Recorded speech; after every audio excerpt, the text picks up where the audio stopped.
care about the tears, all your problems. I'll be there for you in the middle of the night. And I don't care about all of these hard times. I keep pace with you, 'cause the rest is shining bright. Let's walk for a while with a face full of smile until sadness disappears.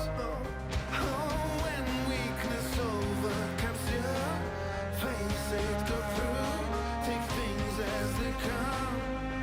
It will go further, it will go further now. Spring wells wide apart in the middle of the storm. Whoa, fulfill it right now. Set a goal for yourself, this is still not the end. And pull it through now. And if the pain that you feel comes to an end oh so soon, the time has come now. And we'll step aside to quit, pull ourselves together, whoa. And let us on it right now.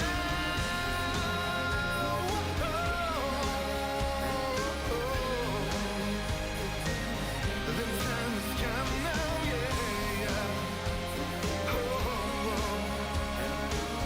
And pull it through now. The time has come now.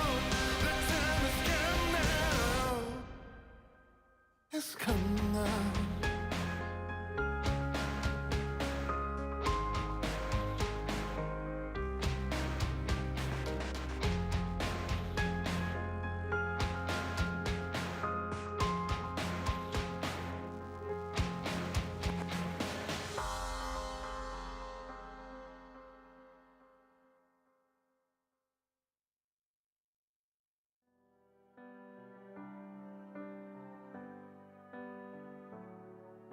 Staring out at an April snow and your taxi in the street, I imagine time has slowed.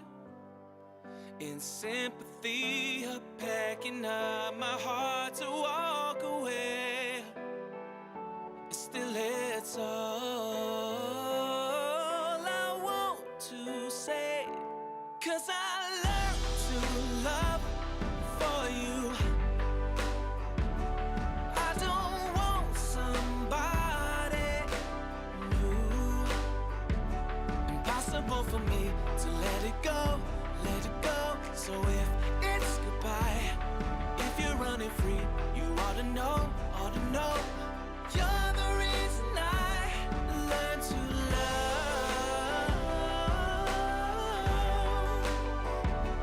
learn to love.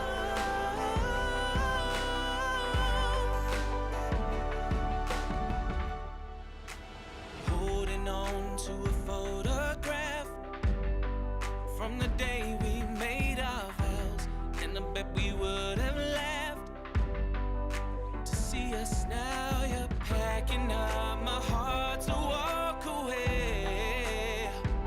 Still, it's all I want to say, 'cause I learned to love for you, for you. I don't want somebody new. Impossible for me to let it go, let it go. So if it's goodbye, if you're running free, you ought to know, ought to know. You're the reason I learned to love,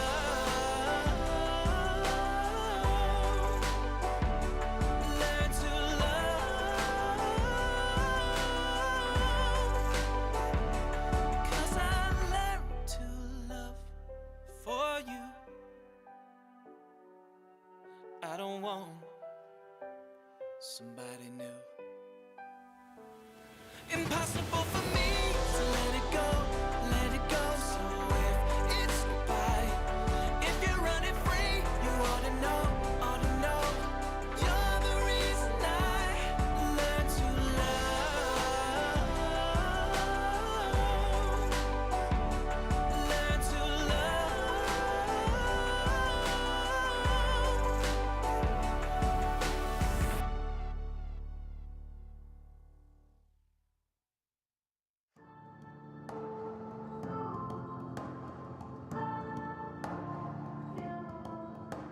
The moment I throw my backpack in the trunk of your rusty car, not knowing where we going, I'm hoping that it's gonna be far.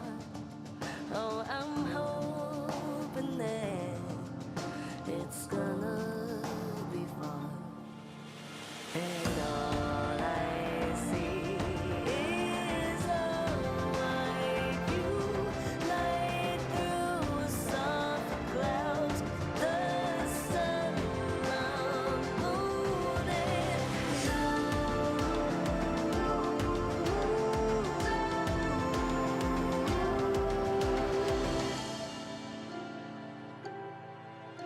We follow our hearts, we see in the signs, led by the stars, not knowing where we're going. Yeah, I'm hoping that it's gonna be far, it's gonna be far. And all I see is a white view light through soft clouds, the sun, the moon, and you.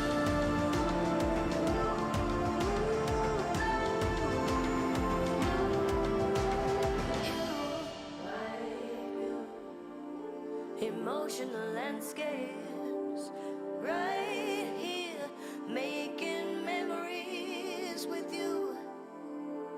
Sun, moon, you.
I saw you tonight, your beauty from inside, the glowing light is shine. I am with you.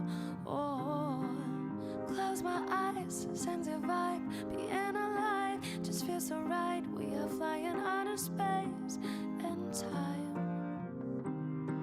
Sparks spraying between us, colorful clouds of dust. Coincidence might be divine.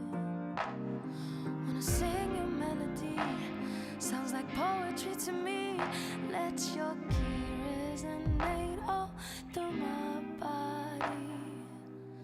I saw you tonight, your beauty from inside, the glowing light is shine.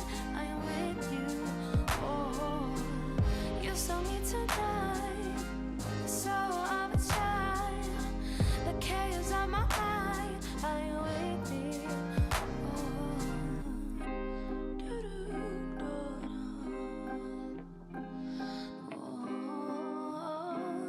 With me,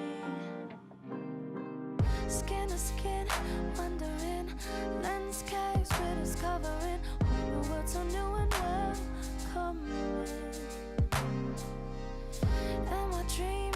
Are we here? Just imagine how it feels. Stop believing that it could be real. Wanna sing a melody, sounds like poetry to me.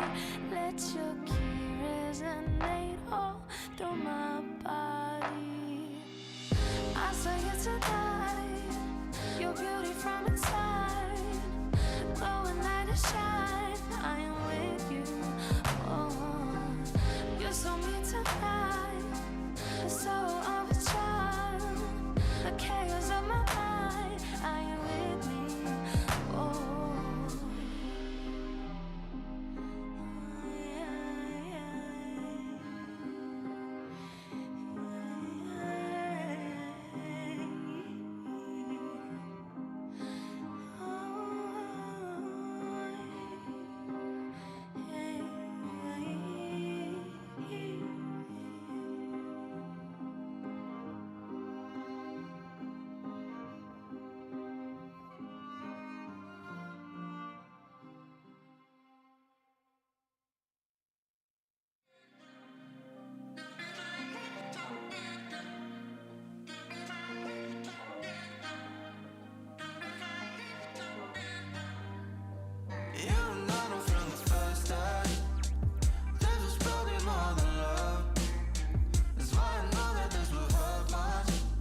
There's a place I wanna go, 15 miles to the coast, where the sun always shines, right down on the borderline.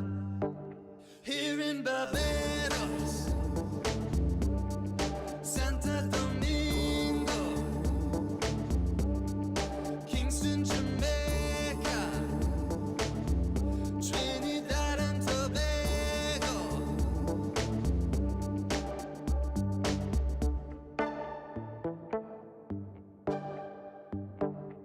Sitting here under the blue sky, people here don't ask why. The sun comes down every evening, oh, the sun comes up, we're believing. Here in Barbados, Santo Domingo, Kingston, Jamaica, Trinidad and Tobago. Lazy breeze in a sea of green, slipping on the sunscreen. Lazy breeze in an open sky, never wanna say goodbye. Here in Barbados, Santo Domingo, Kingston, Jamaica, Trinidad and Tobago. Here in Barbados, Santo Domingo, Kingston, Jamaica, Trinidad and Tobago. Oh, here in Barbados, oh, Santo Domingo, oh, Kingston, Jamaica, Trinidad and Tobago. Oh, oh, oh, oh.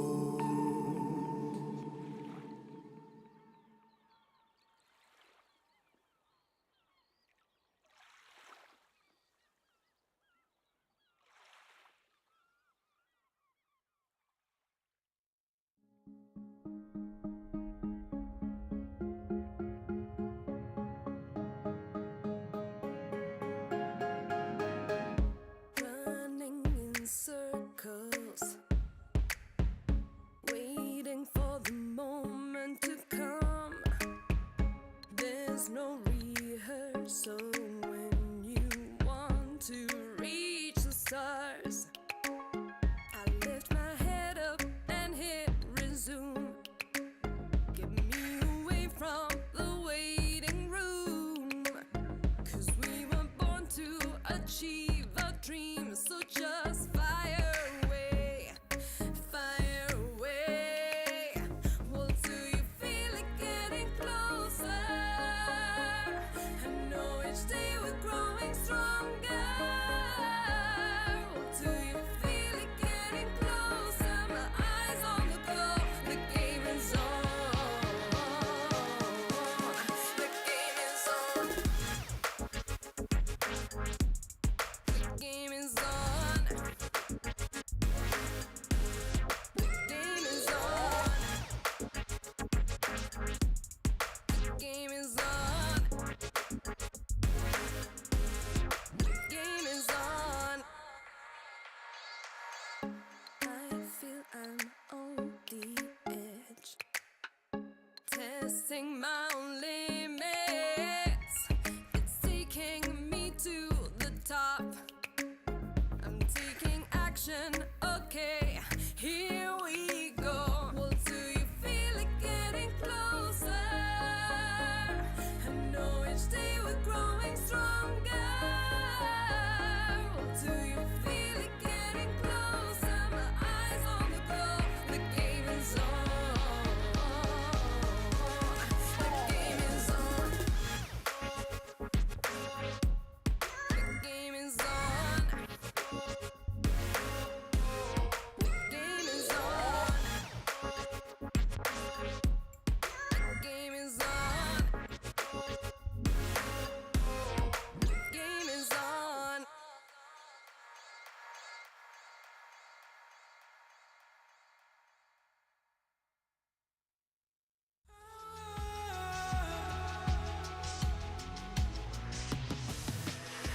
Why do you speak on my name? Why do you treat me so bad? 'Cause I never made you feel like this. Why do you leave me into? Do you love you for real? Do you love you for real? No, no, no, no, no, don't give me that, don't give me that. No, no, no, no, no, don't give me that, don't give me that. No, no, no, no, no, don't give me that, don't give me that. No, no, no, no, no, don't give me that, don't give me that.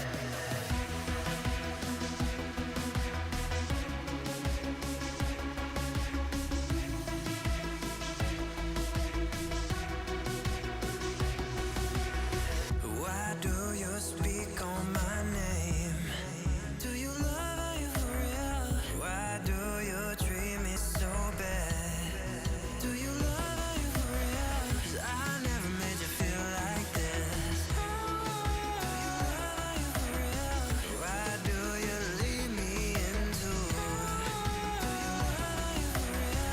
No, no, no, no, no, don't give me that, don't give me that. No, no, no, no, no, don't give me that, don't give me that. No, no, no, no, no, don't give me that, don't give me that. No, no, no, no, no, don't give me that, give me that, give me, give me, give me, give me that.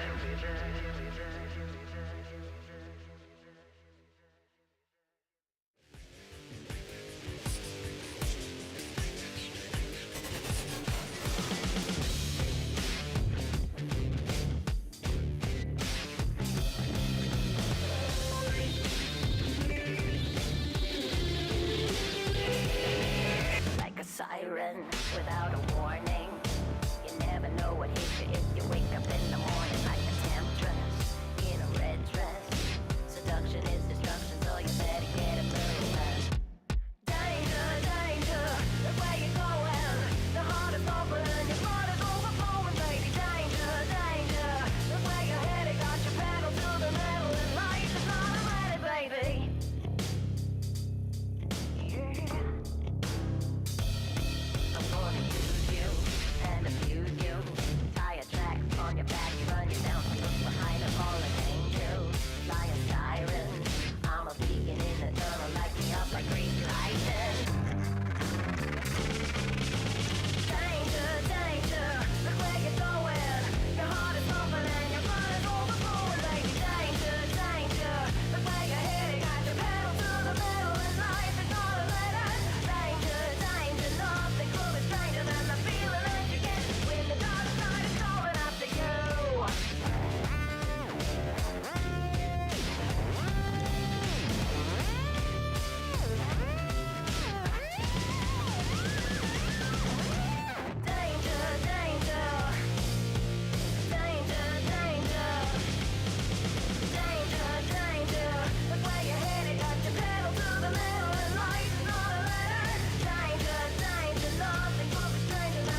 mercy on my wicked soul.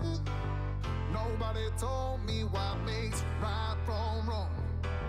Came from the shadow with an eagle eye, leaving all my thoughts and my fears behind. Yeah, I'm gonna run from here. Run, run, run. Yeah, I'm gonna run from here. Run, run, run. Nobody come from here. So I leave today. Say goodbye to all of the pain. I'm moving on. I'm moving on. I'm letting go where I came from. I'm moving on. I'm moving on. I'm shaking off where I came from.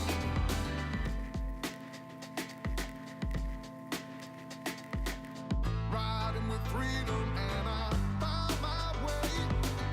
Ain't nobody gonna lead my mind astray. I'm gonna move the ground beneath my feet. I'm gonna lose the feeling I defeat. Yeah, I'm gonna run from here.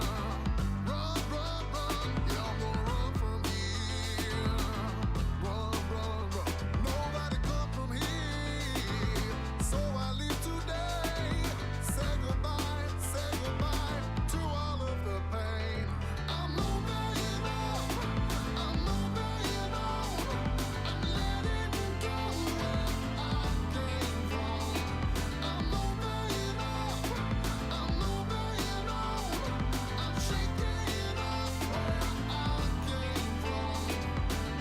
I'm moving up. I'm moving on. Ah, yeah, yeah, yeah. I'm moving up. I'm moving on. Ah, yeah, yeah, yeah. I'm moving on. I'm moving on.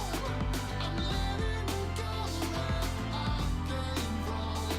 I'm moving on. I'm moving on. I'm shaking off where I came from. Yeah, I'm gonna run from here. Run, run, run. Yeah, I'm gonna run from here. Run, run, run. Yeah, I'm gonna run from here.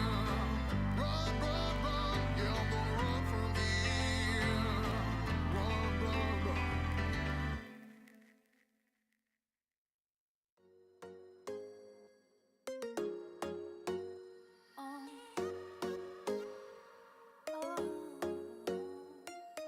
I don't care what you think of me. Live my life like I'm 17. Late night party lights, oh my, I've lost my mind. Glitter eyes, watch me do my thing. And I know what you came here for. Eyes down, staring at the floor. Your mind says go, but your body resists. Your feet start moving to the sound of Prince. Don't say no, no, don't lose this. You gotta give it up, baby.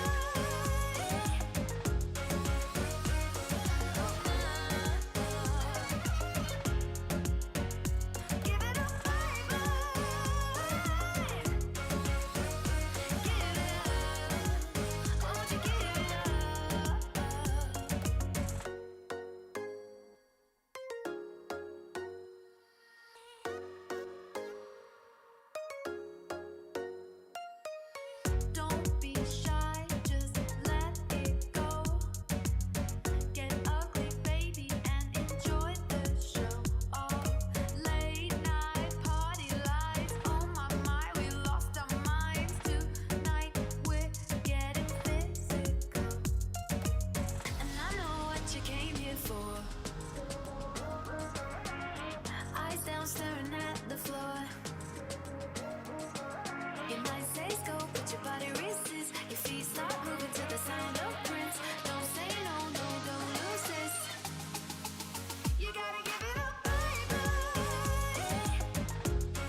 just wanna love somebody, someone who gon' love my body the way that I want my body to be loved.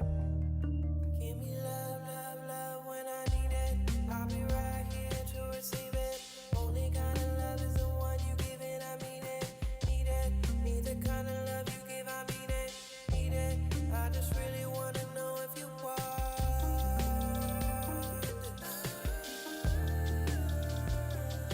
Are you that somebody? Are you that somebody?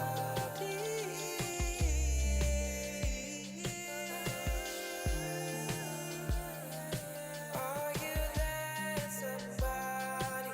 Are you that somebody? Think about my body like the ocean. I know that the deeper that we go, the more I open.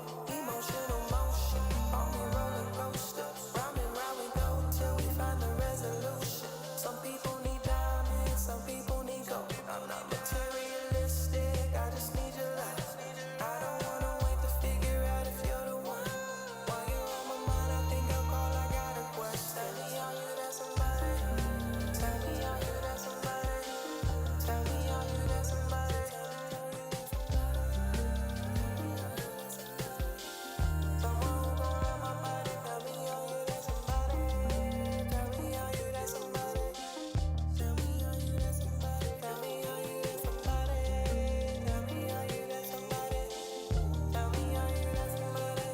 Baby, love me, love me, love me, love me, love me, love me, love me, love me, love me, love me, love me, love me, love me, love me, love me, love me, love me, love me.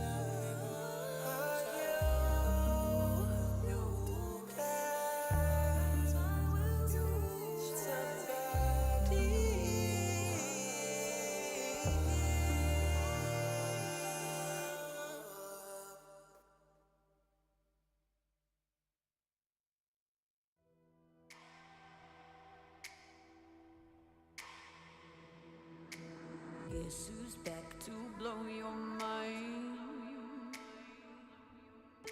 But let me warn you one last time. Guess who's back to change your life? But it's not gonna be just fine. Whoa, I've got you under my spell tonight. Whoa, we're both heading to hell tonight. So don't ever listen to a word they say. It's time that you found out that I'm gon' get my way. Won't light it up, then I'll burn it down. I'm gonna make you feel like you're invincible when the one's around.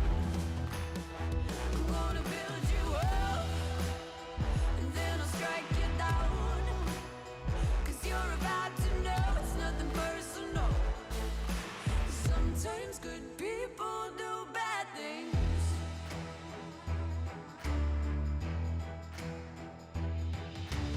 I have always tried to be nice.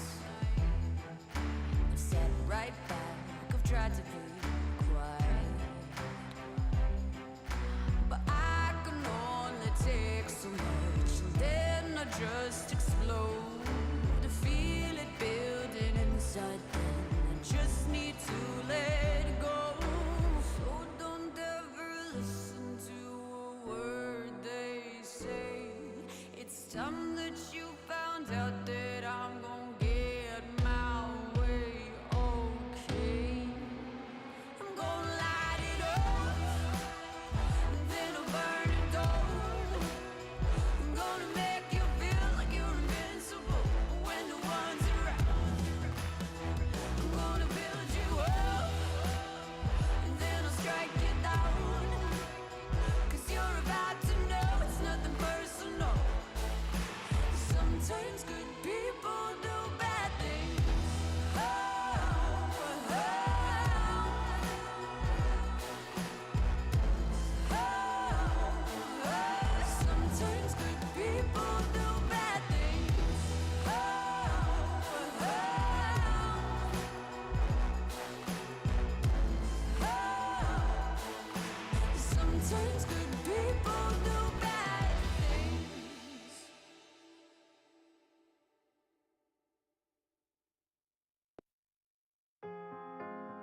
Let it go for yourself. This is still not the end. And pull it through now. Every pain that you feel comes to an end oh so soon. The time has come now. No, it's not the time to quit. Put yourself together, whoa. And listen right now. Don't care about the tears, all your problems. I'll be there for you in the middle of the night. And I don't care about all of these hard times. I keep pace with you, 'cause your rest is shining bright. Let's walk for a while with a face full of smile until sadness disappears. Oh, when weakness overcomes you, face it, go through, take things as they come. It will go further, it will go further now. Spring worlds wide apart in the middle of the storm. Whoa, fulfill it right now. Set a goal for yourself. This is still not the end. And pull it through now. And every pain that you feel comes to an end oh so soon. The time has come now. And it was not the time to quit. Put yourself together, whoa. And let it start it right now.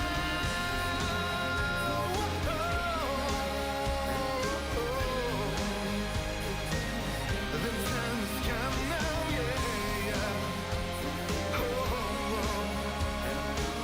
And pull it through now. The time has come now. The time has come now. It's come now.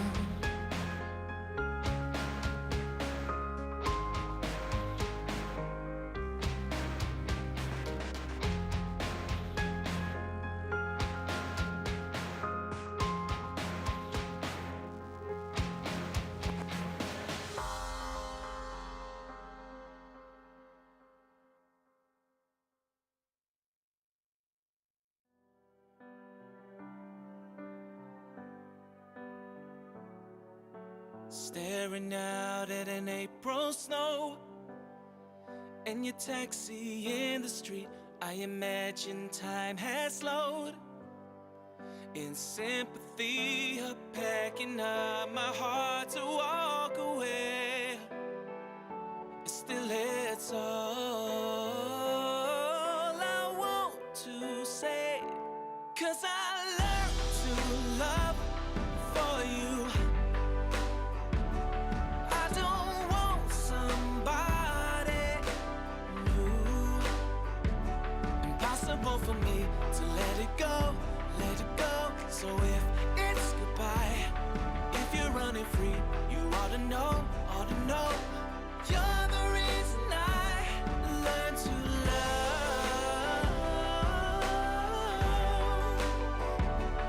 Learn to love.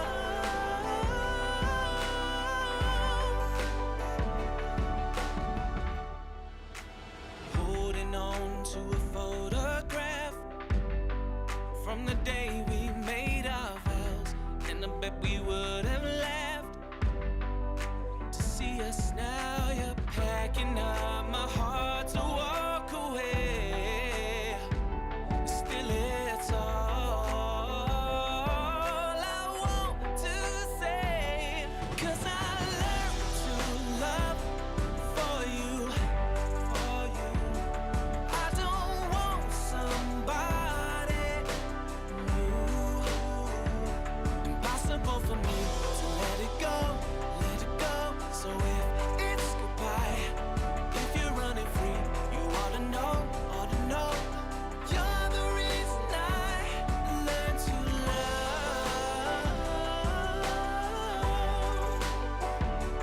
Learn to love.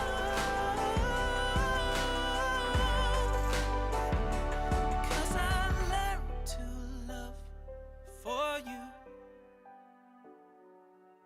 I don't want somebody new.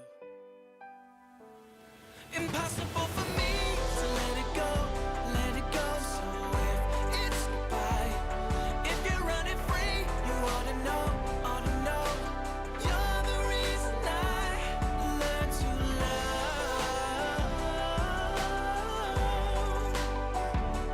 learn to love.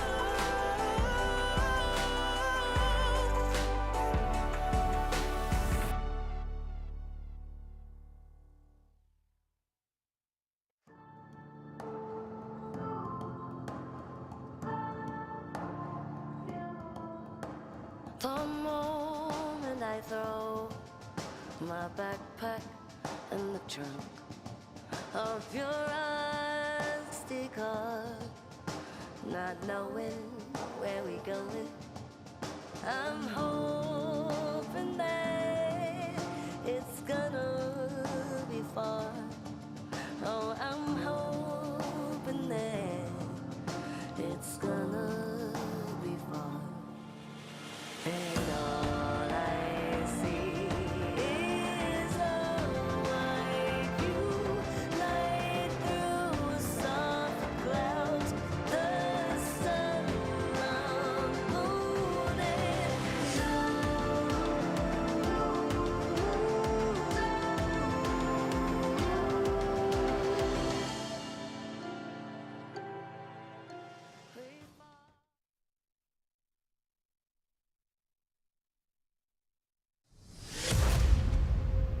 他们说要跟着那阵风去征服每一座巅峰，然后呢？巅峰之后是什么？他们将我捧上云巅，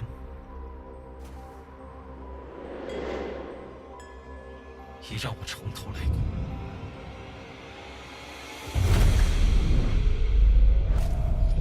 不让我回来的，我一意孤行；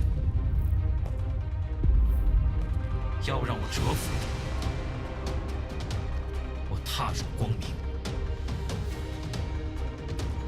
让我无路可走的，使我惧怕的，反要让他们畏缩。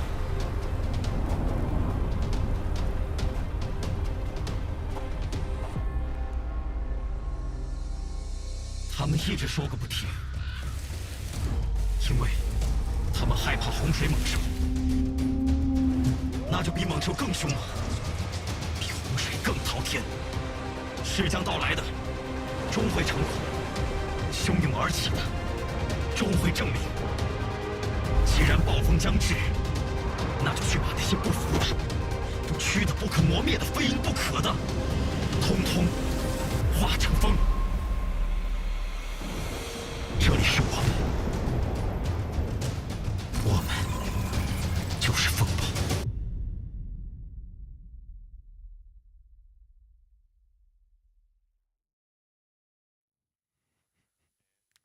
Ladies and gentlemen, for the very first time and in a very weird way, welcome to the LPL in our little makeup game days. My name's Hysterics. I'm joined by Jordan Lyric Colby, dude. We're in the same room for the first time in 2 years. Bring it in! Hey, bring it in, let's brother. go, dude. We did it. We made it. We are in Dublin, Ireland. I flew 22 hours to be here. It is a very weird time for me. I got up at 6 a.m. for LPL, which was just weird. That's true. It's just odd. That's true. I also got up at 6 a.m. because Yeah. we both had to come here. We at live Sheen's together. house.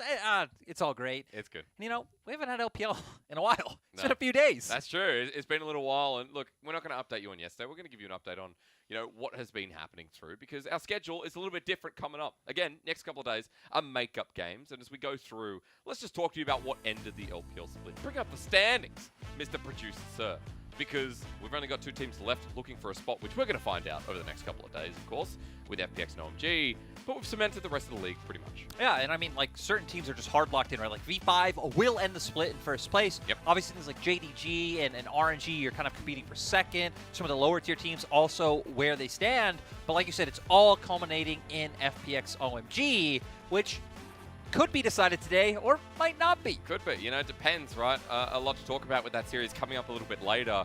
But remember, again, our makeup game's coming through. Here's what we're going through. Now, today, Couple of series on the docket. V5 already secured first, but we need to see if they can move up a little bit more before playoffs. Anyone's Legend as well, kind of just fighting for scraps. But as Lyric said before, it's OMG on March 24th and March 25th with some big games, and at least we get to see if those playoff teams are in form coming into, you know, the next couple of days after that. Yeah, I mean, especially with playoffs starting the day after OMG versus RNG, we go straight into playoffs. So for OMG, it's going to be a very interesting run, considering we haven't seen them for a little bit. Sure. And even for the rest of the teams, right, this will be kind of how we see it. And once again, today's matches, we're going to start off with V5 versus Anyone's Legend. V5 already locked in, Anyone's Legend already out. Still, could be a fun one. Maybe we get some spicier picks. Sure. FPX OMG, we're going to be talking about that later on. A lot of stakes with that match. Yeah, a really important one. Again, that's the matchup that I know people will be sticking around for. And here today, you know, an unexpected LPL day, as we start with V5 versus Anyone's Legend, as you said before, this will be nice to see before we get into playoffs, because remember that our playoffs are starting pretty soon. We are getting to the point where our round one kicks off, and it's day after day after day after day. So this is a nice little intro into it as well, and especially intro into casting together, which is a little bit different. This is a bracket here for spring playoffs. Now, Lyric, we can talk about this quite briefly. We know we start on March the 26th. Yeah, I mean, right, start on the 26th, and like you said, we're going back-to-back days until I believe we finally get a break kind of between April 3rd, and then April 4th comes in, and then moving to finals, which will be April 10th. Yep. So just a ton of games coming at you. Same format as always. Get to double limb portion later on. And yeah, it's going to be pretty exciting. It really is. Again, double elimination. I've loved this format since it's come in, especially when we get to those top 4 teams and making a lower bracket run like EDG did in summer, the team that won Worlds. So I feel like the big takeaway still is people do not miss playoffs. March 26th, first day. There you go. Don't miss it. We'll be there. You'll be there. Everyone, be there. Okay, be there, be square. That's how it's going to work out. Again, playoffs coming up in 3 days' time. But let's open things up. Again, it's V5 versus Anyone's Legend to kick off your night. And for V5, we're going to be talking about their story because they're the team still in playoffs. They're the team that has already secured first. And a big congratulations to them all, right, dude? V5 were literally 0-16 last summer. The second time an LPL team's ever done that. And suddenly this team is at the top of the standings. They were even the first team who did it as well back in 2020. So V5, I don't want to say I knew it all along. 2020 summer, I said year of the mole. I said V5 are winning Worlds. Maybe not exactly year of the mole. Maybe not the same victory 5, but bringing in Rookie, bringing in Karsa, Rich showing up quite well. Their bot lane has been a big surprise. True. And like you said, locking in first, I feel like just feels like a huge win for this organization and the players. Players like Rookie, who back in 2020 we were saying was still the best player in the LPL, didn't even make it to Worlds. Karsa obviously has never been able to get that like crown jewel on top of his legacy, always going to every international, you know, winning LPL, winning LMS, top 4s and MSIs. So it just feels really nice for V5 to be able to do this. I mean, even players like we missed out, like Rich as well, who Rich has come over for his first split of the LPL. He's sitting on the best team of the LPL out of 17. And as we look through some of the success here, it's easy to talk about V5 because it feels like some of this aggression coming through, the devastating effects. As we look at stats once again, you and I have done this quite a lot, and it's always telling pretty much the same story. Yeah, I feel like the big thing about V5 that I love is how well they play around jungle. Not necessarily playing for Karsa, but how well they play in the enemy jungle, stealing away camps, looking for picks. A lot of that comes from their early game. They lead in gold difference of 15. A lot of that comes from their very aggressive, highest kills of 15 in the league.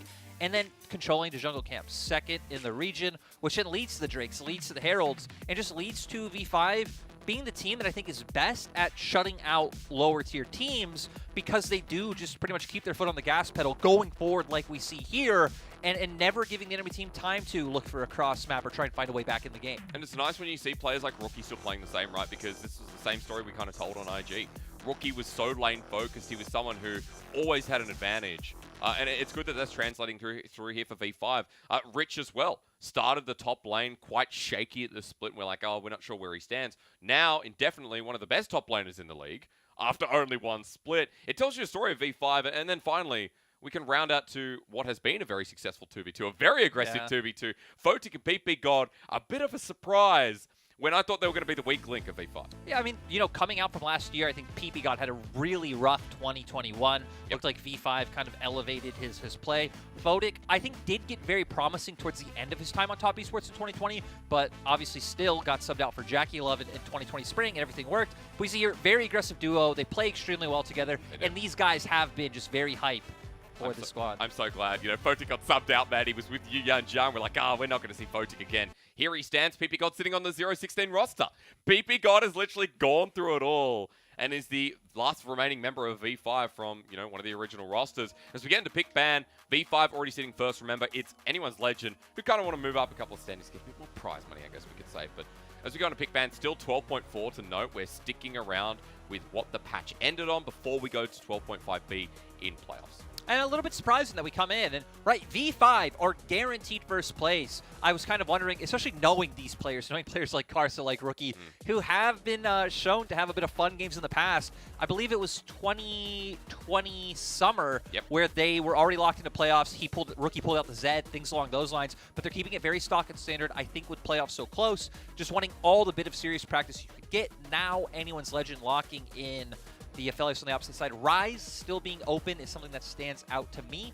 Forge typically going away from a lot of the meta picks. I feel like Rise is really the only one that he feels comfortable to lean on. Yeah, he's been someone who's actually done a lot of work with this champion as well, and I feel like Forge has improved quite a lot over this split. Kind of excited to see what it's matched, though, by Rookie, because we talked a lot about the laning stats. The early game here from Victory 5. Karsa returning to an old faithful, which the Hecarim has just been so strong. Photic on that note as well gets the jinx, and you can see the trend that V5 are now setting. Let's see if they match a Rise here or go towards a support for PP God. Yeah, I'm very curious. Also, just want to highlight it on the Hecarim because this is something that is banned out against V5 pretty much every series. Going to get his hand on this, very comfortable. We even saw things like the Gwen that are left open, but no, does just want to answer the Rise pick with the Syndra. This is something that does incredibly well in the laning phase. It sets up for the early game skirmishing and the early 2v2 that V5 loves to play around. And for V5, I don't feel like Karsa plays around either side lane very heavily. All of it does go to putting jungle attention around mid for Rookie. Oh, I mean, it's important to note as well, strong 2v2 has been such a big, powerful direction here for Victory 5. We get the Graves on the other side, though, so we know that's going to be in the top lane. I was casting a bit of PCS to round out the split as well. They're playing it in the jungle, but I know in LPL, we're few and far between from seeing Graves back in that role. Yeah, and I'm curious to see what anyone's legend want to take away to make this Graves comfortable. Obviously, things come to mind like the Tryndamere. You could also take away the Gwen, even though it is a bit of a 50-50. It's a little bit of a neutral matchup. That's kind of weird. Completely through pick and ban so far. But for anyone's legend, they are just going to target out some of these annoying supports. Tom Kench obviously rying to prevalence here in the LPL. Thresh already off the board. So it could just set up for the generic Leona Nautilus trade that we expect to see. But again, I feel like everything really comes to this with V5's bans.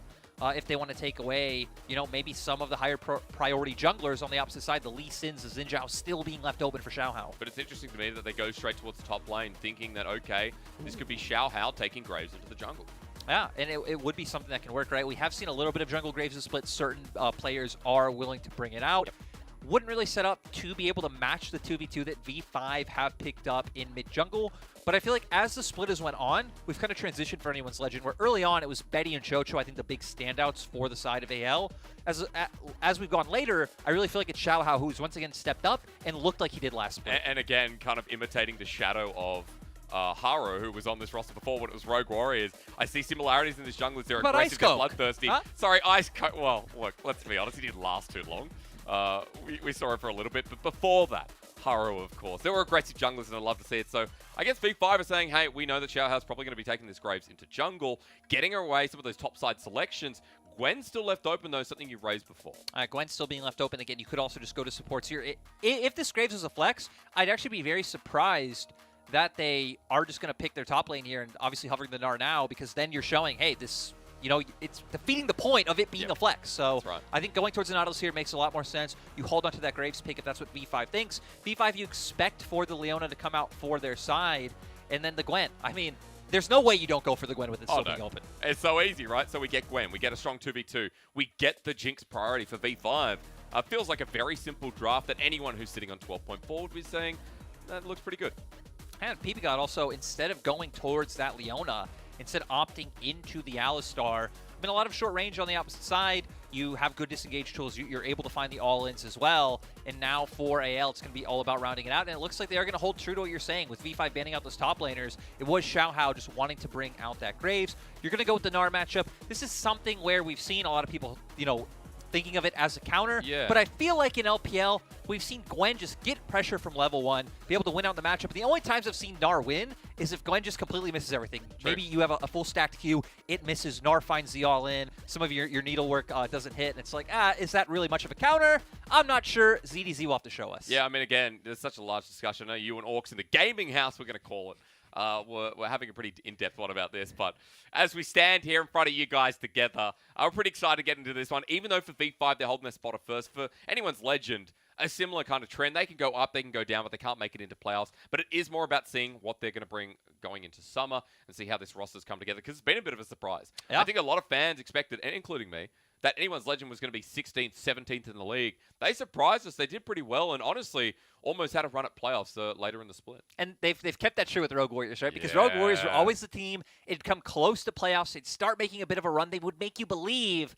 And then sadly, you kind of always fall short at the end. Sure. I do feel like this is one of the most, I'd say, stable orientations of like this roster we've seen, even if they didn't make playoffs. Like, they had strong points again. Betty looked better, Chocho looked better, Xiao came online later in the split. Forge, who I thought honestly was by far the worst mid laner in LPL Easily. before, I feel like has actually had some decent performances this time around. Yeah, So agreed. still not a playoff caliber roster, but at least they have pieces that can grow going into Summer Split. That's right. And again, like, Forge is surprised when Maple's sitting behind him, right? Remember, he's still on this roster. It's so easy to forget. It's so easy to forget. Over Maple, especially when Betty's playing, you feel like, the other piece of the puzzle missing from an old Flash Wolves. But either way, Forge doing well. Let's see if he can survive Rookie's onslaught, though, because Victory 5 are the best team in the LPL. I said that Rookie was the best mid laner in the world, which upset some people from many different regions, but it definitely feels like it when you watch this region. I was going to say, like, in the last hit, I gave my MVP, my all-star mid lane to Xiaohu. A lot of people got upset that I didn't give it to Rookie, which I think is fair. I think right now, right, Xiaohu, Rookie, Knight, there's so many of these stacked mid laners who are pretty much single-handedly carrying games for their teams. And now getting Rookie on the Syndra, something that can be lane dominant, something that has a lot of skill expression and, you know, hitting your Qs, hitting the scout of the week. This will be Rookie's time to shine, and looks like both teams expecting a bit of a cheeky level 1. Yeah, there's a bit of a numbers advantage here from V5. Look at where Xiaohao is. ZDZ in the top side as well. Rich just going for the trade here on the Gwen. And this is something you talked about a little bit as well. So it feels like I want to look here at V5 and talk a little bit about what you're mentioning in the draft. But we are going to get in the invade. So Lyric, hold the phone. Ward goes down. And nothing going to happen. Just a vision put down. Well, let's come back Give to me the phone. Give me the phone, Asterix. The phone says, what are V5 looking for here? Because you talked a lot about the skirmishing, and I mentioned the mid 2v2. Is it as simple as building up on Rookie? Oh, I think 100%. Especially knowing how V5 play, I expect V5 to be able to have pressure in both their mid and top lane matchups. Gwen is able to get pressure through the threat of those all-ins against Sonar early on. Syndra, of course, will have pressure up against the Rise on the upside, even taking Aerie, so playing a lot more for those 2v2s. That's aggressive. That Chocho looking for it. Yeah, he has Dredge Line available, but Chocho going to throw it out. Pete God blocking his path again, and Photic building up lethal tempo. Look at the damage onto Betty. Half HP, we end there. It's just mod. This is one of the things that's kind of disappointing, right? Because I think AL have the right idea. Alistar, not a champion at level 1. It's spoken about many times. We need to pause on that point as well. Xiaohao Get there. going to come in for a gank. Well, Rookie wants to make it bloodthirsty. The catch-up game's looking spicy already as he walks into the jungler. He's a bit blind. End of the line dodge, though, as a quick draw again. Scatter the weak. Nice. No summoners burned, but Rookie still surviving. Still really nice by Rookie to not panic, not try and build a flash early on, knowing that he has the tools to outplay it. Going back to that bottom side, I mean, you know Alistar not having access to all-in at level 1, so that's when you want to punish him. But Jinx just being able to switch to Fishbones, back off, pull out the rockets. And that's why I'm really excited to get to 12.5B. I know. You know, we got a lot of changes to talk about then. Come back to WinCons for me a little bit, because you're starting on the road of V5. We didn't really talk about anyone's legend and what they want to do here. Forge already moving down, trying to get some roams through. We're not going to get time to talk about any WinCons. Well, you're going to have to hold it there, because I'm still going to ask you. The dive under ZDZ's turret. Gwen versus Nah, not influenced in the 1v1. The flash away is nice. Caster holding the turret, and he survives. TP is a response, and Forge comes in to save the day. I love that V5 didn't full-on commit to that play, True. that they had Karsa holding aggro, that they're able to back off, and that they're able to build even more of an advantage for Rookie in that mid lane. He's going to be able to deny so much CS against Forge, and now we see anyone's legend trying to pivot to the bottom side. This is where Xiaohao is playing around, but my God, Karsa. Setting up camp. Still wanting to enable Rich. Oh my God, is he going to go? He's not going to go for it. It would be suicide. We have seen Karsa go for that quite a few times. Kind of going for some very interesting plays. Has had some great ones. I do feel like Karsa has had a much better split this time around. Has been a bit shaky the past few weeks. Gonna get a 2v2. Grubham comes through. I'm wondering, maybe VP God will die. Ignite's down. Infernum not splashing to him, and the Ignite, as it ticks, is going to end just before his health bar does. So Photic survives, VP God 2, but Xiaohao's coming on down. Not sure about this one. End of the line. Flash, he gets it. And just in the nick of time. And that's one thing you knew would be exciting about this matchup is that Anyone's Legend do play very aggressively, very much like V5. Yeah. And when you have matches like this that have no implications on the standing whatsoever for either team, that's what you want to see. You want to see back and forth, you know, nose to the asphalt. I don't know if that's a saying in League of Legends. Nose to the asphalt. Yeah. Okay. Water to the chum water. Yeah. Now we're making perfect sense. Rookie smacking down Forge. Hey, you do have time now, by the way. Let's bring it all back. Anyone's Legend, what is this team doing? Like, what are we aiming for? We have good scaling here. We have semi-global here with Rise Mid. So even though V5 are the ones who I think have the stronger mid-jungle 2v2 in terms of like fighting and skirmishing in the actual 2v2, AL should be looking to, you know, bring Xiaohao mid like they did early on, try and burn Rookie Summoners because he is on an immobile control mage, and unlock Forge to be able to push the wave, look to roam with that Realm Warp, and you expect him to probably move down towards that bottom side to make some plays, enable Betty, ZDZ already being punished quite heavily. So I think for AL, a little bit of a pick comp in the earlier game can transition into that 5v5 later on. Both teams, I think, very similar in terms of how they holistically want to play out. It's just different in terms of the nuances, right? For AL, we just said move from mid. For V5, I think it's a lot about enabling Rookie to fight mid, to take turret plates, to invade the enemy jungle with that prio. And he'll also have level 6 soon as well, and Castle will be getting close to that too, so the burst potential getting more and more insane. A Forge almost 6, worth watching that Realm Warp as Chocho helps him push out mid. PP God doing the same though, as they all converge. Casa even going through a ward, wants to make the play again. Forge still has the flash available, Chocho as well. And for now, they'll stay safe, not having to burn any of that through this early game. No, and both teams right now, a lot of caution around this bottom side, but not Karsa. Look at the mini-map, still playing up around top, especially with Rich having this large advantage in terms of CS. It's massive. Yeah, absolutely huge. You can see ZDZ even realizing this, has the call, kind of playing more for a bit of scaling, trying to get some items under his belt, be a massive force in team fights. But I feel like V5 are going to quickly have to transition to covering their bot side, so that doesn't explode for Anyone's Legend if Xiaohao just keeps playing heavily for their bottom lane. We'll be able to pick up the dragon off of, you know, knowing that V5 are playing so heavily around top. And I love the threat. This is why we talked up Xiaohao. I mean, Strider Dirk already picked up. He picked up the first blood too. And this jungler adding a lot of pressure into V5. And while they're covering that, you brought up a point about Rich versus ZDZ. This Gnar versus Gwen right now, feeling pretty favored in the Gwen side. You talked a lot about the individual matchup, and again, it shows another place here in the LPL where Gwen's just having a good enough time. And it's one of those things where, you know, people pick it because there's a ranged top laner, so you can just look to whittle out the Gwen, poke him down. He's the W to dissuade that. You win all in, especially taking the Conqueror, having the more damage coming through. You have enough sustain. We need to pivot down to this bottom side. It's a bait. I think it's a bait. Anyone's Legend have 3 members. However, Rookie's moving down as well. Yeah, Carson knows. So V5, they will be able to take this. Even look at the minimap. Rich is coming as well. You got Hex Flash. Oh, base it. Okay. Well, with Rich walking down, it's going to quickly be a conversion here from V5. Rookie has 6 as well. On the chompers is Chocho. Cast without his ulti, but it runs right in. Level 5 gets burnt down. But the flake from PP God. Slams, jam. Thank you, man. It's a double instant lead at Rich and V5. It's all in the bait. Yeah, Carson might, you know, going in a little bit too early, does get picked off, but my God, PP God and Rich bringing it home for the side of V5. 2-0 now on this Gwen. Goes back, gets the Leeching Leer. Is going to be having an even easier time in this matchup. We'll go into the replay. V5, they knew that this play was coming. Carson was hovering around the jungle the whole time. Does go in, and Chocho finds a nice bit of engage. But here, you see Betty having to go for the flash. It doesn't stop PP God from getting the headbutt pulverized. And of course, Rich's ultimate, doing a ton of AoE, all those guys stacked together. It was beautiful. Oh, God, watching Rookie as well. And that was without Caster's ulti. Would have been more fuel to add to the fire. So, for Anyone's Legend, gold lead now not in favor after the bot lane plays. It's V5 with a 1,000 lead over Anyone's Legend. And in this early game, we've already got Rookie unlocked, and now Caster will be too. And you know, we came into this match saying, I feel like one of my favorite things to highlight about V5 is how they play around, like, invading the enemy jungle, looking for picks, swinging away jungle camps. And Anyone's Legend were the one trying to do that. You can't do that against V5. True. V5 have written that playbook this split. They do it consistently to drive home their advantages. I think a lot more than most teams where typically find an advantage. I think a lot of teams feel comfortable kind of waiting for neutrals to spawn to try and force team fights. Yep. V5 are not one to do that. And Anyone's Legend kind of trying to bring the fight to them, not exactly working out. They do still have Xiaohao, who's pretty strong. Serrated Dirk, 2 longswords, probably making his way towards that Eclipse, where he will be able to skirmish. You do have setup, especially in mid and bot with CC. If, Ryze can find the route, Syndra can just be bursted out quite easily. And especially with Forge's ulti, we're going to see it here. That's been up for a little while. Forge starting to move down and hover with Xiaohao, and you see the V5 pinging it away too. That's the roam. Well, Herald starts going down. Let's see if they can pull it off.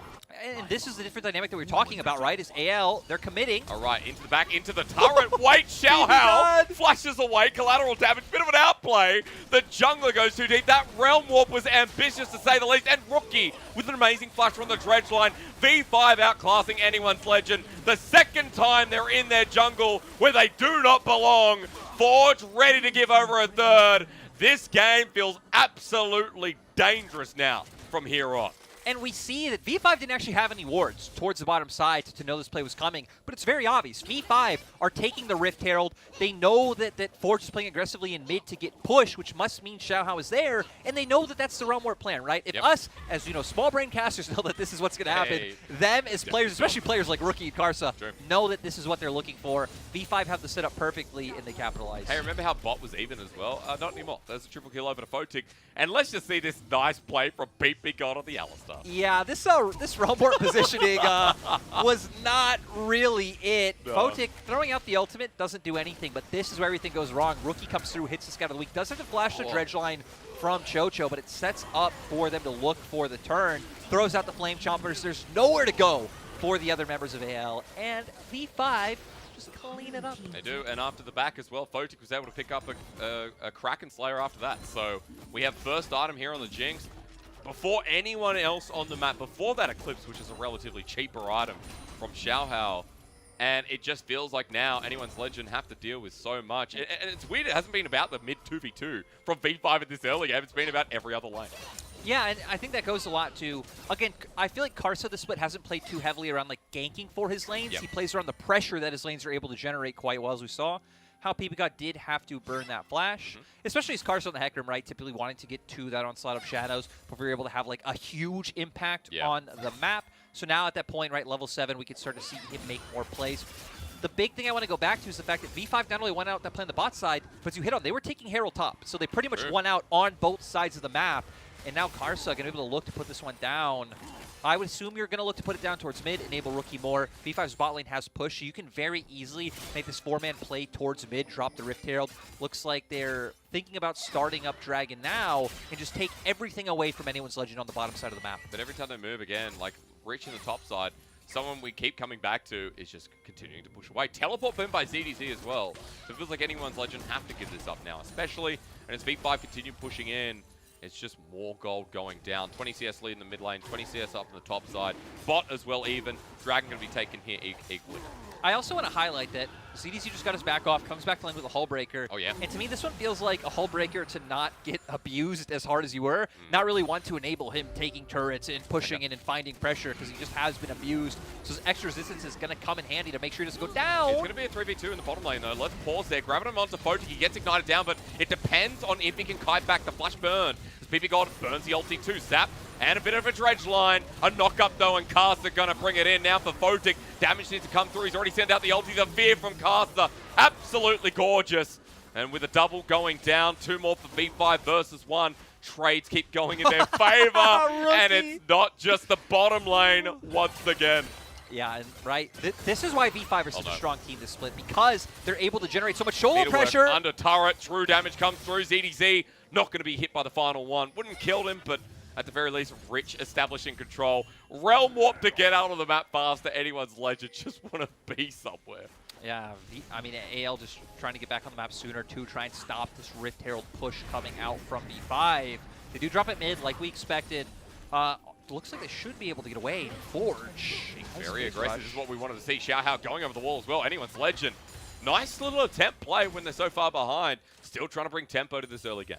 And right, that's what it's going to come down to for anyone's Legend at this point, is trying to find these cheeky little plays, because let's be real. Now you have no pressure in any lane. Yep. Like top can't push, mid can't push, bot side can't push. It's going to be very hard for Xiaohao to do anything other than farm his own jungle. So you're going to have to look to just make plays in some of these side lanes when V5 are showing first. We're going to see here how this bot side skirmish comes out. The ult from Chocho onto Photic sets up the Moonlight Vigil where he is able to get the lockdown with the Gravitum, and then PP got trying to keep the members at bay to not get on top of Photic. It leads to him going down, but Kars has the Ghost, has the E, is able to get in onto these members of anyone's Legend. Of course, the Onslaught of Shadows sits up for the Fear onto, I believe it was Xiaohao. Yep. And then Chocho comes out of the stopwatch and quickly goes down. We had a highlight in the bottom lane, just watching PP go through that, always on the same page with Photic.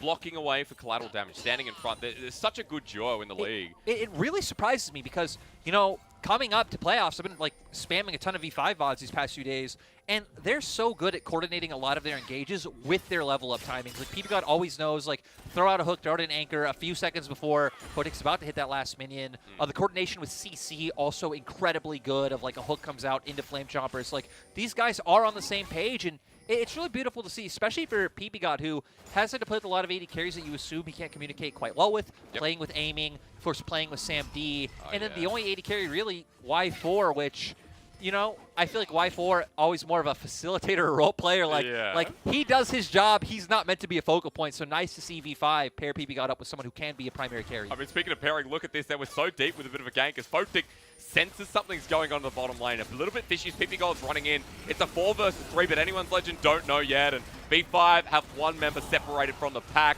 The Wolves converge, and Chocho, the Fangs have sunk in. It's V5 with another kill, and just while we're talking about praising V5's bottom lane, they again make another gorgeous play. Oh, comes through from Betty, but Rookie steps up to the turret to... Oh my God, Rookie! Just the usual this point. PP God willing to die for a man that runs under turret versus an army. Yeah, you know, I mean, hey, Rookie's a world champion. If there's anyone you're willing to die for, it is Rookie in the squad. And Kars is not done. Kars still has the ult. He still has the Ghost. He just wants more blood. This is what we expected out of the two, and I'm glad it's delivering. Photic with the execution ulti. Scatter the Weak at max range. Rookie again on a tear, and we haven't been talking about him this game. At 15 minutes, V5 are 11 kills strong, 3,000 gold up, and the map belongs to them. I mean, and look at the minimap right now, because talking about the map, Rich is even taking away jungle camps from Xiaohao on the opposite side, so they're really trying to bleed them out from gold, deny them resources, and just really starve anyone's Legend out from any options to find their way back in this game. We're going to go into the replay. It seems like V5 have a good idea. You can see pings coming out onto these brushes. They find a very easy play onto Chocho with the fact that he does get separated with PP God's knockback. They get the kill. They keep going forward. This is where it gets a little bit surprising. Rookie having the confidence to just walk forward under turret. Back. You know, finds the W, is able to go in with the ultimate, and then able to finish him off. And then PP God trying to make sure Forge can't get in range to finish him off. Because let's remember, Forge does have the phase rush, so can traverse distance pretty quickly, and that's not where it ends for V5. They just keep it going. I believe Photic throws out the ultimate here to be able to get this kill as well. And yeah, this is a V5 special. As a V5 special indeed. The early game, absolute blitz here. At least Betty would come back and picked up a turret, but I think V5 also picked up one in the replay. If the V5 special was, you know, a food order, maybe a breakfast order, what would it be as, you know, the resident chef of the LPL team? Oh, God, that's a good one. Maybe it's a Wellington. Maybe it's a beef Wellington. It's hard to do, but when you get it right, it's perfection. It's amazing, yeah. That's right. So you're saying V5 have a little bit of class to them. It's not just rough and scrappy like it looks. It's not, but you know, like when you start with the beef Wellington, you need to coat it in salt and pepper, right? And you can be a little bit rough with the meat, rolling it over. Remember when making the pastry as well, you also put a mushroom duxelle around the beef, and usually that soaks in. So there's a lot of layers to it, and it does look messy at first, but when it comes together, it all looks great. You know what I'd love? I'd love if we were able to get a duo cast of you and Gordon Ramsay Oh on the LPL. my God. You breaking down the plays and asking Gordon, hey Gordon, hey bro, what's this like? What do you think? Well, I think we'd have to stop the swearing first, and then ask Gordon to be very nice to me, because he wouldn't be the nicest to me, I'm sure. Hey, I have the weirdest question. Now, I was looking at Rookie's build before. I know I'm bringing us back on the game after I'm getting pretty hungry talking about the Wellington. That was a Void Staff first, very early on. Yeah, so going to come out. I mean, right, Sorkshoe's Void Staff, going to have a ton of burst, probably the highest early game burst you can have. Obviously, not a ton of MR built on the opposing side yet, but still quite a few base levels into our belt. So should still be hitting at a pretty solid rate, especially once we get into the 5v5s where you are having ZDZ come in as that big frontline. Chocho as well, going to be absorbing a lot of this damage.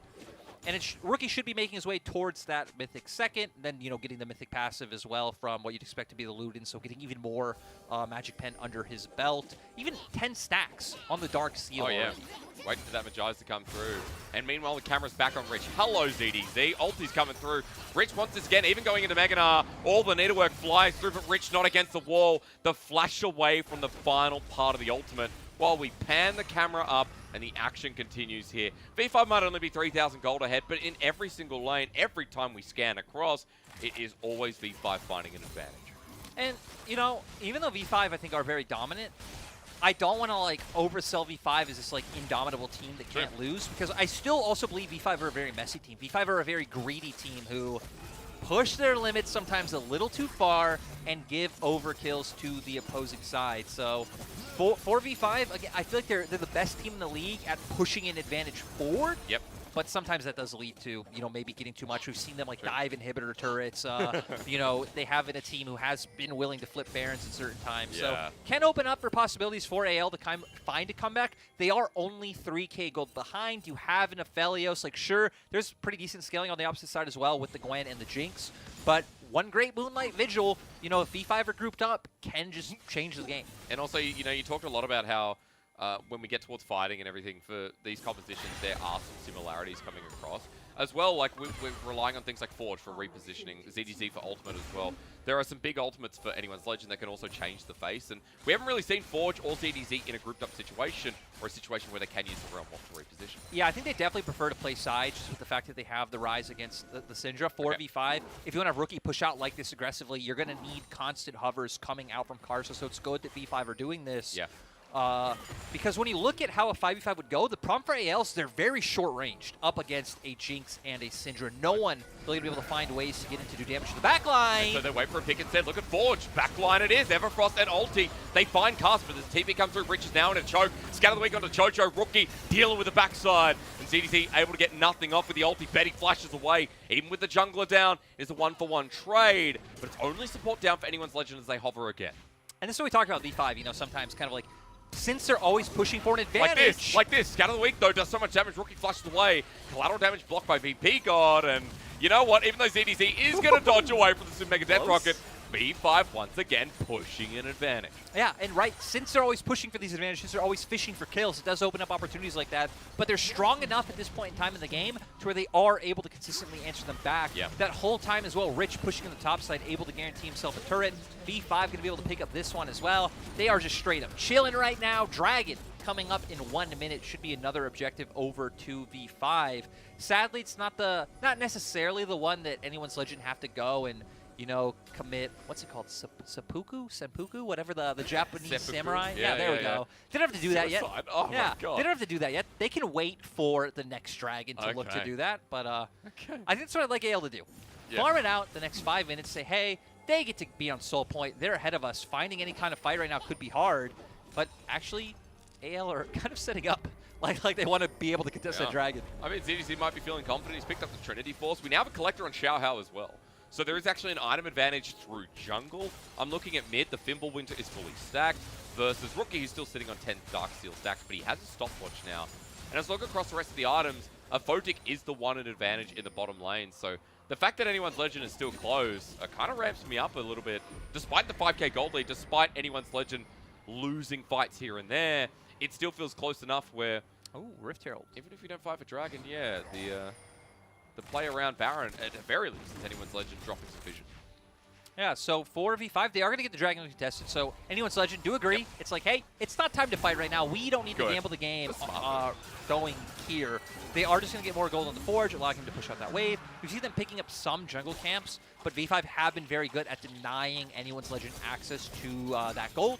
So not too much picked up for AL, but not only are you, let's say, getting more gold, getting more experience for the next fight, you're also giving more time, which opens up V5 to make more mistakes. So for Anyone's Legend, it makes sense, but it will all come to a head in 4 minutes and 30 seconds. Yeah, or at the very least, unless something happens around Baron, because for Anyone's Legend, they control vision for now. It's pretty blind for Victory 5, but you can see Rookie's up on the top side. PP God roaming with him. Rich down on the bottom lane. And, you know, just coming back to something, I guess, unrelated to what I was about to mention. V5, I've noticed this team. Pretty good side lane control right now. You talk about Casa hovering.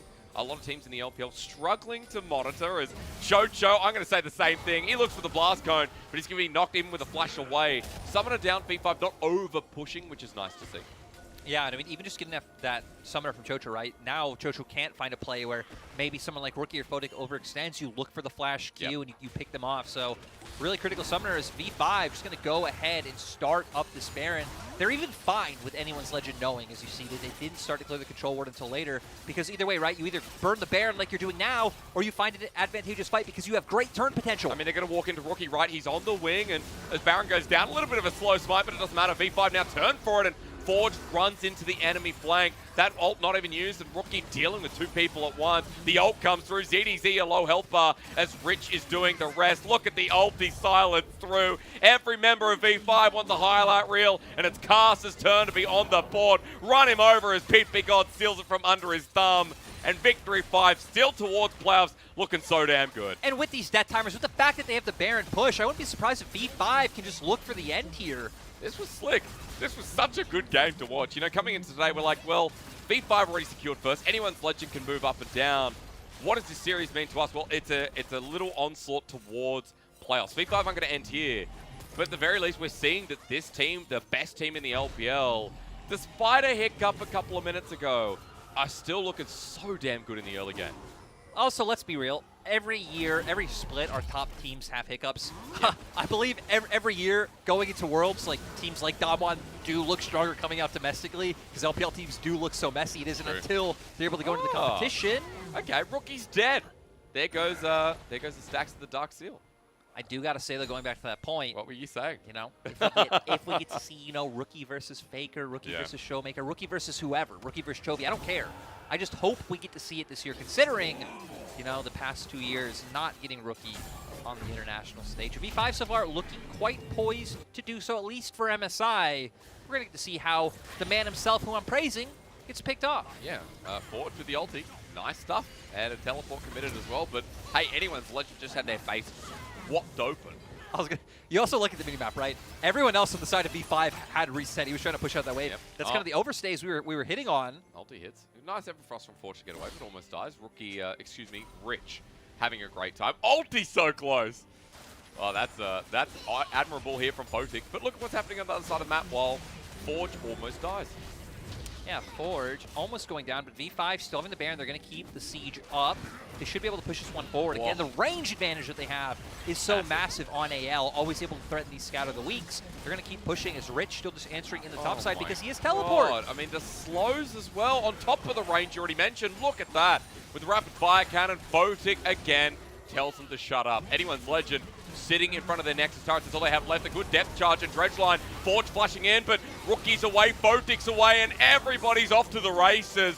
Victory 5 running forward in 27 minutes. Anyone's Legend were toast going into the toaster. In fact, they were bread. Now they're toast coming out. Don't get confused. It's bread, then it's toast. It's game 1, and then maybe game 2 for V5. Not sure what I'm saying, but I'm in Ireland. And it's weird that it's 8 o'clock in the morning. I was going to say, 9 o'clock. And with this game, right, just a complete slaughter coming out from V5. And this is what you can come to expect from V5. V5, I think, are one of the most reliable top teams we have in the LPL. With beating teams that are below them, with beating some of these weaker teams. They show that once again today. I think this game was really defined just by the laning strength of all 3 lanes. Carson not even having to make a huge impact on the game because Rookie, we saw zoning Forge out behind his tier 1. The bottom lane was doing so well the whole time, able to play out through the skirmishes with a bit of help from Karsa. And then, I mean, Rich. We saw what Rich was doing after the little bit of help he got from Karsa. He was dominating by himself the whole time. Oh, dude, ZTZ had a rough game. And again, we talked about this NAR matchup, and so many times it doesn't work out. And we can, again, put it towards Karsa, who's having a monster split in the jungle. But Rich has just been that top laner that can take a lead and run with it. He's been pretty consistent, and through the solo lane itself, this guy's been picking up solo kills as obvious in this game. That was a Victory 5 game if I've ever seen one. It's really easy to see why this team's first in the league. I don't think anyone's Legend is a bad team this split. I actually think that they're a really good representation of our middle of the pack, maybe bottom of the middle of the pack. But it's just that gap between V5 where when they take leads, they rarely ever drop it. I also feel like it just comes to, if you look at a lot of V5's games in their drafts, V5 are typically allowed to get away with having Prio in multiple of their lanes, even on blue side, right? This was blue side. They had Prio in mid, they had Prio in top, and even bot, we saw, like, sure, I think Betty and Chocho had the right idea of, like, looking for those all-ins at level 1, but Photic just able to turn it with the range that he has with those rockets, and wasn't doing too bad until Xiaohao started just forcing his way down to the bottom side. So I feel like it'd be nice if V5 weren't so consistently able to get these matchups. Like, I get it for AL. Rise, such a coveted pick right now. You go for that one on first rotation, but V5 aren't a team that are afraid to take these more, let's say, risky champions that a lot of teams aren't willing to go for, just to Prio in the early game to be able to slam their advantage home. I mean, it's great when you have someone like Rookie on your team who we know that, as you've said in previous broadcasts, will stick with a certain champion pool for a split, but also we know he has such an extensive champion pool overall. He's been playing for that long. PP God as well with his niche pick of the Alistar. There's things like that V5 do so well where they can pivot, they can move in draft, and I think that flexibility, that nice piece of insurance is always a good touch. V5 versus anyone's legend done in first game in 27 minutes, and I have to say that Victory 5, this is such a good sign coming into playoffs. We won't see them for about a week and a half because they're the first team, but they're in semifinals, they're straight into double elim already. Yep. And this is going to do a lot to show us whether this team can actually make the full run to MSI, make the full run to the grand finals. And again, they're taking this game seriously despite the fact that we're going to be on a different patch. Like some of these champions aren't, right? Like Jinx being hit. Some of these champions will change, but V5, no. Every bit of time playing League of Legends matters. Yeah, it does. V5 1-0 in the series, though. Anyone's legend.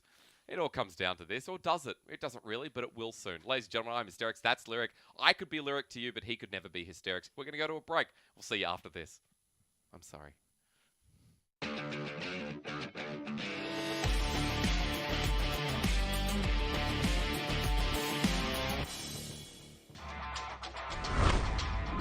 don't think FPX have the restraint to not just go for the Drake and see if they win the smite fight. If Carson can take this one, it will be a fertile soul for B5. Here we go, jumps in, it's a 50-50, and Care gets it, pull it up across the team. Care goes down. Xiaolahu in the midst of everyone, trying to get the damage out, trying to throw some needles, but it's not enough. And now Rookie here for the cleanup, trying to get further into the fray. There's another one going down. B5, I don't know how they've done it, but done it they have. Xiaolahu eradicated. B5 gets the ace.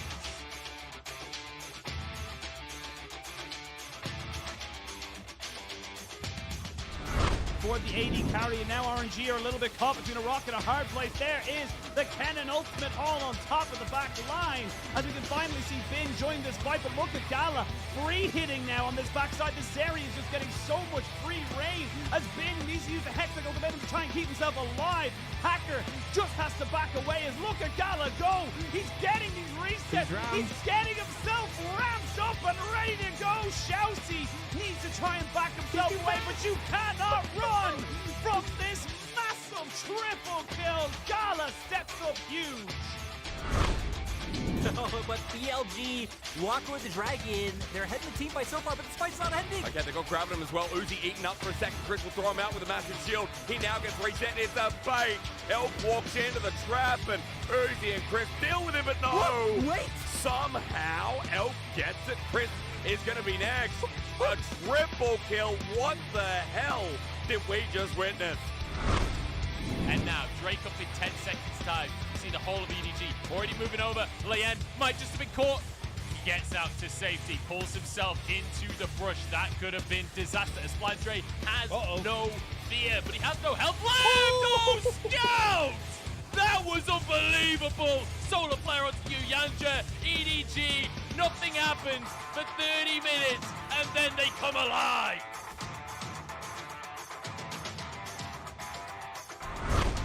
Tarzan might just go for a 50-50 smite here. He doesn't actually have that much to lose. If EDG get the strength, it doesn't matter too much for LNG. The 50-50 goes the way of Allah in the end. And now the fight ensues. Tarzan turns gold and Flandre in the middle of everyone. Maybe this is it for EDG. 2 kills, 1 for Viper. Is Dunby trying to escape, but the realm walk forwards. Can they find any more? Scout turns gold and keeps himself alive. Allah stunned against his support here, but Light charging forward, getting the resets. Bail out onto Viper. Viper falls though. JJ in the back line. Light turning it around. Mako alone, and LNG somehow find it.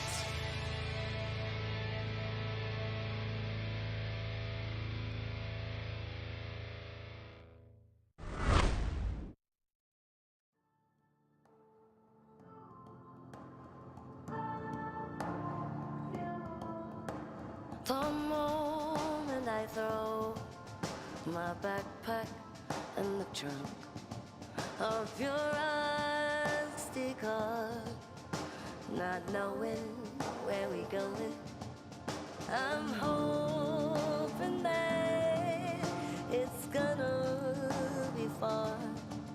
Oh, I'm hoping that it's gonna be far.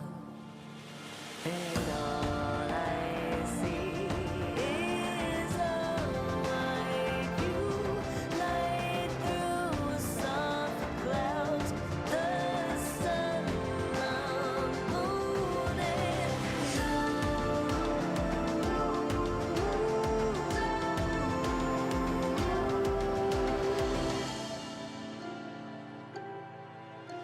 we follow our hearts.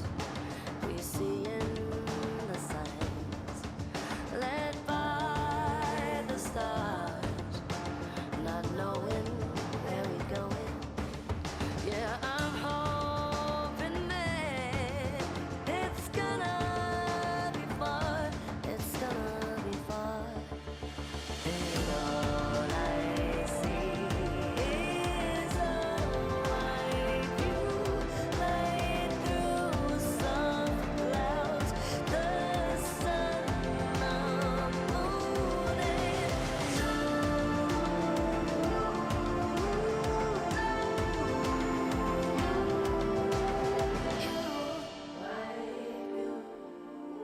emotional landscapes right here, making memories with you.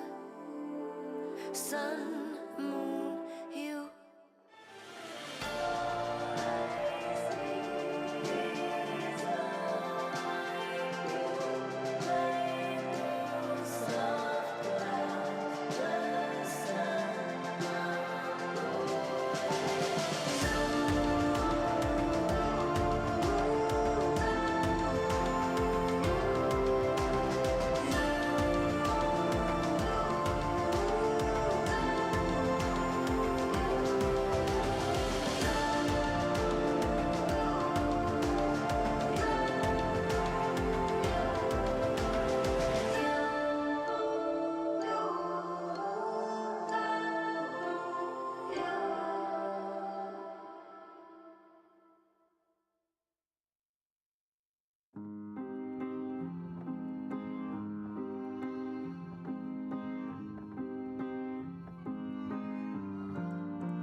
I saw you tonight, your beauty from inside, the glowing light is shine. I am with you.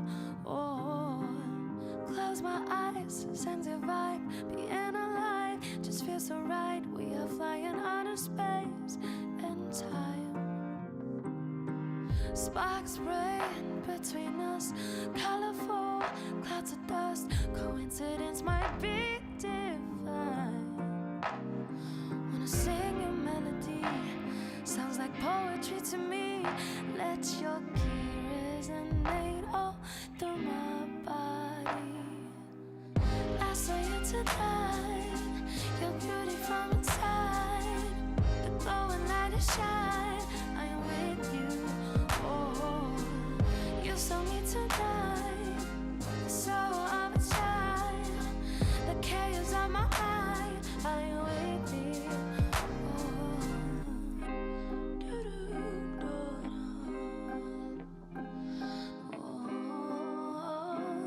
With me,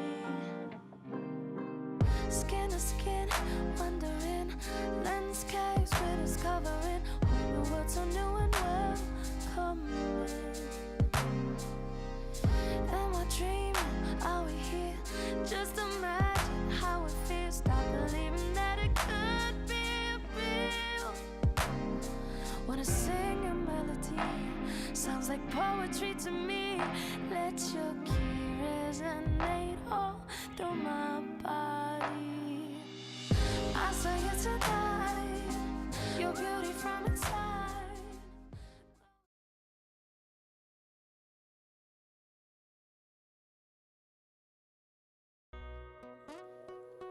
Ladies and gentlemen, welcome back to the LPL and our makeup days for the next 3 days. We plan to finish out the split in style before going into our playoffs. We just watched V5 annihilate Anyone's Legend in game number 1. 27 minutes strong, Anyone's Legend. Felt the full punch of the early game that V5 have been showing us all split long. I'm Mysterix. This is Lyric, and we are in person. Someone on Twitter called me short. How dare you? He's just very tall. Yeah, you know, either way, whether you're insulting him or complimenting me, I'm 100% up for it. You know, someone else we need to compliment, Votic, because he got MVP. I think it's not really surprising. I mean, just consistently in V5. I am not short. Sorry, what were you going to say about Votic? I was going to say consistently in Victory 5's games, I feel like we see numerous members pop off at the same time, especially in games like this again, where they're facing a team where they come out as heavy favorites. They just went across the board. But this guy still stepping up. Really good performance in laning phase. They were solid. We saw them outplaying the bot lane dives that were coming through. We saw some really good skirmishing in their jungle. And for Votic, it's just great to see after a lot of people didn't believe in him in his stint with Top Esports, which again did start off very rough. As he was starting to gel, Top Esports picked up Jackie Love, and that substitute made sense, right? Bringing Jackie Love, I mean, he is Jackie Love, world champion, like always his dominance, but good to see Votic coming into V5 being able to show his own with a team that is on par, right? Because it could have gone very differently. Votic gets picked up with a team with maybe more rookies or lesser players, isn't able to show his stuff, but being surrounded by legends, by other good players, he's really able to shine. Great that you mentioned Jackie Love. I feel like he's playing better than Jackie Love this split. I would put that out there. That Votic has been one of the best and most consistent AD carries, best team fighters, but even throughout the lane, him and PP God were talking about it in this first game, how well they sync up. And with Castle coming into the mix, it's just so simple to see why this lane adds as much pressure as the rookie lane, as the rich lane. All 3 lanes, I don't know if we call this team a trident. We've used that for top esports in the past. I call them a spork. Did you? A spork because it has many more uses. Yeah, it is. Well, now it feels like it has to be more than a spork because I was saying 4 points, you know, doing like Rich, Karsa, Rookie, and Votic, but PP God, now a spoon. A spoon. It's all well-rounded. There are no gaps. Spoon? It's a big spoon. It's a super spoon. It picks up what you need it to, and it doesn't ever fall off. That's what you want from V5. It has everything. Sorry, I'm back on camera. I was going to say, when I did live in Malaysia, you didn't use a knife to cut things. You actually did use a spoon. It's pretty interesting. Well, because they take... Because they don't use chopsticks in Malaysia, do they? Do they? I mean, it depends, or right? Is it There's Thailand? Different ethnic groups. But well, we're not going to get into that. But either way, it goes onto the spork or spoon and then goes in your mouth. No, you have a fork. You have a spoon. You cut things with the spoon. You know what? We're not going to go down this rabbit hole yet. We can go down this rabbit hole later. Because game 2, Anyone's Legend, staying on red side. So going to be able to maybe pivot some of those picks. Again, try and open up for V5 not to get so many lanes with hard pressure. Again, we saw both mid and top getting those matchups that are favorable. In bottom lane, Karsa was the one enabling it a lot with just kind of hovering around once he did get to the post 6 mark. And then playing extremely well. But even V5's bot lane, as we just hit on, we talked about Votic PP God. I really love the play where they're ready for the Realm Warp to come through. He knocks Xiaohao under turret. They turn that skirmish, and everything just looks well. So for V5, keep getting those strong lanes. For AL, how do you pivot? Yeah, that's right. Because again, like we saw some strong picks come through from them, so it wasn't like we just got all S tier picks from V5 and it was as easy as that. We got the Rise, which is a big pick. We got the Xiaohao Graves, which pivoted really nicely early. I shouldn't say pivoted, started. But as we go on pick ban once again, let's kind of round up what we know. V5 at first, Anyone's Legend are out of playoffs, and everything else in between is fun in the sun when pick and ban is going to be done. Yeah, and I want to see if Anyone's Legend change it up. And no, still leaving up the same pick. Jinx. So you can't just go towards that Jinx. For Anyone's Legend, right, last time it was the Aphelios into the Rise. Maybe just change out that Rise earlier on, pick some other jungle champion. But V5, despite winning, they're the ones changing things up. Well, that means that Betty can get the Jinx. And we've said this about every AD carry, but they're like, oh, this person's played so much Jinx. That's every AD because it's always usually a trade for the Aphelios. On our stat screens, right, I was going to pick what champions to put for AD carries. It feels so mundane because you know it's most likely just going to be Jinx, Aphelios, and Zeri. They 12.5. They do all play these champions. And now for Anyone's Legend, I really would be surprised if they don't go towards that one. Wanted to get the Grave straight away. And this time around, maybe thinking of taking jungle early. Huh. But that means Jinx. I mean, that means the strong picks that we've seen before, things like Gwen as well. And this shows the hand for Anyone's Legend where they want to put their I at least got to say I'm happy that AL aren't going with the Rise this early on. True. V5 haven't been one of the teams that have gravitated heavily towards the Rise. they have been more willing to go with like a lot of counter picks in mid or more aggressive matchups. This is something we've actually seen out from V5 before. They did play it on one of their previous series, bringing out the Misfortune lane, which levels 1 through 3 you do get pushed in. After that, you are able to get prio, and Photic did an exceptional job when he played that. Pretty much single-handedly carried Victory 5 to their win with his use of the bullet time, so I wouldn't be surprised to see it locked in here. Yeah, okay. Well, nicely done. Second time ever played. I was just looking through as well, seeing that Misfortune has only ever been played by Photic this split, something that was dominating the meta a little bit before. And as we get it, look, strong lanes, yes. That's what V5 has said. Once again, we get the Syndra, Hecarim mid 2v2 for V5, just going back to what was strong. And the funny thing was, we didn't really see them heavily play towards it, as you said, playing more towards Cassidy. Invades coming through, the response to invades from anyone's legend, and this pick worked wonders in it. Yeah, and that's how V5 have played a lot this split, to where, I mean, Carson won't give too many ganks to Rookie if he doesn't need it, because he's the one generating the pressure in his matchups, pushing out the wave. So you will see them typically use that more, invade the enemy jungle. We have also seen V5 be a team who likes to threaten dives on mid quite a lot, which isn't something that's all too typical, because it's very easy for, you know, jungle, no matter where he's on the map, to answer, since, you know, middle of the map. Yep. So we're going to see V5 keep that up. Anyone's Legend going to go straight towards their support pick. Can look to ban some of these out. Again, the Leonas, the Alistars, these champions that want to enable engage coming through to set up for the massive bullet time that Photic's going to be looking for. And so Leona goes first. And, you know, you mentioned things like the Alistar as well. Wouldn't be surprised if anyone's Legend banned this away, considering PP God was so good on the comfort pick in game 1. Yeah, it wouldn't be all too surprising. V5, though, instead looking to ban mid lane picks. Yeah. I don't think Forge has anything that really can go toe-to-toe with Syndra in terms of mid lane. Maybe you can just opt into more of a Forge-style champion like an Assassin that you're just going to lose out early, because we do think of things, other than the Blanc, which is already banned away, we do think of Forge for things like the Akali. Of course, Echo going way back has always been thought of as not really like a hard counter, but once you get through those early levels, you put a ton of pressure on Syndra. You have the ultimate to be able to get away. So there are some more niche options available for AL. And I think my biggest question mark, again, is going to be the Scraves pick, because you'd expect AL to pick whatever mid they decide, you know, Forge is most comfortable on 4. Again, save the fact that it's a flex pick for 5, and then kind of determine your matchup from there. Okay, well, we get the Silas banned away, so let's see if they go the route you're talking about. It would be nice, considering that in that top lane, ZDZ wants revenge, right? Forge, you also mentioned the Akali was something that could actually match here and maybe take a bit of a skill matchup, where in last game, he was bullied out consistently. It could be anyone's Legend last game of the split as well. You better go out in style. You better give Forge a piece of the pie that we've known him for. Yeah, and I do think, you know, it has been Forge's best champion this split. No! They are going to go towards it. They say, hey, again, the early laning could be quite hard, so not wanting to go through that abuse is going to go towards the Rise. Try and have a similar game plan to what they did in game 1 in terms of not playing for the exact 1v1 or like the 2v2 skirmishes, playing more for the hovers coming from Xiaohao, roaming down towards what would be bot lane this time around, because Misfortune is a champion you can exploit very easily. Now bringing the Rakan, another champion who's very squishy despite being an engager, so you know you can have an easy time looking to bring him down.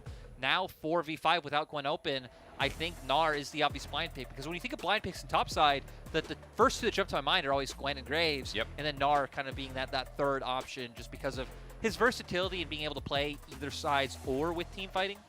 Especially with how he's going to work here in this. I'll ask you about V5 in a second, because we've had some slight adaptations from both teams. Anyone's Legend already have the range of Jinx. Last game it was the Aphelios. Jace was banned in game 1 as well. This time around it feels like AL can build a bit more space than they could have in the first game. Oh yeah, I mean, they're the team coming out with a range this time around, being able to put the Jace and the Jinx. Of course, V5's range not all too bad, despite like Misfortune not having the same auto attack range, just having things like the bullet time that do put a lot of long range threat is there, along with the Scout of the Week. You have a lot of tools to set up for Photic, and that's what V5's comp feels like to me. Is you're setting up for this massive burst. You don't have a ton of DPS coming out. You want anyone's Legend to group up, you know, very close-knit around Dragon, and then look for these skirmishes. I mean, it's a big deal considering that, you know, skirmishes, again, the key word, and V5 do it all so well. The early game team we talk about from Victory 5, they've already secured first. They've already secured first, and this match to them means more about putting icing on the cake. But again, a good show for us before we get into playoffs. For anyone's Legend, at the very least, I like to pivot here, and we have Forge on the rise, which is a bit upsetting considering Akali was looked at. But again, with more tools in the arsenal, with maybe more dynamics to play through in the lanes, I guess Forge will have more options. I mean, this time around, you definitely went out in terms of sides, right? You're not having to worry about that Gwen coming through. You have the Jace for yourself, the Ryze, which we already talked about. A lot safer in terms of pushing out those waves. Rookie always going to need someone to hover. And then even in grouped up fights, as long as ZDZ can get out that poke damage first, you have the long range rockets to play from. There's definitely avenues for anyone's Legend in multiple ways of playing the game. So I feel like this one will be a bit of a harder test for V5. I do feel like V5 decided to put themselves in this position by not first picking that Jinx. That's true. And instead wanting to test out this misfortune once again. I mean, Karsa picking up the Hecarim, though, you can see that at least their priority was back onto the jungler that's been doing so well in this pick. You were talking to me in, I guess we call it off-season, I don't know, yesterday. We were talking about best junglers in the league. You mentioned Loyan, you mentioned Kanavi.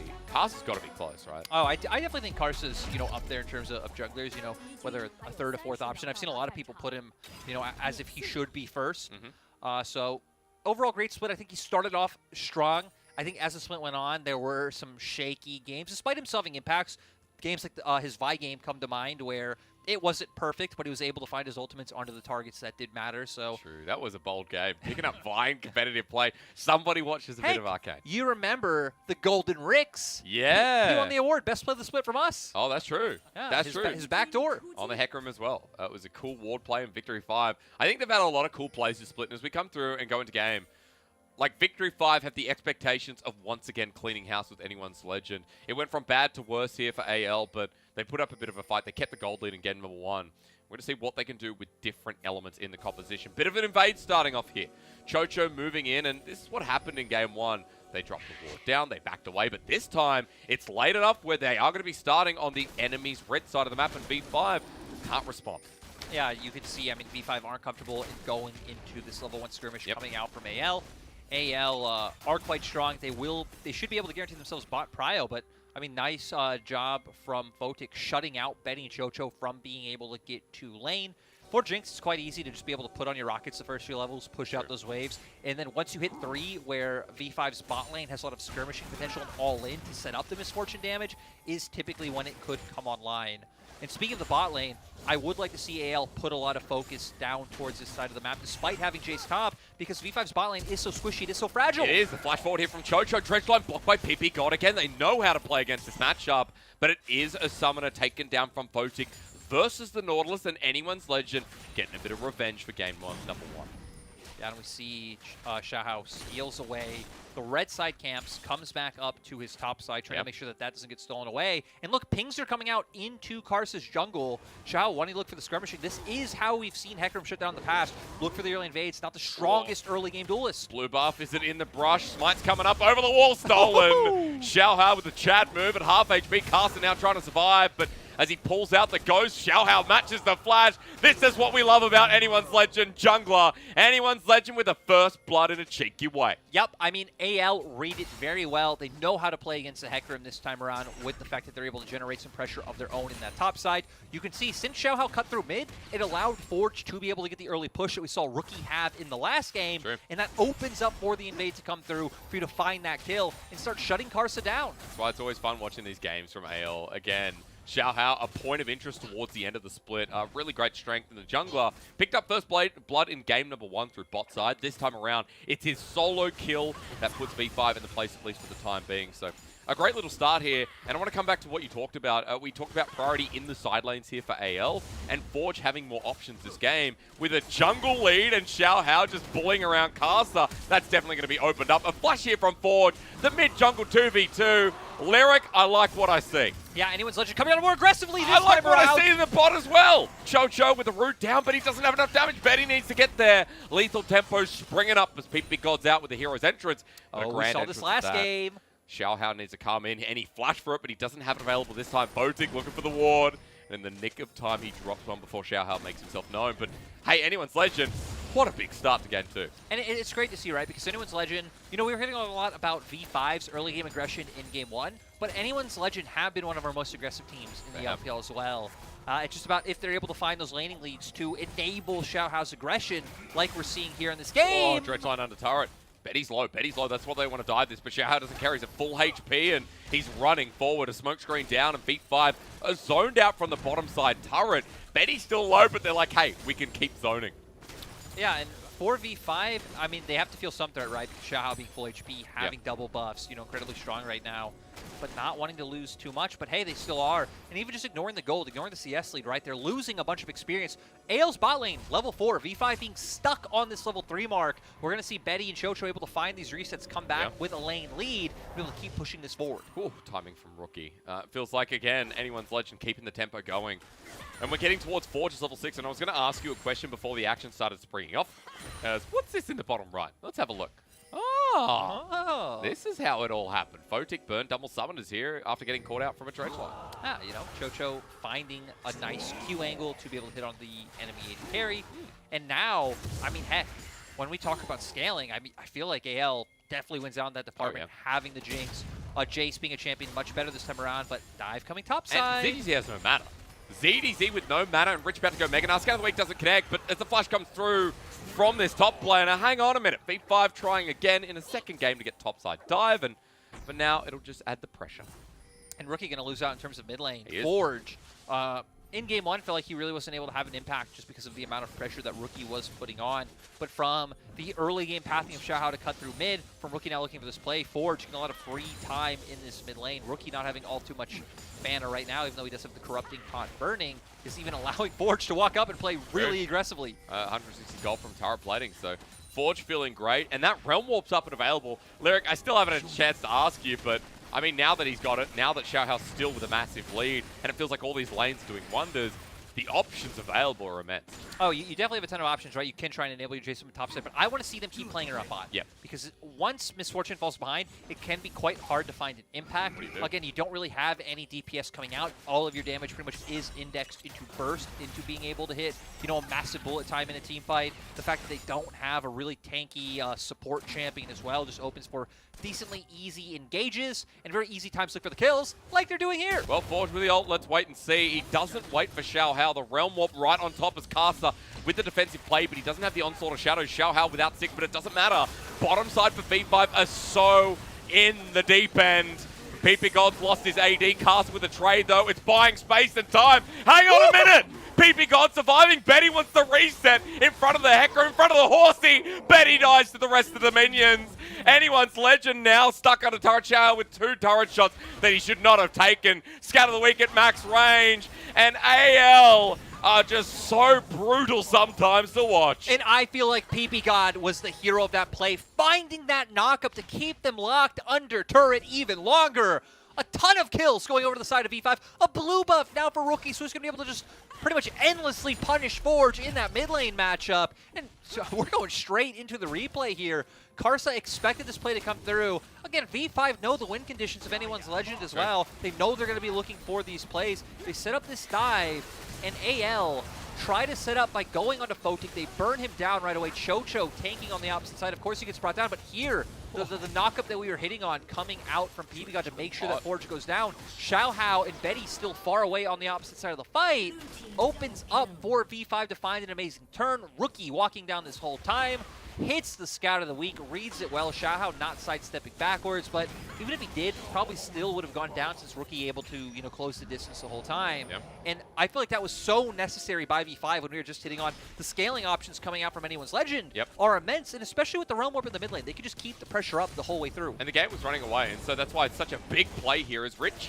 We speak of it, ZDZ going the all-in, but Rich just did the same. Goes into mini now, Xiaohao makes himself known, but Karsa has an ulti, he's got one target.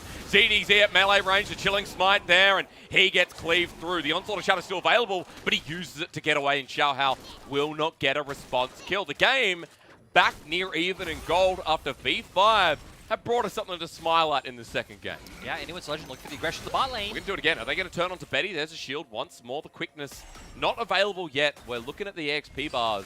Photic should be close towards level 6. And, you know, we talked about this before. Betty and Chocho with an EXP lead. That's why we don't see the 2v2 and V5 pulling out any ultis yet. No, and I just want to hit back on now that we're seeing mid lane. Forge started to roam up towards that top side, but Rookie aggressively walking forward, pretty much under his turret, trying to keep him from going up, just zoning him off from Raptors and the whole shebang. So nice see from Rookie in sync with his top side to not allow Forge to follow through. Now for AL, you would expect with Realm Warp coming up soon once again, you're going to look for a similar play. Xiaohao moving to mid. Yep. You open up Prio for Forge to be able to push this out. You start cutting down, looking for those plays. But Rift Herald's up. You do have to push. Oh, hang on. We got the bullet time coming through as well. Chocho with a nice flash in the angle, but he still dies. With the help of Ignite, Photic bursts down with a quick double up. Betty can't do a thing, so hey, they were going to move bot, but I guess Anyone's Legend now have to pivot up towards the Herald. Yeah, it actually looked like Anyone's Legend weren't going to go for the same play, valuing the Herald more than maybe covering for their bot side and punishing Photic and PB God, but V5 still want to fight this. And Rich not in a Mega Gnar, but he's at least buying time and space. ZDZ with the all leverage, getting bopped away, but he still lives. The flash from Forge, overcommitting the auto attack. He's going to die with one more while on the top side. ZDZ is getting cleaved by the horse again. Rookie and Xiaohao battling it out, but Forge is next here as Caster can't do it.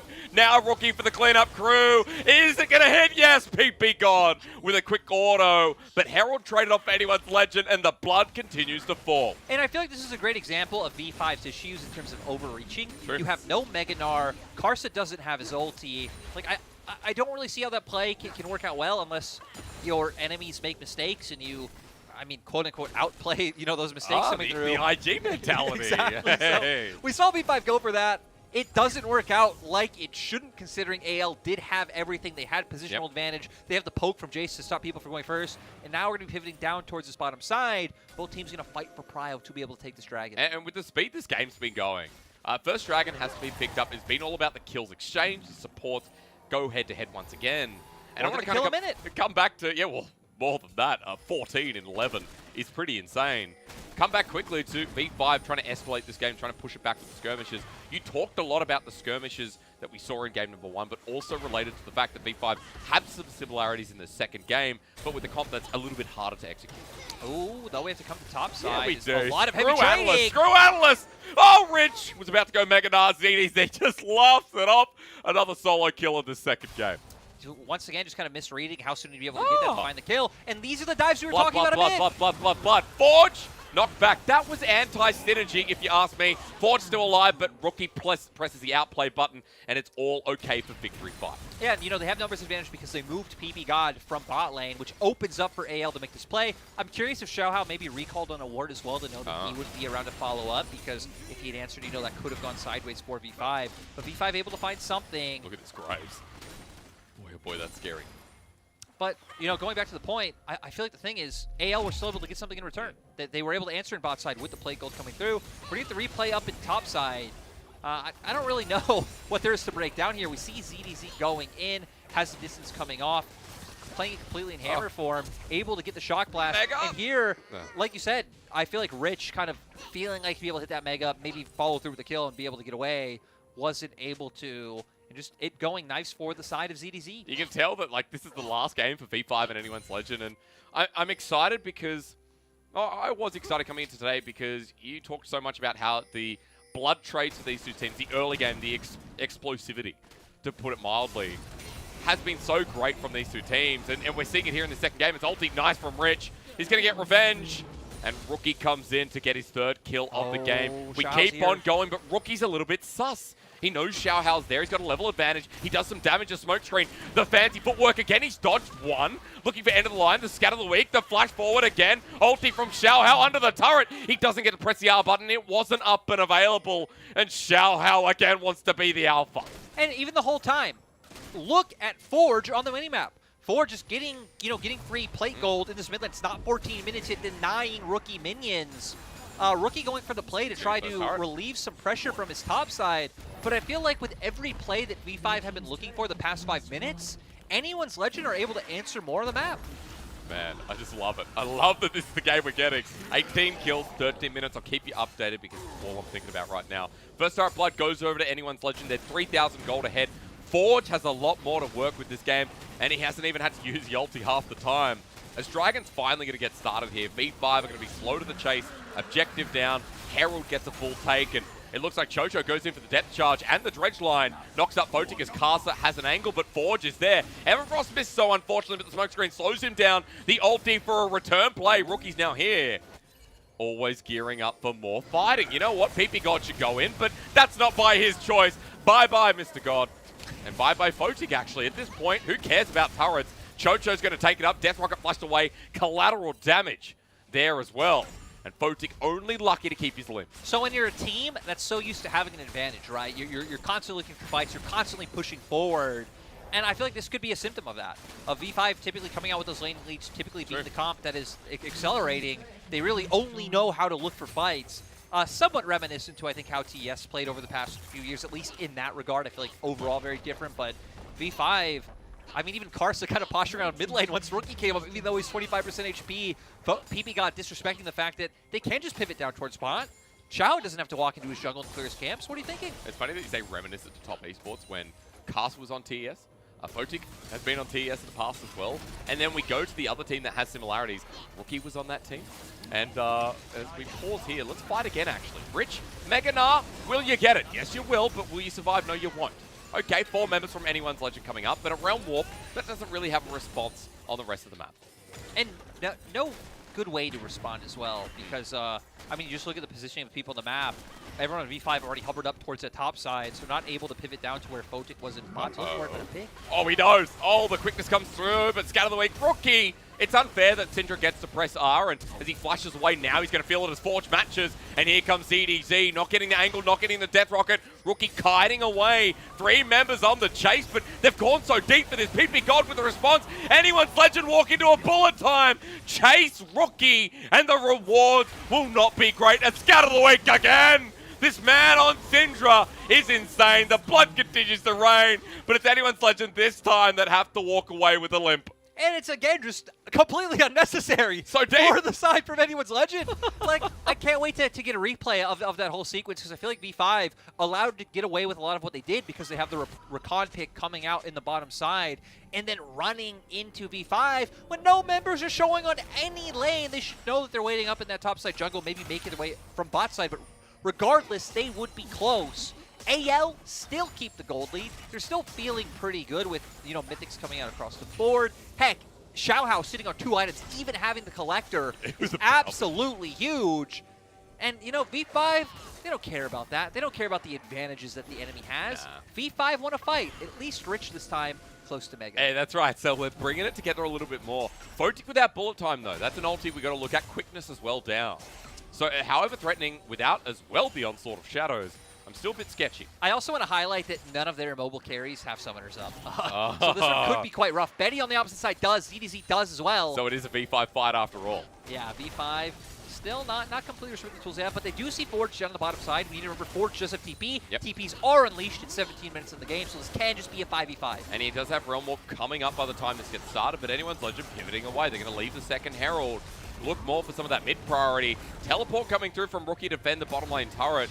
But this time around, at least V5 getting an objective in the game. And we'll have to find out what happens at the second Dragon now, and if V5 can leverage that to do more or less the same thing. But Lyric, this is your time to shine. We talk about the yakety sack. Yeah, so V5 can look for this pick. I want to say I'm almost surprised Chocho had the inkling to know this, because he's Rakan, right? Rakan can commit very deep and still be able to get away with his E and W.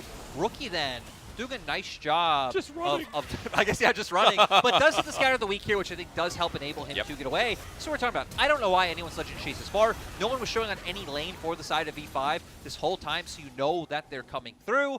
And then for V5, you just get some free picks on the enemy team as Rookie once again hits a beautiful Scatter of the Weak. Sure, AL able to follow it through with a kill of their own, but I mean, V5, who were behind, picked up more kills, will take that every day of the week. It was 5,000 gold and lead to Anyone's Legend. You talked about the scaling already in this game and how the composition works. Look at the members they have to run Jace, to run Jinx into as well.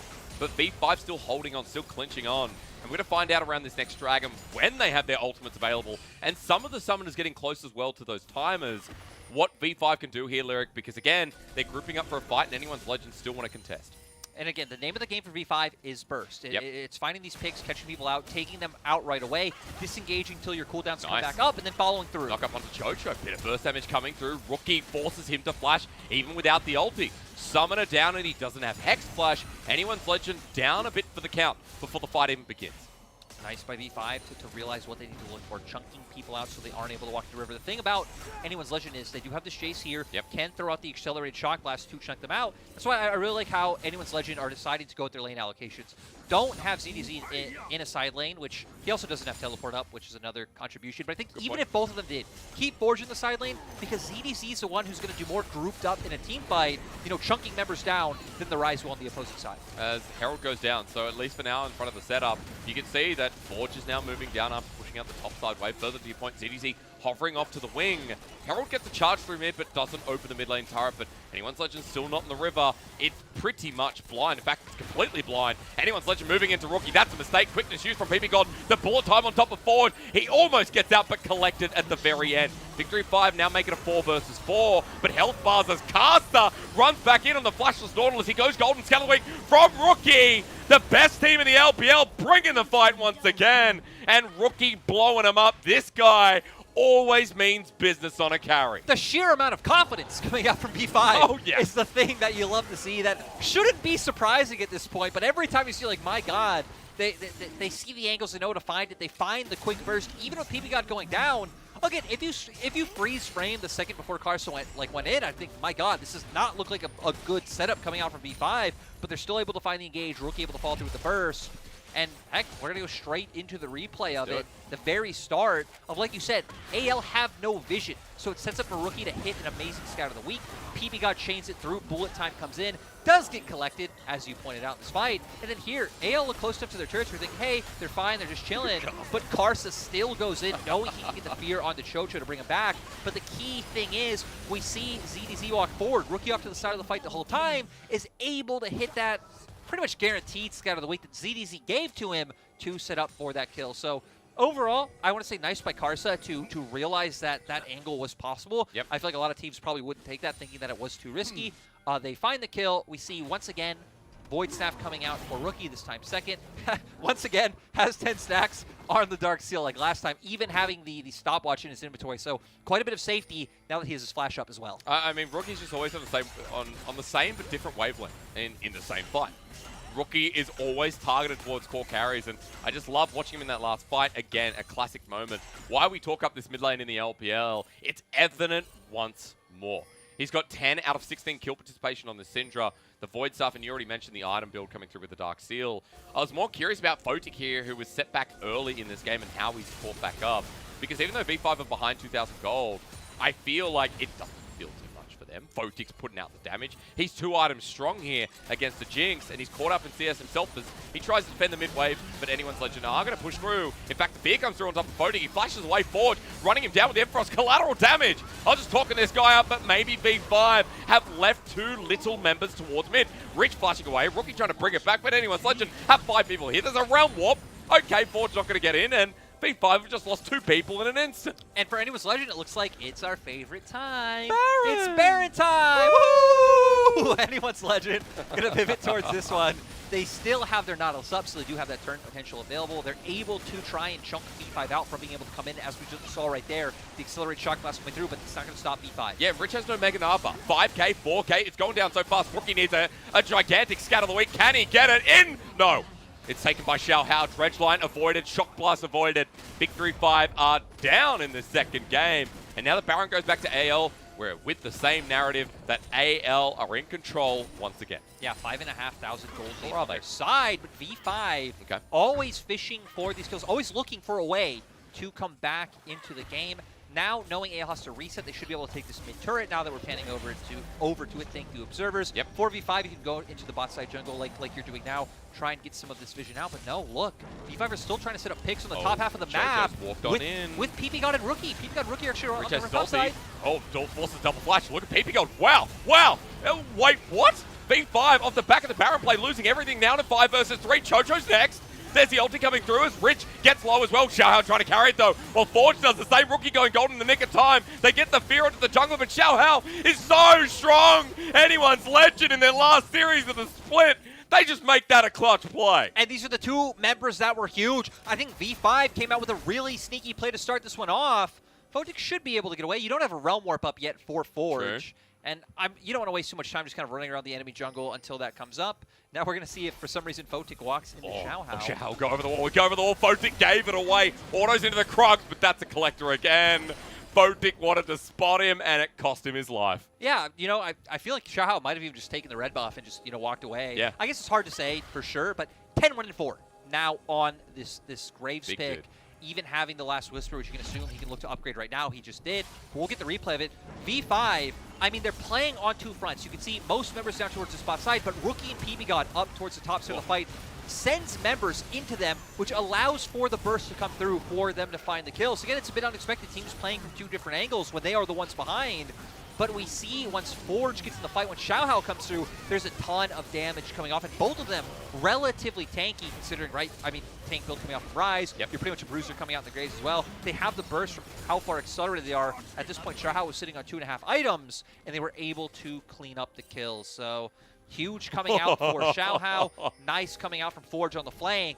And I gotta say, like, respectable try coming out from V5 when they are slowly and slowly falling further behind. But this is still anyone's Legends game. It is. Again, and Xiaohao's game at that as well. Further to your point, there's a zeal on this man. So we're going to get a fourth item relatively soon, which we've seen mortal reminders come through on Graves more. Not. So does anyone Legend gear up in front of the Dragon? V5 just trying to get some gold back into their pocket. Rich in the side lane. He'll be matched, though. He won't get free access to the inner turret.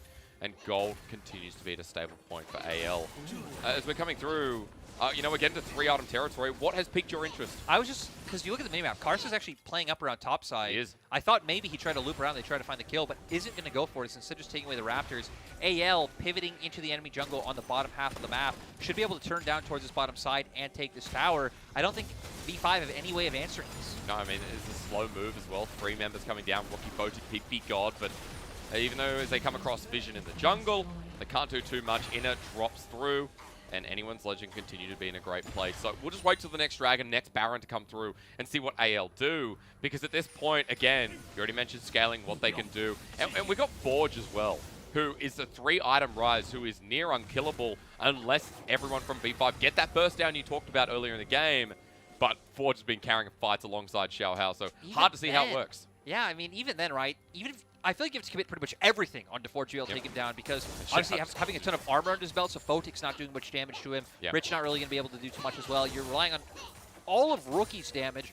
Rookie's full combo with, you know, maybe a bullet time from Photic, Karsa getting in there, you take him down, but then you're committing everything just to take down the Rise, and then Xiaohao sitting in the background like, hey guys, I'm here, comes out, kills everyone, and it feels pretty cemented for the side of AL. 4v5, this is pretty much your go-to plan going forward, is, you know, playing off timings where AL goes for resets, getting your Vision down, and then hoping you could find picks like we saw before come out from Rookie PP God to catch someone out like Chocha who walks too far forward, burst them out, have numbers advantage, be able to follow through from there. But even with that, I feel like Xiaohao might just be too big at this point. Yeah, that's right. Again, just waiting for that zeal to turn into the next item to be more amazed at how far ahead this guy is. Xiaohao was about 50 CS ahead of Karsa at one point in this game, and it's closed a little bit in that CS department, but he's still 10 kills versus 7 on Karsa. The bounty at 700 for a reason. It feels like right now it is going to be Rookie versus Xiaohao, but Rookie versus the whole of anyone's Legend also seems like a very good story. And as AL move to the side lane once again, it's 5,000 gold. That's going to move even further. V5 struggling to get there in time, and AL just keep taking turrets. Yeah, I got to go back to what you're saying, though. I feel like if there was, like, odds put on Rookie versus the whole of AL, I feel like AL actually might be the underdogs in that scenario. That's true. Not in this game, considering the drafts that have come through. Just based on Rookie. Yeah, just based on Rookie. Still remember back in 2020, I believe it was regionals, where we did our predictions, and Munch didn't predict IG to win. He predicted, he predicted Rookie to win. Yeah, I remember. So, you know? That was well deserved, though. Let's be fair. I mean, he's having another one of those splits where it's just God tier. I think his best split ever was the 2020 Spring, where his best split ever was in the IG roster, where IG didn't look amazing. I feel like it's so hard to say, right? Especially going back to like the older IG iterations, True. like 2015 and so on, where I just felt like he was very much alone in those iterations of IG, but still having great performances. But coming out on the opposite side, again, I just want to highlight the story of Xiao. For Xiao, coming into the league last year, was this exciting up-and-coming jungler, had, again, a lot of the same essence that Haro did coming out from Rogue Warriors, where he played very aggressive. He's in your face. He's constantly looking for those invades, constantly looking for the 1v1s.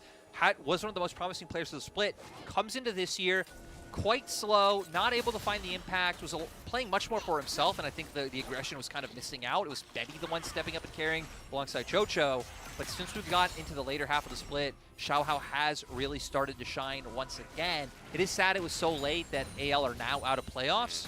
But again, this is momentum anyone's Legend can bring into Summer Split and try and get themselves over those spots at Worlds. And what was still already such a surprising spring split, whether the momentum was late or not. Again, I think anyone's Legend did well, considering that you look at this roster and you immediately put them 16th or 17th, like I did. To my power rankings, and I'm glad that I was wrong. Anyone's Legend bringing that Rogue Warrior spirit back, Xiaohao bringing that Haro spirit back, and kind of making his own name. And in this second game, they still hold the reins of control. They've been as bloodthirsty as Victory 5. We've had 37 kills in 29 minutes, and we haven't even had anyone drop for the past 5, but that's sure to change as anyone's Legend move towards Baron spawning, or at least have already spawned now in front of the Dragon as well. Yeah, I think a key thing to note is summoners are up for everyone. So, you know, the outplays can come through. ZDZ even having a stopwatch if V5 are able to find the engage. V5, once again, you're looking for a scout of the week, chaining that with PP God to be able to burst someone out. Karsa there on the edge as well. It's pretty much a one-burst, one-hit combo coming out from V5. If anyone's Legend can survive that combo, they do have more DPS in an extended fight. Good scout of the week, flash there. Burnt by Rookie as well. Chocho goes in deep, but Karsa uses this opportunity to try and find the spot. Doesn't knock him back, but scout of the week will. Chocho going in, he has no way home. As Death Rocket hits through on Rookie, wait, that HP might be okay for a 5 versus 4 as anyone's Legend still look as aggressive as ever. Wow. The good thing for V5, though, is you didn't have to commit any of your ultimates for that pick. Sure, Rich now doesn't have Mega, so you're going to need to take some time to build that one up if you want to take a full-on fight. But not having to burn those ultimates is huge because you still have those burst combos available. But for anyone's Legend, they still have a lot of tools up as well. There's a ward in that brush. There's a ward in the brush to spot him out Rich. Without the Mega Narbar, you said, is here we go with the quickness. 2-man knockup immediately onto the jungle. Xiaohao is the Fed member. The burst. Lyric, it comes through. The ulti forces him away as ZDZ runs on in, gets Rookie in the end. A big pick, but still Victory 5. Pull off the execution Rich. when it matters. It's Rookie. Rich actually coming over the wall. He's about to go Mega now. He wants to collapse on them, but I'm not sure how he finds a way in. Let's see if he turns the corner and spots him out. Hello. Okay. He's going to go Mega Nas still, but they're running away this time. That still works. That still works. That does work. He delays their backs. V5 able to start up the Baron. Rich even TPing in. They might be able to go for this one. Anyways, we'll just have to run all the way across the map. Such a big play. I mean, I thought Rich was just trying to get cheeky kills, but it evolves into the Baron. And anyone's Legend know that Xiaohao's moving as quick as he can, but Chocho's the only one nearby at 4K. Moving into 3. Xiaohao doesn't have flash. He doesn't have ulti. Wants to get over the wall. The Death Rocket, not in time. Victory 5 on the edge of despair in game number 2. Are the complete opposite. Carson takes depth charge. His teleport, it's double in the top side, and you make it trouble as a 1 in response from Rookie. Victory 5 have 4 Barons. Rookie wasn't up in time, but that is such a big win when they shouldn't have any wins at all. No, that was great, right? I mean, the fact that they found that pick without having to commit their ultimates was so monumental for the side of Victory 5. We're going to get to go back, see the fight here. Chocho looks for the pick, but sadly, the Dredge line brings him closer to V5. Yeah. So the damage able to come out, scatter the weak hits, which locks him down. They're able to get the rest of the damage forward. Rich being in Meganar zones off the other members from being able to walk forward. And V5 know, hey, we're chunked, but we still have the combination to be able to take them down. And anyone's Legend actually committed most of their ultimates in that play. So they wait for the timing here. They didn't get spotted out by the Ward Hysterics. And then they find the CC combo coming through with PB God and Karsa. The other members flashing forward and following up to get the picks they need to guarantee the Dragon. And then, like you said, we both thought Rich was just kind of messing around. You know, hey, can I get a bit of a cheeky kill here? I have Meganar. But no, setting up for Victory 5 to take the Baron. And he delayed the back at the last second as well, so it was perfect timing from Rich. A great play for a top laner. That might be 1, 4, and 10, but we talk about being so crucial. Now in the bottom side, Victory 5 with the Baron. Want to start picking up some of this freestanding gold. There's this last outer here. We've got inners throughout all 3 lanes. Anyone's Legend on the defense path for what feels like the first time in this game. I gotta say though, Anyone's Legend are still up in gold for now. They are. They do still have an incredible 5v5. The thing is, Chocho needs to be able to find those engages. Yep. If Chocho can land the Dredge line, they can just bring the fight forward. They have the damage. They even have the range now with rapid fires built on both Xiaohao and Betty. Okay. Just gotta be able to find the hook coming through, or V5 overcommit. Well, let's see. Anyone's Legend still defensive for now. It's a good scout of the week. Defending mid lane turret. And, you know, talking about those item differences as well, going to be huge. Again, Anyone's Legend survived the burst. It has been the biggest question. Chocho, there's that engage you wanted. Photic is down. Casa runs in, but now they're on the escape path. A good zap hitting as well. Xiaohao wants to chase up Chocho with another angle.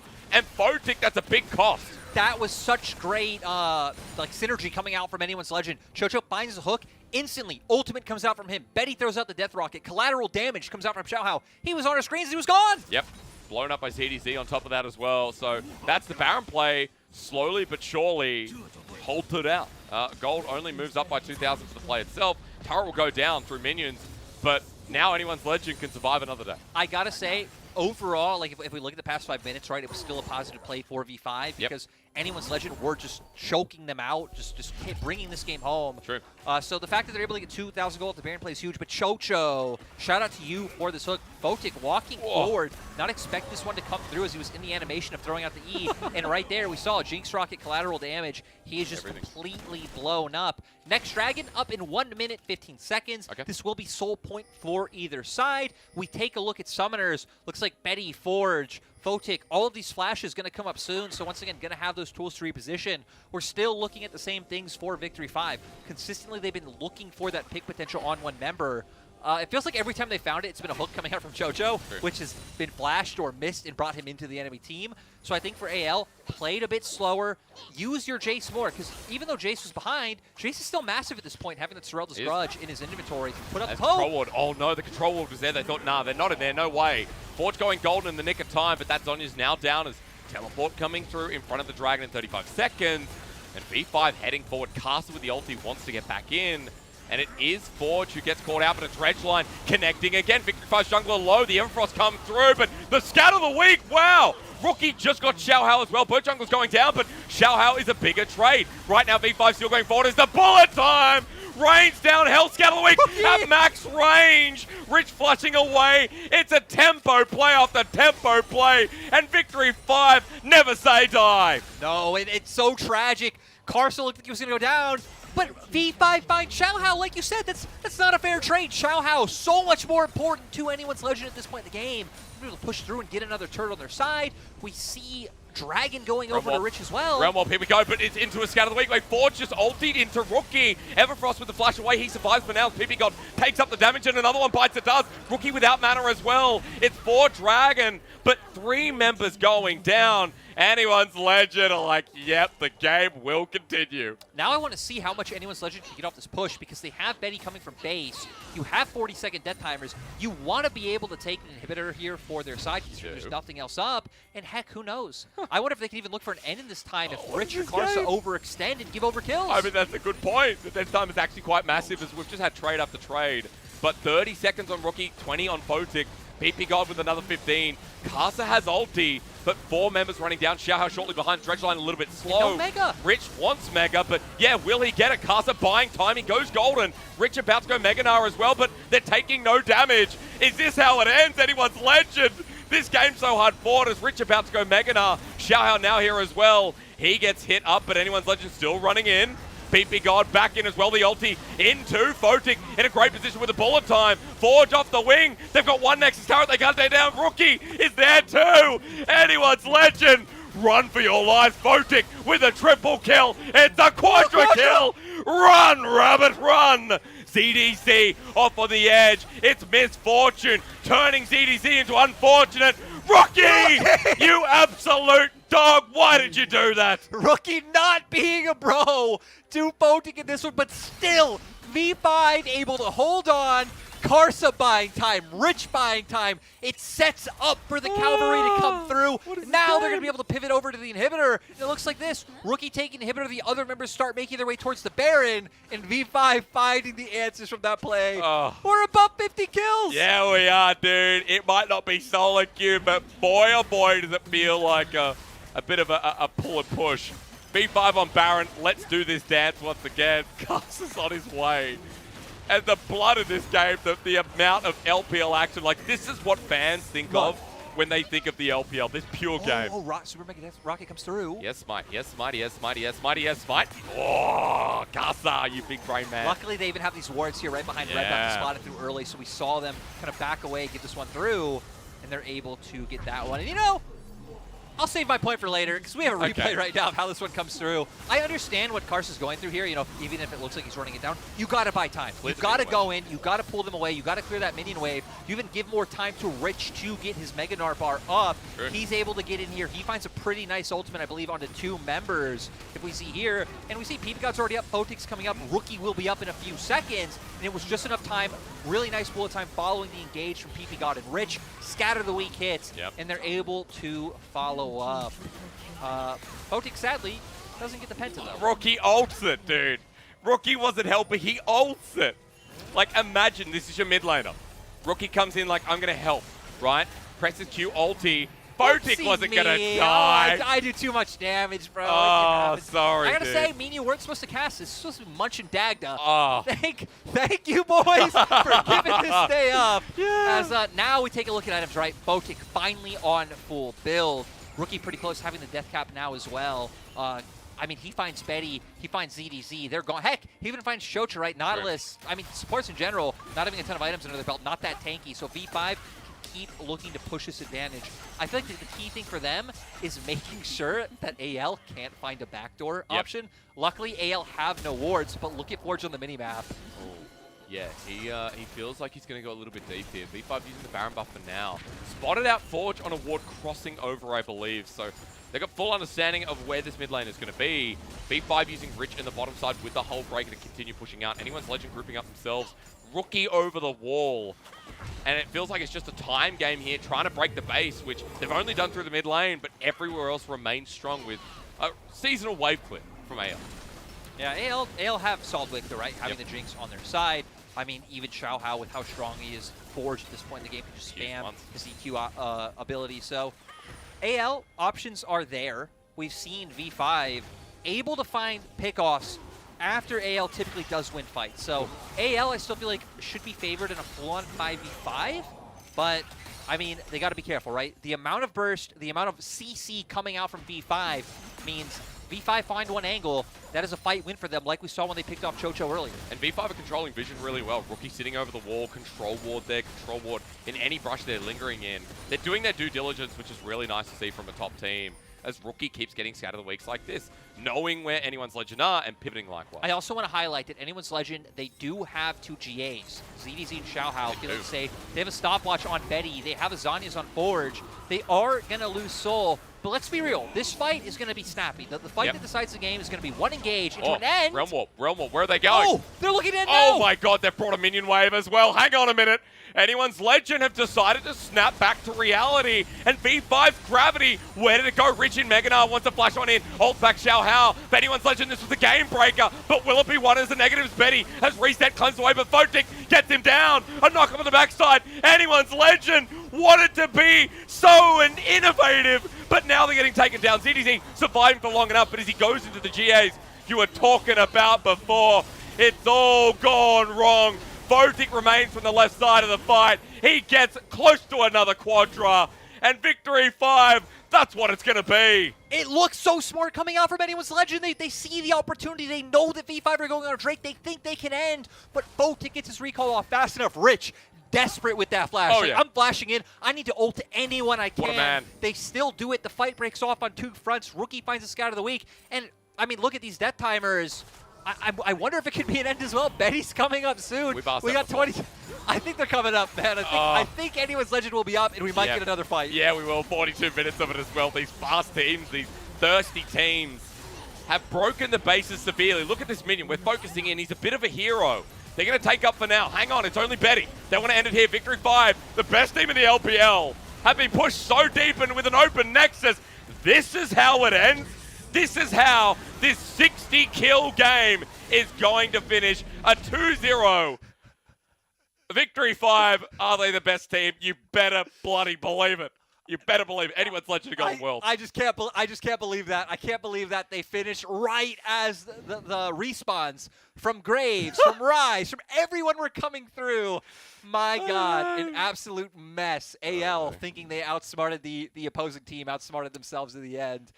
That was a great game. V5, they know how to smash teams. They know how to just snowball. They also know how to be enough of an annoyance to make the game last like 40 minutes and find their way back. I just don't know because anyone's legend. Like there were so many times that game you're like, well, look at Xiaohao, look at what these fights are going. V5 didn't have many options. But again, created through a window, and Rookie and Lysindra absolutely massive. But the defense, the second time around, it was the base defense the second time around, where anyone's legend kind of created that story in the game. Deep invades too deep, going too far, pushing too far, being a little bit too aggressive. Things we've said about V5, you could say about anyone's legend throughout that whole series. Yeah, I feel like the two teams are kind of like soulmates in terms of how they're going out. Yeah. V5 obviously just having much, more decorated players in terms of like experience and level of play. But I feel like both teams kind of throwing it away, looking for these picks. I feel like both teams as well having like solid understandings of their win conditions. You can see V5 were always angling for picks. V5 weren't trying to start like outright 5v5s or anything. No, they were playing with vision. They were waiting in brushes for people to walk too far forward. Sometimes the engages from anyone's legends betrayed them, as we saw with like the Chocho hook around mid lane where he tries to get rookie flashes and it hits the wall and he goes in. So I feel like both teams understood what they needed to do. V5 just out executing in the end. Oh, I mean, that's what it comes down to. V5 always out execute. 14-2 now. 14-2 to finish the split. Congratulations to V5 again. Yeah. They were first, but now they're more first. They're more first. They're first. They're their first. They're first that they've ever picked up in the LPL as well. So congratulations for the first, not fifth, but first. And now for LPL, like we finish with that kind of banger, right? That one that doesn't have too much impact. We kind of move on to more important games, but I will say, like, this is a good time for V5 before we get to playoffs, before we get to their semifinals, where they start in the first seed. Yeah, V5, I remember looking at the stats the other week, that V5 had the highest win rate from when they're behind at 15 minutes. Oh, yeah, it was 50%. Yeah, 50%. V5, V5 when they're ahead have, like, whatever it is, like an 88% win rate or something normal, right? Yep. But then behind, they win half of their games when they fall behind. So I feel like that is another thing that defines V5. There's a lot of small quirks that kind of set this team apart from anyone else. And I don't want to highlight on the graph. I really don't want to highlight on the graph, but my God, that is so sad for anyone's legend. It is, dude. This was going to a game 3, and anyone's legend really brought the fire this game. Xiaohao gets a massive props, and I feel like those individual outplays again just hit hard. Even Photic in that very last play, where anyone's legend tried to, I guess, backdoor the Nexus. I feel like Xiaohao and Forge had a lot of good moments in this game. ZDZ obviously has huge damage, but I mean, you're playing Jace. You're playing a Jace later on in the games where you have like multiple items built, right? He's seen a lot of accelerated shot glass. But yeah, Xiaohao and Forge finding their opportunities. And heck, even, I mean, Carson, Xiaohao, we said these seems like soulmates. Even in that one fight, kind of finding ways to go down together and set up for the 4v4. So, I mean, right, the series had no implications. It is a warm-up for V5 going to playoffs because V5 do have the bye all the way to double elim, so they won't be playing for quite a while. And for AL, I mean, I feel like just consistently there have been like bright lights for summer in terms of what you can build around and how you can play. And, we'll see them in a few months. Yeah, we will. And again, for anyone's legend, like a big surprise in this team as we kind of wait for the MVP here. Just a reminder that anyone's legend had a team that were easy to put in 16th or 17th. Like ZDZ is a top laner, we remember before. Xiaohao is, okay, he's a good jungler, but is he enough to carry the team? Of Forge, of Betty, of Chocho. Betty looked pretty horrible in RNG. He didn't look too much better on Rogue Warriors, but I feel like one of the top of the MVP standings. I mean, but that's a crazy thing, right? As we kind of look at them again. I was looking at before full victory 5. Photic and Rookie, by the way, tied 4th. Actually, Photic got game number... No. Rookie? Who got game number 1? Photic got game number 1, and let's be real. I assume Rookie's going to get game number 2. He's going to get number 2, so they're going to be tied 10th.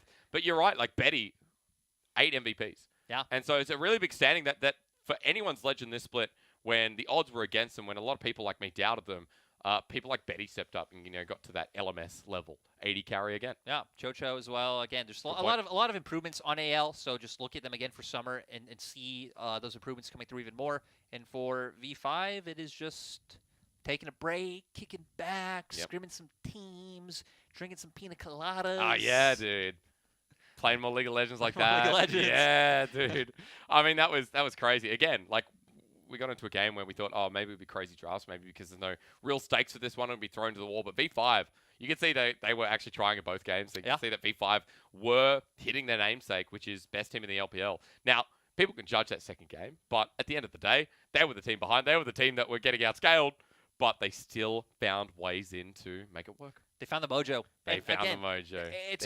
It's always these teams that are built around just like individually cracked players, if that's a good way of putting it. Like the IGs of the past, the top esports, who just always have these ways of coming back in. And even just hitting on when they were behind, right? They didn't slow down. they were still looking for picks constantly. We saw the one pincer play they played where 3 members coming from bot, PB got in Rookie the whole time playing top, and they make it happen. And we hit on it. Rookie, of course, was going to find MVP for this series. Yeah, he was. Had a lot of amazing scout of the weeks. Just a lot of really good, pick setup coming from him to guarantee that V5 can find the win. In both games, right? Might not get MVP for game number 1, but it's the Syndra back-to-back in this series that puts him up here on the poster. That's almost 30% damage, but forget that. Think about the damage percentage per gold. Think about Rookie now on 10 MVPs as well. V5, their AD and their mid are tied second with Xiaohu and Konami for MVPs in the split. And that's kind of rare, having 2 players from a roster in top of MVPs. Yeah, and I mean, you always know support in LPL doesn't really get MVPs thrown around. That's true. Karsa, I think his play style not really opening it. And again, I feel like Karsa has been more of like the secondary role, but for V5, they just have solid players across the board, and they have a really good understanding of how they want to play the game. You can understand what they're looking for. You can understand their game plan. You were highlighting their vision control of this game and how they were playing around that really well. And they're just a team that I think is very hard to play and to prepare against. They're very fluid in terms of adapting in the game, and that's something I feel like is very hard for a lot of teams coming from like team side myself. It's very easy to try to lay out a game plan and then follow that home, but it's like, hey, if the plan doesn't work out, can you adapt in the Rift to find ways to win? And V5 are exceptional at doing that. Even before we get into the Rift, right, draft as well has been a big thing where we talked about V5 get a lot of exceptions, a lot of big champions. This time around, they weren't let through. They didn't want to optimize for the Jinx. They didn't want to pick the Gwen early. That got banned away. There are a lot of things that V5 had to change around, and it still managed to work out, if only just. Congratulations to V5, 14-2 to finish off the split. But now we move on to more pressing matters. FPX versus OMG. There are some playoff implications for this to round out the split, or at least get towards it. We'll be right back after this break. Is post 6, you can start to get a lot more aggressive. That goes over the plate. Ghost actually popped there as well. Bubba really wants this fight right now. Kraken Slayer is a lot of damage. A flash for safety. Here comes TF. He's going to flash the stun. That's it. The last auto gets him, but Everfrost should be enough. Shen's coming. Shen's coming. Oh! The shield's too much. No, the man is going to live. I was raised in the struggle. All I really know is the hustle, boy. Y'all don't really want it with me. I'm self-built, I'm self-made, and I'm self-paid. Y'all don't really want it with me. Of poke on the side of T1. Krako's staying in, not gonna get it. No charm lands either. The stun is in. Everfrost onto Keria, as he will knock them both up, and in goes Owner after a huge shock blast, and the kick is going to clean it all up. And that will be the ace for T1. Keep it low, bro. Fab, burn a couple down in the meanwhile. Sau đó Celeb cũng đang chạy tới và chiến thuật của FPX là phá nhà để endgame. Họ làm được điều đó hay không vẫn chưa được những xử lý hay quá. Các bạn ra cửa bên phía tay trái để nhận đơn xin lỗi. Cú dịch chuyển kết thúc ban đấu đến từ Chuti. Gamisport có Baron, họ bấm về rất nhanh. DNK đang trang tới. Đánh nhà, Chuti đánh nhà. Là win, một phát, 2 phát đủ hay chưa? Chuti đặt được hay không? Còn thiếu một phát. Đặt được và chiến thắng dập cho FPX. I got love in LA. I got folks in NY. City to city, the operations worldwide. Doesn't matter too much for LNG. The 50-50 goes the way of Allah in the end. And now the fight ensues. Tarzan turns gold to plunge right in the middle of everyone. Maybe this is it for EDG. 2 kills, 1 for Viper. Is Doombeat trying to escape, but the Realm walk forwards. Can they find any more? Scout turns gold and keeps himself alive. Allah stunned against his support here, but Light charging forward, getting the resets. Bail out onto Viper. Viper falls though. JJ in the back line. Light turning it around, and LNG somehow find it. Y'all don't really want it with me. 視界のコントロール、スピンスラッシュ、トルツ入っていく。ダイシーも合わせるような動き。竜の怒りでワンスティスエンゲージ気味。そこに敷いてあるグラビティフィールドで動きが止まったダイシーデッド。さらにアンストッパブルフォース4番のガップパスが決めた。あとは一人一人持っていけばいい戦国ゲーミング。エース獲得。I'm feeling myself, I killing myself. Just give me some time, I'll be chilling and well. 控了飞手直接将这个闪现离开，达维斯鬼步开启，要抓吗？攻到被留住，想留，但达维斯左边开起来，第一个，可不可以？第二个哇，牙迪敏智的一个大绝，打出了反打，结果那达维斯还在赶，第二朵闪现，这里是控制665想抓，有孔道，还有吗？鱼人第3朵，Triple Kill，这里是往前第4朵，Triple Kill，哈哈哈哈，哎呦，哈哈，打控。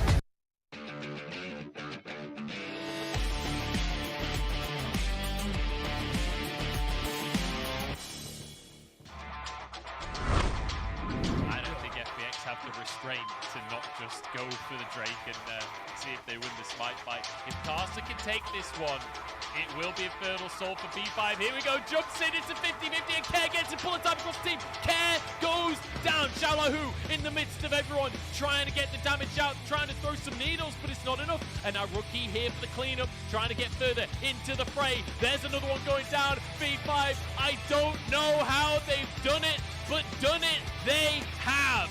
Xiaolahu eradicated. B5 gets the ace.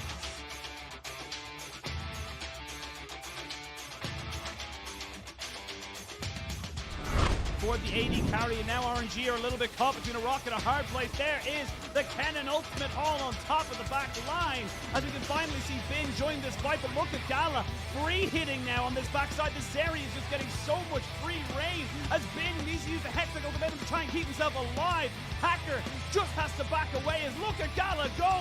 He's getting these resets. He's getting himself ramped up and ready to go. Shousey needs to try and back himself away, but you cannot run from this massive triple kill. Gala steps up huge. But BLG walking with the Dragon. They're ahead in the team fight so far, but this fight's not ending. Okay, they got grabbing him as well. Uzi eating up for a second. Chris will throw him out with a massive shield. He now gets reset. It's a bait. Elk walks into the trap, and Uzi and Chris deal with him, but no. What? Wait. Somehow, Elk gets it. Chris is going to be next. A triple kill. What the hell did we just witness? And now Drake up in 10 seconds time. You see the whole of EDG already moving over. Leyen might just have been caught. He gets out to safety, pulls himself into the brush. That could have been disaster as Flandre has no fear, but he has no health left. Oh, Scout! That was unbelievable. Solar flare onto you, Yanja. EDG, nothing happens for 30 minutes, and then they come alive.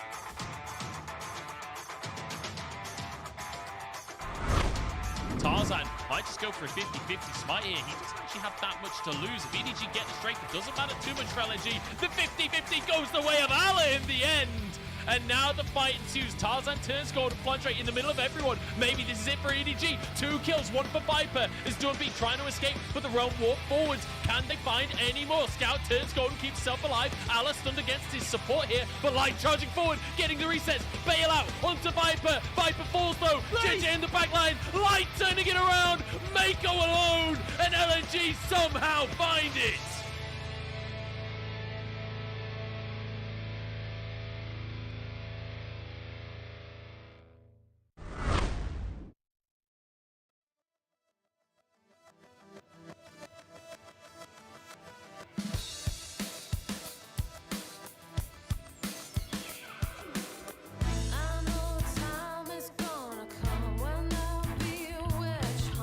We're gonna have to stand and fight, stay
Ladies and gentlemen, welcome back to the LPL for a very important match. You're wondering, wait, playoffs were meant to start soon. LPL's got a couple of makeup games to go through, and this is the second series of today, the last series of today, to kind of get one of those answers through. My name is Hysterix, and I'm joined by Lyric, and it is rare to have us in person. We are in Ireland. I flew here. It was long.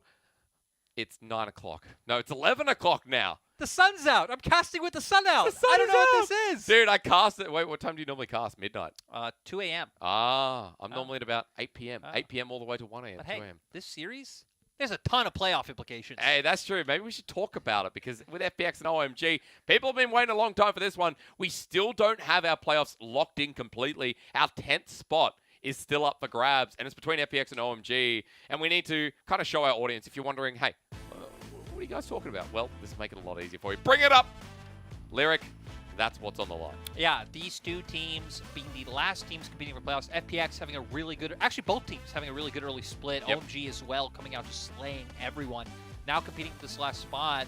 This game could mean that could be who decides. It True. could also not be. Like, it depends on which team wins. It depends on the series in the following days True. because OMG plays 3 series 3 days in a row. Back to back. Yeah, it's going to be a big one for OMG. And I guess today we'll find out who gets that final spot if it is OMG finding success. Again, it is very easy for OMG here. All they have to do is find a series win and they lock in. As we go forward as well, just a reminder, that's why OMG have an advantage. Let's go on. Let's get into the matchup itself, because OMG have been a team that have been really exciting to watch, and that's why, you know, we're kind of half expecting like, all right, well, back-to-back playoffs on the cards. Again, OMG in a great position. And on the other side, it's easy to say that FPX, they've only got one real lifeline here. Yeah, for OMG is match point, you know, at this point, because you already just said it. If OMG win, OMG are just in. It actually does not matter how their last 2 series go whatsoever. And if OMG lose, they actually aren't out. If FPX don't lock in with the win, if OMG win their next 2 series, despite losing to FPX, OMG will still make it over FPX. It's annoying. It's annoying. And even though the matchups are hard, like we've seen crazy things happen in the LPL, LNG, RNG, it is doable for OMG if they can't find it here today. So again, FPX in the harder position. And as we kind of look at OMG and their playstyle throughout this split, I think we need to kind of touch on the last time we saw them was 3 weeks ago. Yeah, it's been a long time. And for OMG, who were in a bit of a slump, they came out and they beat RA. And let's remember, RA 3 weeks ago was a team that was beating everyone. Like RA, even with their recent losses, RA is a strong team. And for a team like OMG, who had been slumping, who had been struggling, it was quite a good win. And I feel like a lot of that came off the back of Aki playing around this top side, setting up Shaji for success, bringing Cube down. And I feel like a lot of that does just go to how cerebral Aki has to be for this team to win, knowing RA's win condition and shutting that out. Again, for OMG, you know, Aki's been someone we relied on this split, and it's kind of interesting to say because I feel like Aki was one of the weaker members in previous split, and Cream came through in his rookie split last time. Abel and Colt as well, very volatile bottom lane, which can be good and bad. There's a lot of good points about OMG, and you know, Shanji for his rookie split. We didn't even get time to talk about FPX. It's fine. We can jump into band pick. Yeah, we can. We can talk about FPX as we go because we already hit on for FPX that, you know, even if you win, you're technically still not in. That's true. You got to wait. You got to see what OMG does. But you got to feel if FPX beat OMG today, OMG play LNG and they play RNG. Like if FPX win, FPX should be feeling pretty confident that they should be able to lock in. Because OMG only have to lose one of those matches as well, and then it's done. And you play 3 days in a row, so it's not like you have a ton of time to like change from day to day. That's right. And again, for OMG, that's why today is going to matter so much here. Welcome to Pick and Ban. We're going to mention some more points about FPX, but we can do that going into game. Everyone loves a piece of story running in past draft anyway. Let's talk about what's important here on 12.4. We saw this last series. We're seeing it again. The Jinx first pick still remains true. Yeah, Rise still being left open in Aphelios. Those are usually the 2 standouts, right? We saw it earlier in the day. I believe it was in Game 1 of the V5 series where that is your first rotation. And it's on the other side to pivot into what they want. Of course, with things like Ahri open, it can change depending on like what your team wants to value in terms of like maybe more early game lane domination and early game pick potential. And Clid, of course, typically being that more early game oriented skirmisher coming in. And there it is, the Ahri instead of the Rise. Okay, well, we get something a little bit more aggressive from Care. Remember, the new mid laner coming into the team. It ain't Gory. They're relying here on the person brought up from the LDL. It's kind of interesting, too, considering that I feel like Baytron and Gory had better synergy than, like, we saw Baytron with, Clid with Gory. Yeah, true. And now I feel like Clid and Care work better than the other way. So FPX kind of finding their duos that do work for them. Now for OMG, wanting to get cold on something aggressive with some engage. Typically here is where you would see, maybe a jungle pick come out as well. We do still have the Hecarim left open. Aki as well, liking a lot more of these early game skirmishing picks coming out. So things like the Xin Zhao, things like the Lee Sin still on the board. You talked about things like the Talon earlier in the split as well. Comparing junglers is always fun with the champion pool here. Something we can get into more about because for now, it looks like OMG are pivoting away, going towards a strong mid laner. Instead of getting Cream on the LeBlanc, it is the Vex here with a lot of dashes coming out of Care. And interestingly enough, it's not a pick you'd associate with Cream, right? Not something who's gone to a heavy amount, has preferred to either just stick it tried and true with things like the Victor and the Orianna, or has been the LeBlancs, the Akalis, these sorts of picks. And let's be real, we have not seen OMG a whole lot on 12.4 because of their games getting delayed. So this is a team that has a lot of time to figure out their identity. Typically, it has been playing more towards the top side as the split's gone on.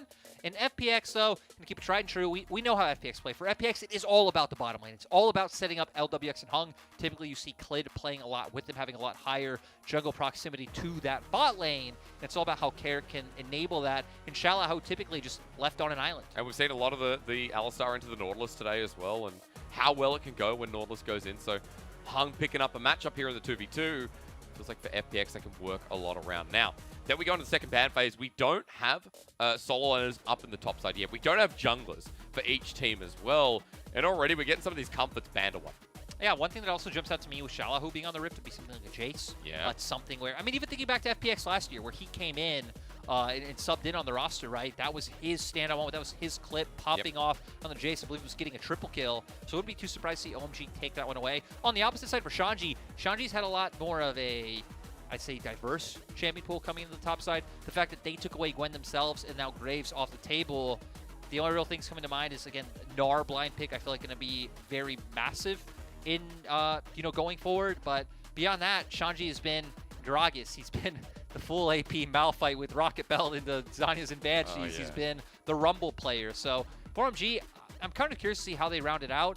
But for FPX, my guess would be maybe Jace on 4. And then it could also open up OMG just to go to that standard top lane pick of something like an R. Okay, well, Simple does it. Let's see if they ban it away, though, for OMG. It's going to be the Jax instead, so remember things like the Camille up as well? Yeah. Lyric, I'm not sure if that's worth mentioning. Two champions that do go very well into it, right? Both the Orange Jax, so very good highlight coming out of that one. FPX, so instead of maybe taking away a higher priority top laner, with 4 top laners just banned, instead wanting to save for that counter pick with Shallow. And I feel like a lot of it does go back to what we were saying about him being left on an island, having to play by himself, wanting to get him a good matchup so he doesn't just fall behind, get dove on repeat. And for FPX, I mean, their comp so far, it goes in. The Alistar, the Hecarim, the Ahri, you all go forward to find your targets, but OMG kind of building a similar theme here with the Vex, but also having more options in terms of having that Jinx top side as well. And I mean, with spot side as well. With the Xin Zhao, which is the last jungler kind of left open that we associate with the S tier, associate with Hecarim, we have kind of finishing off the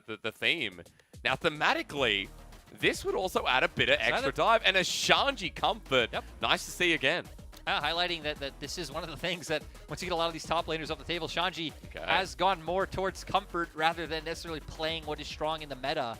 I feel like Gwen really being Gwen and Graves being his go-to meta top laners, and beyond that, it's a little bit shaky. But OMG, very strong 5v5. They have a ton of AoE damage coming through. This was one of their strengths last year, was the coordination that they have in team fights. We're going to see if they can hold it through once again. On the opposite side, this is Shalahoo's favorite champion. It is. He loves picking this one up. You have some pressure coming out with some of the range that you're being able to put up. Rumble also being very cooldown reliant in terms of playing with that flame spitter. So for FPX, I think you have, kind of some more varied ways of playing the game in terms of side lanes there with the Ahri and Jace. You have some range on your side as well. You have some disengage with the Alistar. So for OMG, I really feel like there aren't any options. It is fight. It is go in. It is look to set up the Rumble and his big AoE and able to follow through and be the one dishing out the damage as Cream tries to get on the back line with the Vex. It's going to be interesting, though, because, again, when we have similar identities, but how they veer off in different ways. It's always fun to watch comps through the early laning phase, especially since, we talked about OMG playing towards topside. Shanji on this Rumble against a Jace matchup are going to be interesting when we get to that 6 point, when we see the Jace trying to kite back. I know I'm going very in-depth here, but I know you play a lot of Rumble. Yeah, this is also a matchup that's pretty interesting. I do feel like Jace has a lot of tools to outplay in terms of, Rumble wanting to look for all-ins to get the Flame Spitter damage down before backing off and kind of playing around your cooldowns. To where Jace does have the knockback in his hammer form, so can knock you back, can then cut you out, when he does, get the Accelerated Shock Blast and stuff like that off. Yep. So it's going to be very interesting. Once you have the ultimate at level 6 is when there is some kill pressure there if your jungle wants to play around you, but it also could hurt you to waste that equalizer on just trying to kill your lane opponent rather than bringing that into a team fight. Oh, that's true. Around the early skirmish as well, Herald's so important. We'll see for OMG, though, with the Rumble picked up on the top side. It's a comfort for Shanji. On FPX's side, again, they've decided to stick with care, and it was an early Ari pick. It was a jungle Hecarim as well, picked up as well. A sense of a strong 2v2 again. I feel like early in the game, you shouldn't expect to see much. And if it is going to be Clid putting pressure towards mid, especially a one-off gank, you don't have too much in terms of delivering in early game skirmishes, especially compared to the Xin who, can get a lot of damage off, is very happy just trading autos in those skirmishes. So for the side of FPX, I think it's going to be a lot more about moving your parts around the map, transferring pressure from lane to lane, stacking with numbers advantages, and then just trying to run the opposing side down, splitting OMG up to where OMG want to make the map small. They want to bring FPX together. They want to get the big damage out. I mean, off the bat, that's a nice little narrative to bring on in. Welcome to OMG FPX. Our makeup games of the LPL, this is kind of what it's all about. OMG, if they win this series, they are into playoffs for the final spot in back-to-back splits. If FPX win, however, they are not. They need to rely on OMG losing to either LNG or RNG. And a lot of fans out there might be like, oh, well, it may as well be in. But crazier things have happened. For OMG, it's more certain. And I think the biggest thing for me is the story coming into this was that FPX were a team that have always made playoffs in recent history.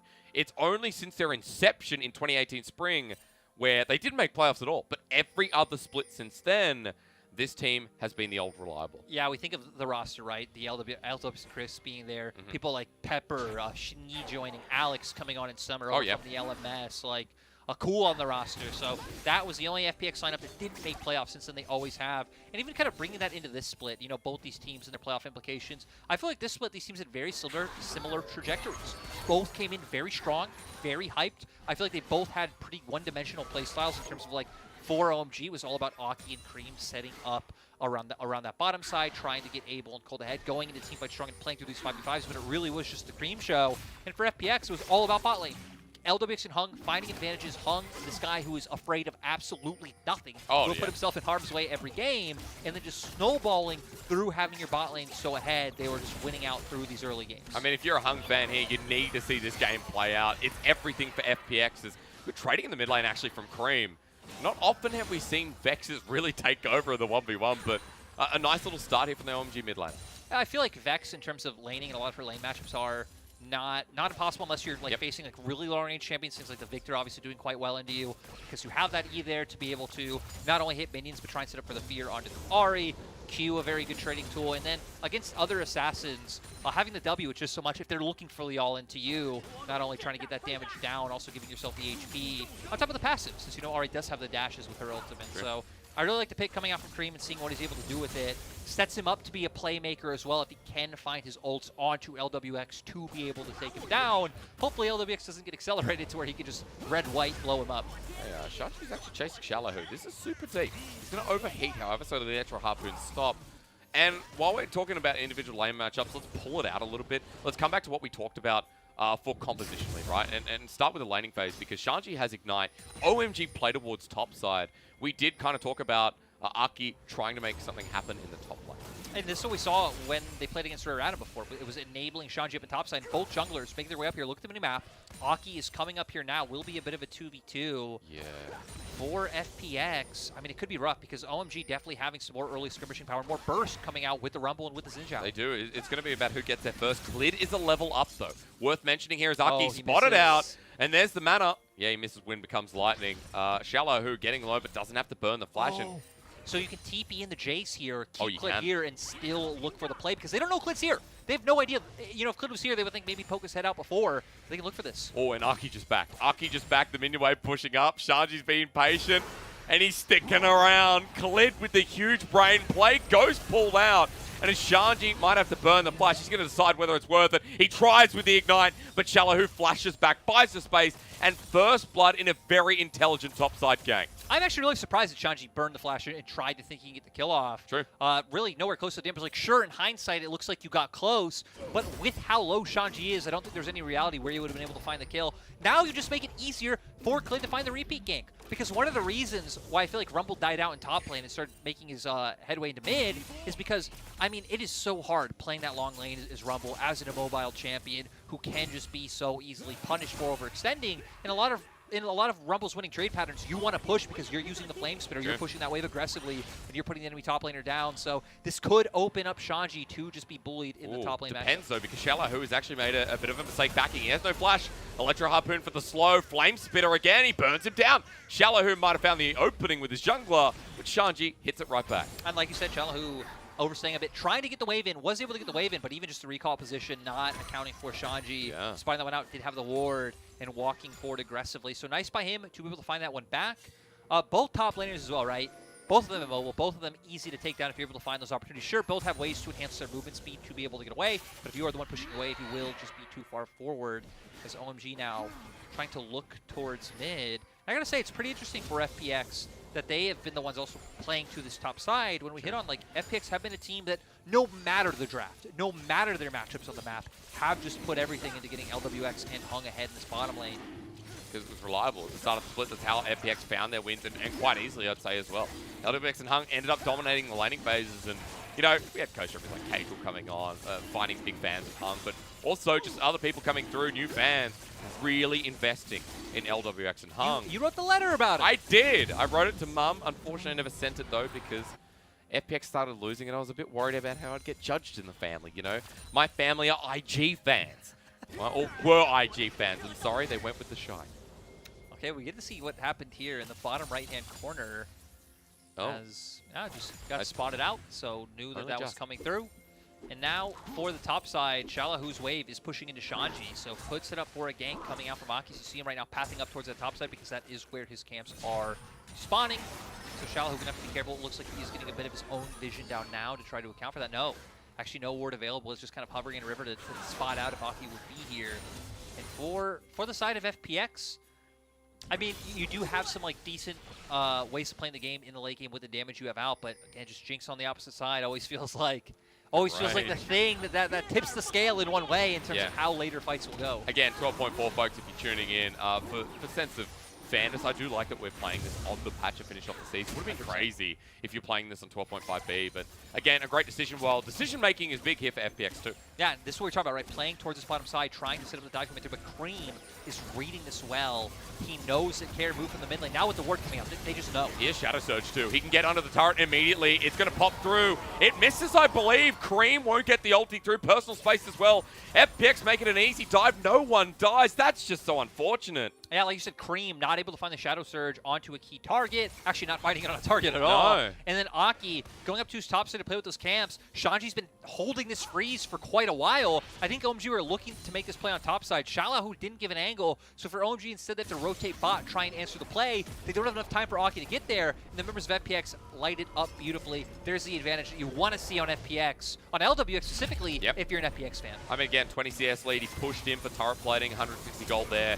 Replay time is, it's hard to not look at Cream, but at least the dive was smooth. Yeah, Hung sets it up, goes in, and again, Shadow Surge not able to hit on anyone. You're winning on both sides of the fight with Care, and Clit able to get damage on one hand, Hung taking the turret and finding the headbutt pulverize on the opposite side for LWX to find the Moonlight Vigil and get the kill. So really nice setup coming out from them, already getting that bot lane ahead for the side of OMG now. Probably going to start playing towards his top side with the fact that Shanji has been able to hold pressure, start playing for this Rift Herald. Surprisingly, neither bot lane rotating up just yet. Looks like both supports might start heading that way now. But it comes back to the ult usage as well you talked about. You know, Shanji with the ulti playing around objectives. That adds so much pressure. And for OMG, I guess as well, just the fact that that's available means that FPX aren't even going to try. So first Herald of the game, we got there, and English is hard. Maybe it's because I'm in a different country. I was going to say also, you know, we got to be real. This small room, you know, props to Sheen for giving us a place to pass. Shout out to Asheen, who's in the other room. He is. What a legend. You know, Asheen making dreams come true is OMG now. I know what I want for Christmas next year. Well, this year, actually. OMG, though, looking for a bit of a dive on top side. But look Clid what's is happening there. bot. Yeah, LWX is getting all this free time with tower. The members of OMG are moving down. LWX does have flash up and looks like he will respect in time to get away. But I guess the response play isn't going to be as big as that. So for LWX, hey, the gold moves to 3,000 because he just had some fun in the sun. And for Clid, as he walks around, Shanji has to be threatened. And I mean, this early game from FPX is great. I want to come back while there's a bit of a lull in the action before the Herald gets placed down. Talk a little bit more about what makes this FPX comp tick, because you talked a lot about dive throughout both, about range. Why do I never get to ask this question of you? Why do they always choose to fight when I'm asking you about comp? There's the equalizer, but unfortunately, it won't do too much. The flash from Shanji, though, does a bit more. Beaten back, though, as Clid ends up getting the fear. Lyric, FPX just can't really put a foot wrong at the moment. No, and, going back to what you're going to ask about comps, I actually feel like, we saw how it was rounding out in the first phase. Yep. But with how it ended up with OMG side specifically, it's going to be really hard for FPX to be the aggressor, the ones running in, because OMG are going to want to come into you, right? True. They're the ones that have the Vex, they have the Nautilus, they have the Xinjiao as well. Rumble, I mean, I guess you could try and, wait for them to come in and drop your equalizer, but for the side of FPX, I expect a lot of play through sides, a lot of picks trying to come off with the Ahri specifically. You can keep trying to leave Shallahu on his island later on once towers do go down. Play with your Ahri in the side lane as Clid. Try and find picks onto Cream or Shanji, and then break open with numbers advantage that way. OMG do still have the range of Jinx, but Shallahu pretty much counteracts that with the accelerated shock blast that he's able to throw out. And you have the disengage coming out from Hung as well. True. I mean, all the counter, the counter engage for Hung too is a big thing there. So I think the FPX definitely have different ways it could play out depending on who OMG gets their gold on, who is accelerating, how you play out, right? If FPX gets Shallahu ahead, then that side lane option's strong. But if LWX gets all the gold, if Abel's set behind, then in your 5v5, you're solid. I mean, even this is pick potential we talked about alongside Clid. Cream having to flush away, Care close. And Clid, no ulti there, but the burn! What? That was a big tick. Yeah, able to come out from the side of FPX. And as I say Able, I need to realize it's going to be very hard to not say that too much with OMG on the Rift. OMG, though, looking down towards Able to give him this Rift Tail. Picks are here. And Clid's almost got his ulti available. Aki in a bad position. The knock-up coming through from Hung. It's beautiful. FPX's bottom lane in a great position, but Able finally getting a reset in this game. It is a 1-for-1 trade turning into a 2-for-1 in FPX favor, and Clid's about to get ulti. It's flush from Hung. It's the fear. Clid is here to play, and he ain't going home until he gets the playoffs back in his first split. FPX roaming their mid-jungle down to this bottom side after making that beautiful play in mid. Nice transfer pressure. OMG not respecting that play is possible. Yep. FPX now not only pick up all the kills, going to pivot this one into a dragon. Shallow, who's still doing solid, holding his own on the top side with his Hex Drinker now bot. And for FPX, I mean, 4K gold lead at 12 minutes. And it comes off the back of Clid. I mean, 5-0-2, almost 100% kill participation. These plays are getting better and better, and it's off the back of their jungler. Yeah, Clid, just, feeling so much more comfortable. I mean, this one, I feel like there's not too much to say, right? The setup was there from the kill they got in mid. FPX not really respecting. You can see pings came out very late into when the roam had come down, and it sets up for Able Cold to go down. So, with its communication, I feel like it also Able, Cold, and Aki should expect that play to be able to come through for the side of FPX. But going back to Clid, I mean, just now working with Care. I feel like we've seen him a lot more comfortable than when Gory was on the roster, which is quite surprising, since that would be where you can communicate more comfortably. But Care, I think, being a bit more solid in terms of how he is in lane and being able to play with the team, maybe because of the no communication issues with the rest of the squad, is what's able to open up for Care to, make Clid, perform better. And people kind of forget that Clid actually started in the LPL. Yes. So people always come over and go like, oh, well, the Korean jungler, he's going to have communication issues. It's like, he worked with JDG. He's worked on the LPL. That's where he kind of grew up, I'd say, in his competitive environment. He may have gone over to SKT, but this is when he was born. This is where he was born and bred. One thing I got to say, right, is that especially if you ever watch LPL content come from teams, because certain teams do have YouTube videos, doing a lot more recently, doing a ton. Is LPL teams are very good about having their foreign players take consistent lessons to get their language down pretty quickly. So the fact that Clid's been here before, I think, sets him up quite well, and now a huge force to be reckoned with. Heck, the fact that he's so big, right? He's this impenetrable front line. We were talking about how FPX can kind of pivot depending on where they're strong. I think they should really just be fine running in the composition of OMG to find advantages. This is where they're weak, actually. Shallow getting dove here, and it's a quick little auto. Shanji not going to die. Nicely done. Just quickly to interrupt your point, at least OMG finding something back here in this game, but they do lose a turret for it. And for OMG, I mean, the trade not going to be worth it for now. No, not gonna be able to do anything off it. He's not Or gonna be is able to it- find this. I mean, he's going to run it down onto Sharjah. He wants him. The horse is angry. The ulti comes through, and actually, Oh, is it a 1v2? Aki with the Crescent Guard needs to come through now. He gets the knockup, but Cleared is the chieftain in this game. Yeah, I mean, Aki not feeling too pressured, right? Had the Crescent Guard up, even at the end proccing the Conquer, so having more damage in the duel and having the healing coming through. It's one of the reasons we highlighted in terms of like the early game skirmishing. Aki would feel way more comfortable going through with that one. That's why in a lot of games we've seen recently, teams have kind of started to stray away from the hack room a little bit because we've seen teams punish it quite well in the early game. Heck, we saw it in the last series come up from Shallow, who's Graves, just putting Karsa behind, finding those early invades with the solo kills. But sadly for Aki, not able to find it this time around. A lot of it coming through Shanji, holding the freeze up in top side. Cream found early pressure, but not too much after the initial levels to where Clid just started hovering around all of his lanes. Yeah. So not able to ever find an opportunity to set Clid behind and start, finding your own advantage. It's been like a wave of momentum coming through. Like Clid started on the top side. That very patient gank, I think, paid off dividends for FPX. He waited in that brush for about a minute, and it was the smart play with the TP that even though Shallow, who died in the solo kill afterwards, still put a lot of pressure on OMG towards his top side. And started giving him gold, right? Because he was the one who picked up that kill. So him being massively far ahead, already having the ability haste boots, already having the turbo chem tank available as well to get that movement speed, to get the fake damage. First 1 second's all stacked up. Now it looks like we're going to have a bit of a fight. Shanji has the equalizer available. And everyone's moving up in river from FPX. Care is level 11 with ulti available. Dredgeline connects, but OMG are disconnected. The Shadow Surge might fly, though, onto Shallow, who he's bought the space. It's only going to be a one-man fear. They save him, but with the equalizer through, is that enough? Aki onto the back line on top of Shallow, who he gets him, but Care with 3 Spirit Rushes. LWX with the ulti on the backside. It's a messy one, but the onslaught from Big Daddy Clid brings it all back. LWX a target for Aki, which is great. And OMG have found something in this fight, but it ain't going to be enough to get the Herald because Clid still reigns. Yeah, and for OMG, I feel like that's not the kind of fight you want. You kind of need this 3-man formation, even 4-man formation kind of coming through from Aki, Cold, Shanji, and Abel. Cream, the one trying to look for backline access, while you're buying space for Abel to hit frontline. That's not what happened. The skirmish broke off into multiple fronts. That is definitely where FPX thrive, and FPX able to get the Rift Herald off of that one. And we'll go straight into the replay with this. Cold finds the hook.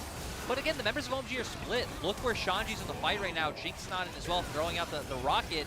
But we see the engage come through from the Alistar, open up for Care to find a pick of his own. This is where things start to go a little bit sideways. Aki going one way, not finding space to cover for his AD carry, which allows for Hung to once again find another great engage for Care to get into the thick of things and break this apart. These are not the type of skirmishes that OMG need. They're playing amazingly together. Cleared, Hung, a great duo. Now, Lyric, the good thing about being together is when it gets to 144p on our broadcast, we both don't know what's going on. So we just both get to hope, maybe it'll get better. I'm very proud of you for analyzing that fight when you were looking at about 10 pixels. But as I go closer to the screen, guys, this is me going Hey, it's better now. We're at 480. Okay. It is one of the things about that is, I guess, better about being apart is that maybe only one of our internets. No. If we suffer, we both suffer, dude. I agree. That is the mentality. Part of the crew, part of the ship, is quoted by who did that? Davy Jones? No. Part of the crew, part of the ship. Jack Sparrow. Oh well, one of them. Someone from the movie. Anyway. Captain Crunch Captain. Yeah. Okay. Hey. Baron's up in 2 minutes. I don't care about that. As I bring us back to the game. It's just important to know. I thought, there's a timer. Let's just call it out. It's a 6k gold lead. That's something I care about. Clid still at 12 out of 13 kill participation. I have been pretty rough on Clid. I feel like I've been very real to fans about how Clid's been performing in the LPL. This is such a great game to talk about the experience of this man. And maybe Shallow, who's going to divert my attention. Everfrost and whoopsie daisy. He's just walked into enemies. OMG. Still very deep in the enemy jungle. I guess Shallow, who wasn't expecting that. No, I think Shallow, who, hoping to take, knowing that they're top side because of how far forward Shanji's playing and knowing that his members are on the opposite side, and thinking, hey, I want to take away the scrum before they fully invade my jungle to at least deny them something. But yeah, they'd already got their position. They're able to find that pick, and at least OMG, once again, able to answer with some gold on the opposing side. So kind of looking at FPX, who were able to get some deep vision in OMG's jungle, which is very massive, able to take away camps of their own and at least deny a little bit. Gold lead still sitting at that 5k mark. It is. And for FPX, I mean, I feel like FPX are that team that are one of our more typical kind of wait for neutrals to come up to be able to find those skirmishes. So I wouldn't expect too much more to come through unless OMG give an opening, which Hell, OMG, decently aggressive team themselves. They are, and there is always an opening against FPX that we've talked about throughout the split. And part of the reason I feel like FPX is 7 and 8 and are at a dangerous point where this series doesn't exactly lock in playoffs, but it is necessary for them not to be knocked out completely, is the fact that their Baron takes are always interesting. Their Barons are the most fun out of any team in the LPL. I do feel like FPX have shied away from it a bit. They have, because they've learned. Early in the split, they were flipping Baron every single game. Yes, they were. Now, not as much. And heck, even now, right? If they want to accelerate the game and they want to start a Baron and try and force a turn, at least they have the tools for it. They have the Alistar, they have the Hecarim. The thing, though, is setting yourself up to turn and not setting yourself up for the 50-50 to come through. They've already lost their vision control on the bottom half of the map because now they're playing to allow Shallow to free hit this turret on bottom side. So not going to be able to find those picks around top side like we were just hitting on, but at least able to get this wave in. And give some resources to the 0-4 chase, further to your point. Clid was there and one of the most threatening members of FPX. Aki matching for now. Baron vision kind of maintained, but it is spread out by OMG a bit, so there's nothing going unawry, especially with both junglers down at the bottom lane anyway. And so I wanted to ask you a little bit more about what OMG's options are here and what can kind of come through, because we talked a lot about the 5v5s, or rather the skirmishes, the ultis that come through, how important it is. Oh my god, Clid just ran down Abel. There's a flash. And coming back to what happens in front of these next couple of neutrals and what execution means. Yeah, I feel like for OMG, you really don't have any other options. I feel like your comp is so heavily indexed to find those 5v5s. Like, sure, you can set up for those picks on like cross maps like we just saw from OMG, but that's not really like a game-changing win con in terms of being able to open up the map in a big way. But again, I feel like a lot of it comes down to that formation. Find space for Abel with Cold and Aki. A big equalizer as Hung goes in. Oh, and he gets a two-man knockup. That's cleared for the follow-through. But the equalizer, defensively, is it enough? Aki survives with the Crescent Guard. The fear from Cream, beautiful. But Shanji's ult down. The Crescent Guard just used as well. FPX find a pick at the dive was gorgeous. And I feel like another sad thing for OMG in that exchange is look at summoners for FPX. They had to blow no flashes. They still have everything. Ghost. They only utilized ultimates and the ghost coming through to where OMG not only give over kills, not only give over the turret, having to blow 2 flashes of their own, which only makes the engages coming from FPX even easier. Yep. Replay time. We'll have a look again because this was a clean setup for a quick 2-man pick. Yeah, they push in topside, roam the Ahri over, bring Jace, and Hung finds the engage. Instantly pivot with Clid able to come through. The damage to follow up from Aphelios the whole time, and they very quickly get out before OMG can find the re-engage. Because OMG setup, you kind of need everyone there the whole time to be able to take these fights. You need people standing in the equalizer. You need able to have the ability to free hit. I was going to say able to, but... Yeah.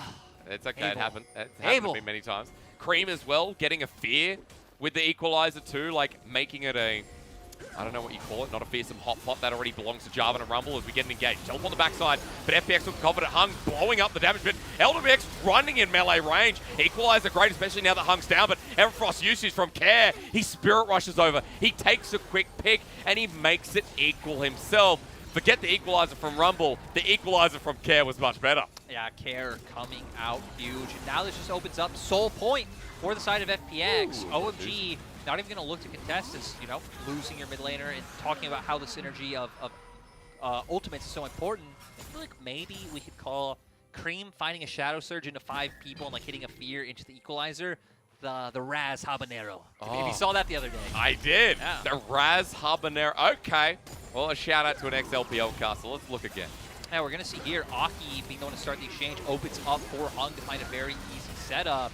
And then Equalizer comes out to be able to zone them off. But guess what? Care doesn't care about your Equalizer. He's able to dash over the wall, find the pick potential anyway, and be able to get out scot-free. You still did lose 1 member, but the fact that FPX can get away with the objective is the big win in their book. I mean, the new mid laner, 305, still with great kill participation. Horizon Focus has been picked up before Cream gets the second item. Colt starts to engage in the jungle. It's on Hung and Clid who have been carrying this game. A good knock-up, a good fear. Hung will die without his ulti. And now for OMG in front of the Baron. That pick, how much does it mean?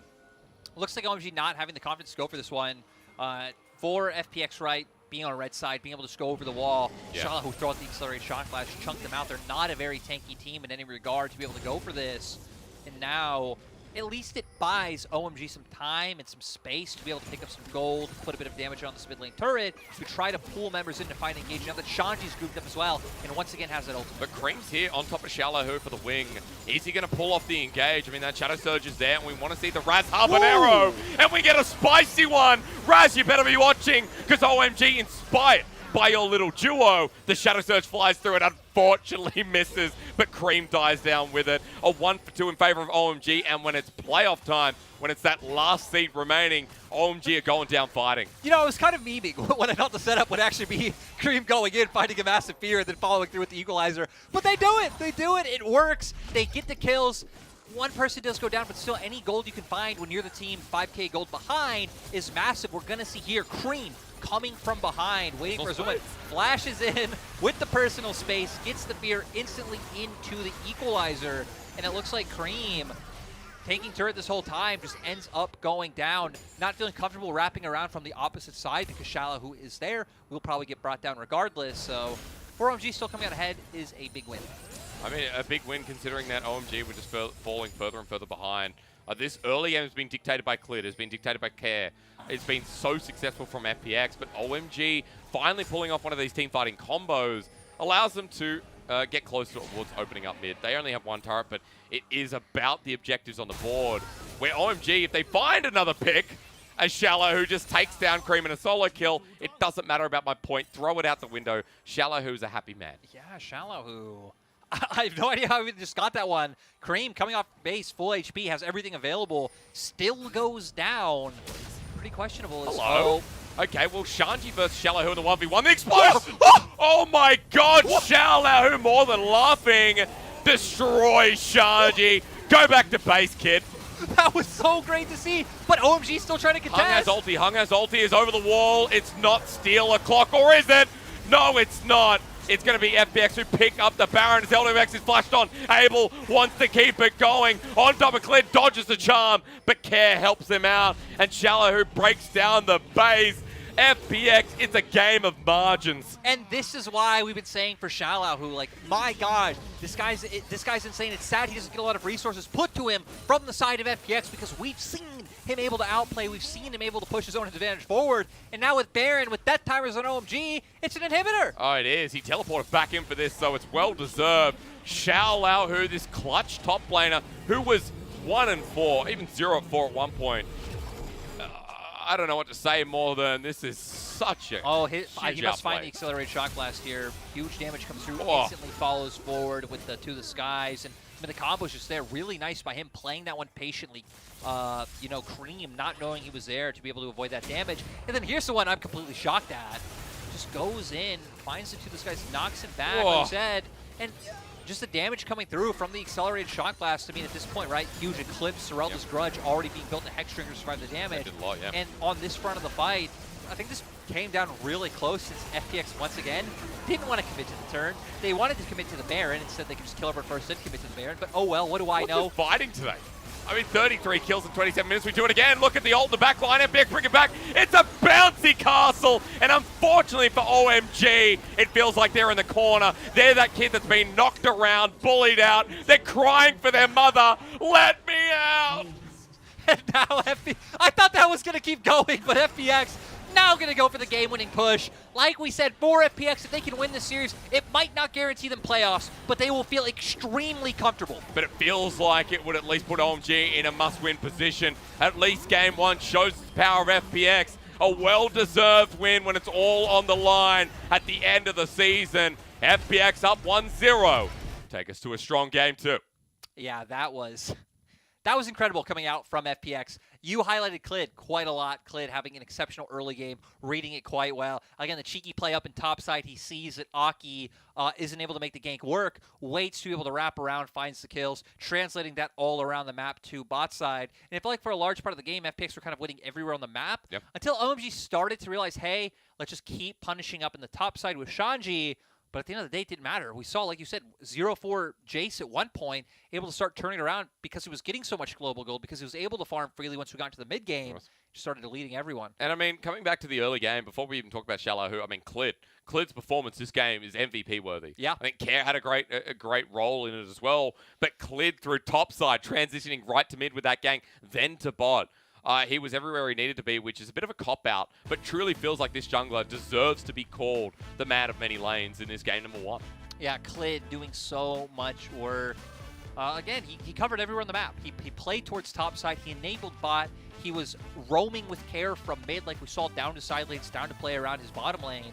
And it was just great to see him pretty much out-jungling Aki this time around. On the opposing side for OMG, again, we've kind of known them as a little bit of a one-hit wonder in terms of Cream typically having to be the one to step up. Abel sometimes has been able to fill that role. That's what we say is a bit of like an X-Factor, a wild card, can pop off, can be a detriment. And then Shanji, I feel like Shanji has shown that he can be a really pivotal team fighter. Hasn't shown too much in laning phase. Did have a good laning phase this time around, but for OMG, the fact that they were never able to bring together the combo that we wanted to see, the Raz Habanero, as you know, again, I expect all other regions to call it. It is a bit disappointing. By the time they started finding those fights, they're already 5k gold behind. We need to see those earlier on, specifically the one in front of Rift Herald, where they all just split apart, gave openings to FPX, and it feels like that's really where the game just fell apart. Yeah, and it's a shame because for OMG, like, we have some star up-and-comers, like Cream as well, didn't have the greatest game on the Vex, despite the flashy play behind mid-tier 1 turret. But, you know, Shanji as well having a good opening split and then veering off a little bit. There's been moving parts of OMG that haven't quite come together. In Game 1, we saw that, especially getting deleted by Clid on his Hecarim. As we go to a short break, keep in mind that FPX are one step away from putting themselves in the perfect position to almost secure playoffs right after the break.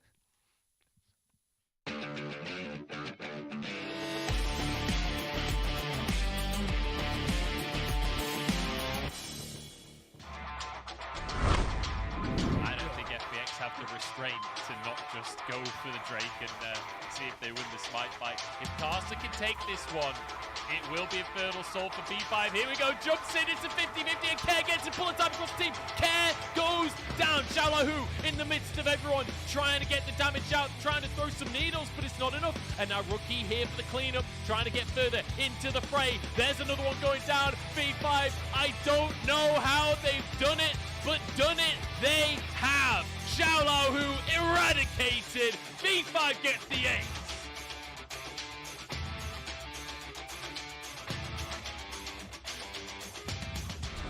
For the AD carry, and now RNG are a little bit caught between a rock and a hard place. There is the Kennen ultimate all on top of the back line. As we can finally see Bin join this fight, but look at Gala free hitting now on this backside. This area is just getting so much free reign as Bin needs to use the Hexagon to try and keep himself alive. Hacker just has to back away as look at Gala go. He's getting these resets. He's getting himself ramped up and ready to go. Shousey needs to try and back himself away, but you cannot run from this massive triple kill. Gala steps up huge. Oh, but BLG walking with the Dragon. They're ahead of the team by so far, but this fight's not ending. Okay, they got grabbing him as well. Uzi eating up for a second. Chris will throw him out with a massive shield. He now gets reset. It's a bait. Elk walks into the trap, and Uzi and Chris deal with him, but no. What? Wait. Somehow, Elk gets it. Chris is going to be next. A triple kill. What the hell did we just witness? And now, Drake up in 10 seconds time. You see the whole of EDG already moving over. Leyen might just have been caught. He gets out to safety, pulls himself into the brush. That could have been disaster. As Dre has no fear, but he has no health. Go Scout! That was unbelievable. Solar player onto you, Yanja, EDG. Nothing happens for 30 minutes, and then they come alive.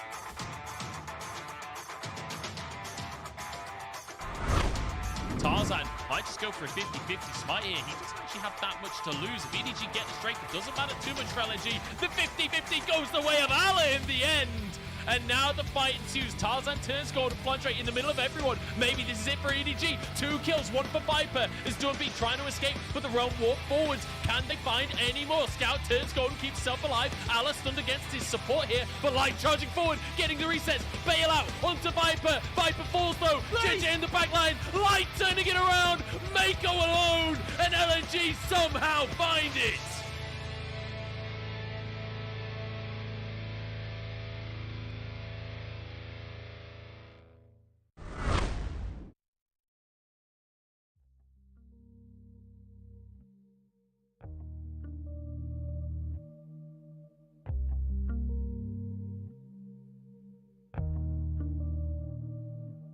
just wanna love somebody, someone who gon' love my body the way that I want my body to be loved.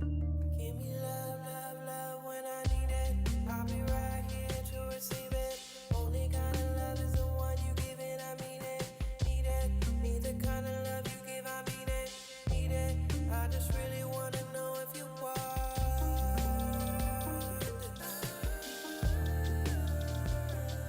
Are you that somebody? Are you that somebody?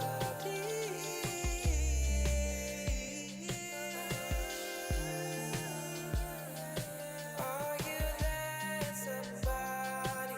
Are you that somebody? Think about my body like the ocean. I know that the deeper that we go, the more I open. Emotional motion, on the roller coaster. Round and round we go till we find the resolution. Some people need diamonds, some people need gold. I'm not materialistic, I just need your love. I don't wanna wait to figure out if you're the one. While you're on my mind, I think I'll call, I got a question. Tell me, are you that somebody? Tell me, are you that somebody? Tell me, are you that somebody? Someone who gon' love my body. Tell me, are you that somebody? Tell me, are you that somebody? Tell me, are you that somebody? Tell me, are you that somebody? Tell me, are you that somebody? Tell me, are you that somebody? Baby, love me, love me, love me, love me, love me, love me, love me, love me, love me, love me, love me, love me, love me, love me, love me, love me, love me, love me.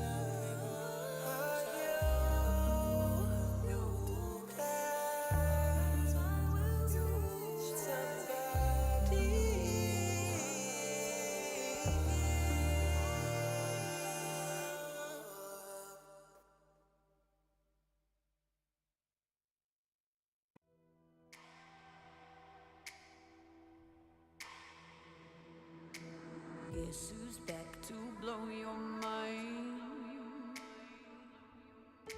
But let me warn you one last time. Guess who's back to change your life? But it's not gonna be just fine. Whoa, I've got you under my spell tonight. Whoa, we're both heading to hell tonight. So don't ever listen to a word they say. It's time that you found out that I'm gonna get my way. Gonna light it up, then I'll burn it down. I'm gonna make you feel like you're invincible when no one's around. I'm gonna build you up, and then I'll strike you down. 'Cause you're about to know it's nothing personal. Sometimes good people do bad things.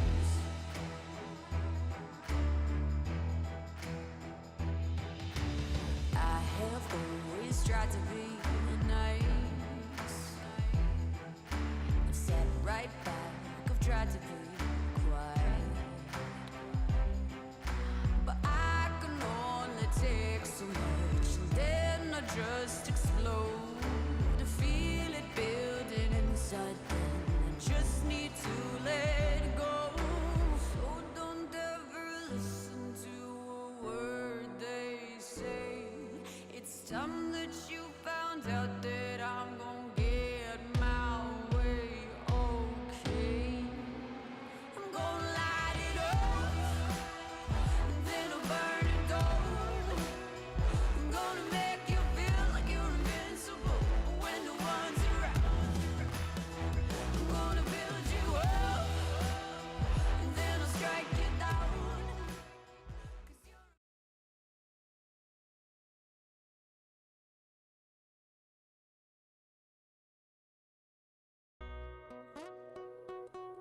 You know, the only problem about in-person casting is Lyric telling me to stand on my piece of tape.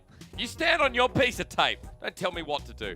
Welcome back to the LPL. My name is Hysterics, and Lyric is next to me, if you didn't already guess. We just had FPX versus OMG. Playoff implications in the match. Somewhat. It kind of bugs me that if FPX win, they don't just straight out lock it in. Because as the Nexus falls, it sounds better to be like FPX lock in playoffs instead of FPX almost lock in playoffs. Maybe kind of. Who knows? Could possibly lock in playoffs. The point is, FPX won. FPX won in a pretty decisive fashion. OMG found some kills, but FPX, and Clid specifically, of course, is our MVP. He did great performance on the Hecarim. Found opportunities all around the map. I mean, again, got his top lane in the game early on. Got his bot lane ahead. Was playing really well with care. 84% kill participation. And we've hit on this before. Typically, you look at average damage for junglers, sits below 20%. On a Hecarim, 25% damage, huge. It is. From Clid. I mean, again, you've always made that point about jungle damage, so I'm glad to bring it up again. And for Clid, you know, this is the guy that came through on, you know, many rosters and parts of the LPL, but the biggest part was, like, he replaced H1, who was doing pretty well on FPX, who started the momentum off on the split. Came under a lot of criticism with Gory, but now here with Care, it's just been such a good mid-jungle 2v2 in many of the skirmishes we saw in this first game. Yeah, I mean, coming into LPL, making playoffs his first split with QG Reapers, like this guy, been around for a long time, done so much here in the LPL, and coming back onto this FPX roster, and again, just able to enable so much great skirmishing coming out from them, really counteracting where I feel like has been OMG's biggest strength, even if it's not always consistent in those 5v5s, in those team fights. And we saw even their drafting, right? Talking about the versatility in terms of what they're able to do, getting a lot of comfort picks, especially for Shala, who on the Jace might have been set behind, able to get in there. LWX and Hung, huge. Hung hit some really massive, you know, like pulverizers in that game. And, I mean, FPX now, after game one, kind of looking like solid favorites going into game two. They are, again, with that solid kind of play. You're wondering, like, okay, for OMG, how do they pivot draft, right? I didn't get side selection. Are they on the same side? OMG are on red side, okay. If I believe I listened correctly. I don't believe I do. I do. I might have a lot of hair covering these ears, but I do have ears. You do have a man bun So, coming. yeah, for OMG, I mean, we had questions about some of the picks they brought out. Things like the Vex for Cream is not something Cream has really gravitated towards at all this split. Their bot lane and top side were uncomfortable matchups. I mean, Aki has really been a massive Xin player, even despite the fact that people have gravitated away from it ever since the item changes and bruiser itemization, right? Things like Sterix Gauge, pretty much being killed dead in the water. And the Rumble not able to find the impact it did. Sure, he was able to create a lot of pressure in lane. We saw him like freezing the wave and really zoning Shallow out, but if you're not able to translate a Rumble into a teamfight victory, what is a Rumble good for? That's right. You know, the ultis came through. My and ears there was work. only one play. Yeah, they do work indeed, so nicely said. So OMG on red, and that means we're swapping sides completely. And we've also swapped some of those bans. Early phase of Creams, Akali once again, Shanji's Tryndamere. And then we get things like the Gwen, the Zeri, the standard red side bans coming through from OMG. Yeah, going to be keeping my eye on if OMG maybe opt to take away the Hecarim. After Clid had such a standout game on that, it has not been a consistent first rotation ban, but against certain teams, again, like V5, before today's series, has been taken away from them as a team that gravitates towards it. Clid, I think, would very much deserve respect coming out after that game. Of course, you always could pivot to things like the Jinx, but it just opens up an Aphelios first pick for the side of FPX. So it's all going to be up to what OMG want to do here to try and find the win to guarantee themselves playoffs. Again, they're on the back foot now. It's going to be Shallow with the comfort. Jace, though, is the final ban. So we know Jinx is still available. We know that Clid still has the Hecarim, unless Aki tries to take it away in this first rotation. And I feel like Aki hasn't been one of the players that have gravitated towards it quite heavily. Yeah. You could. It gives you a lot of backline access, especially when you're up against a Jinx, which, right, it's pretty much the name of the game. Very hard to build a composition that will outrange the Jinx, so it's typically about finding the all-in to be able to fight her, or playing away from her, right? Playing towards those sides and not really looking for those skirmishes. So for OMG, I would be very surprised this comes through. It has to be the Aphelios, doesn't it? It has to be. Okay, it's not, though. Wow. I mean, very, very few players in the LPL have been willing to go for the Ezreal when, yeah, you're right, the Aphelios is up and available. Well, you think about it, right? I mean, you get outscaled by the Jinx. You get outranged by the Jinx in the laning phase, at least. Like, she can just switch to the Rockets, push you in. Sure, you can try and hit the Mystic shots, but it doesn't really do too much early on in the game. But OMG, with this pivot, might just be setting up to build a bit of a poke comp themselves. I said it's very hard to outrange a Jinx, but nope. OMG baited us. They didn't do. I would have actually been excited to see, you know, that come to fruition with the fact that they went for this Ezreal, because I expected to just get pushed in heavily on this bottom side and give FPX a consistent place of pressure. Especially when it's Cream's direction of champion pool, right? We criticized a little bit how the Vex went for him in game number 1. Cream on the LeBlanc, that's what you think of when you think of this guy alongside things like the Akali. So we'll see if it comes through in priority of jungle. While for FPX, it is a solo laner here for Shalahu. Another solid like the Jace that he has been put on before. Now it's just got to be the question if they want to get Clid his jungle champion, but they say, hell to that, we'll get our solo laners first. Yeah, especially after our first series, we got to keep in mind that that is a flex pick. That's obviously true. For anyone's legend, they did just consistently go with that one towards the jungle. You would still expect to see it up here towards the top side for Shala, who is one of his more comfortable options. And now for OMG, you're able to answer back with what I'd assume would be a mid lane counter pick, trying to get Cream in a good spot. Again, we already highlighted LeBlanc earlier as something that is there. He could go back to the Vex, I guess, theoretically, but no. Instead, maybe wanting to pivot up to a top-side pick. And once again, going towards the 5v5s, going towards an AP top laner, which have really been where Shanji has felt comfortable to split. Again, those volatile top laners. Rumble game 1, Kennen game 2. So we don't have any junglers at all. Again, you mentioned FPX have the flexibility, whether that Graves does go into jungle, but at the very least, we know Aki hasn't picked one up. Hecarim, Xin Zhao, Lee Sin, Jarvan. There's a lot available, but also a lot that you can take away. Yeah, and for OMG, I mean, right, your comp kind of goes in two different directions right now to where, I mean, Israel obviously wanted to play back, wanted to kite back. Kennen's kind of versatile because if you're playing against heavy all-in, you can play Slicing Maelstrom as a way to dissuade people from coming into you, and if they do, you just get a free Slicing Maelstrom onto like 4 to 5 members. But obviously the bot side wanting to go in so far. So OMG can still pivot their composition in many different directions. For Aki, I'm curious to see where he goes with jungle.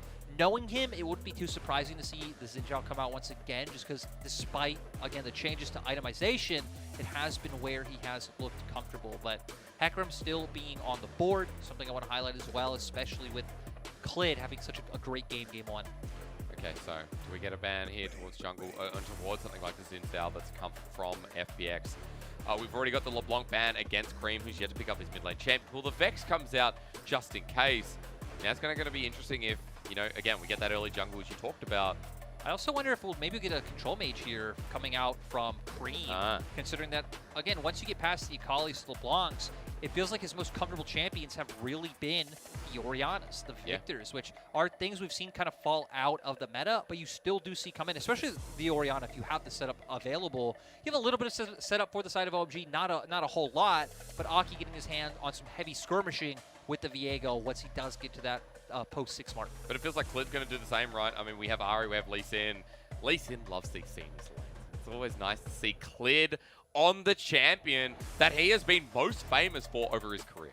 Yeah, when I think of Clid, I think of Lee Sin, I think of Volibear. Two champions that they don't want to skirmish post-6. They want to get in your face early on. They want to find the kills. They do very well with mids that can set up ganks because you do bring so much burst damage in those matchups. And now for FPX, I mean, could go towards this one once again. Looks great. They're going to go to it. So having a lot of setup, having the knockback to try and keep Kennen away from the key carries so the Slicing Maelstrom can't find big targets. And FPX kind of once again sitting up for a bit of a pick comp, can play the 5v5s quite strong though. And OMG falls in their court for where Cream goes. We highlighted things like the Oriana technically there if you want to look for a bit of a neutral matchup and play team fights. But so far, maybe thinking of going for a bit of a side lane option themselves. But we're going to have AP solo laners here coming through Lyric if this gets locked in. Rise, that's had so much priority in the LPL, just finds its way all the way through to the end of draft. And it looks like Cream is going to try and make magic happen. When you already talked about skirmishing here for OMG, and further on that point, bridge me through to what this team does with a lot of different moving parts. I'm just not a huge fan of it. I'm not really big on seeing Ezreal come out, you know, in the meta against what a lot of the bot lane combinations are.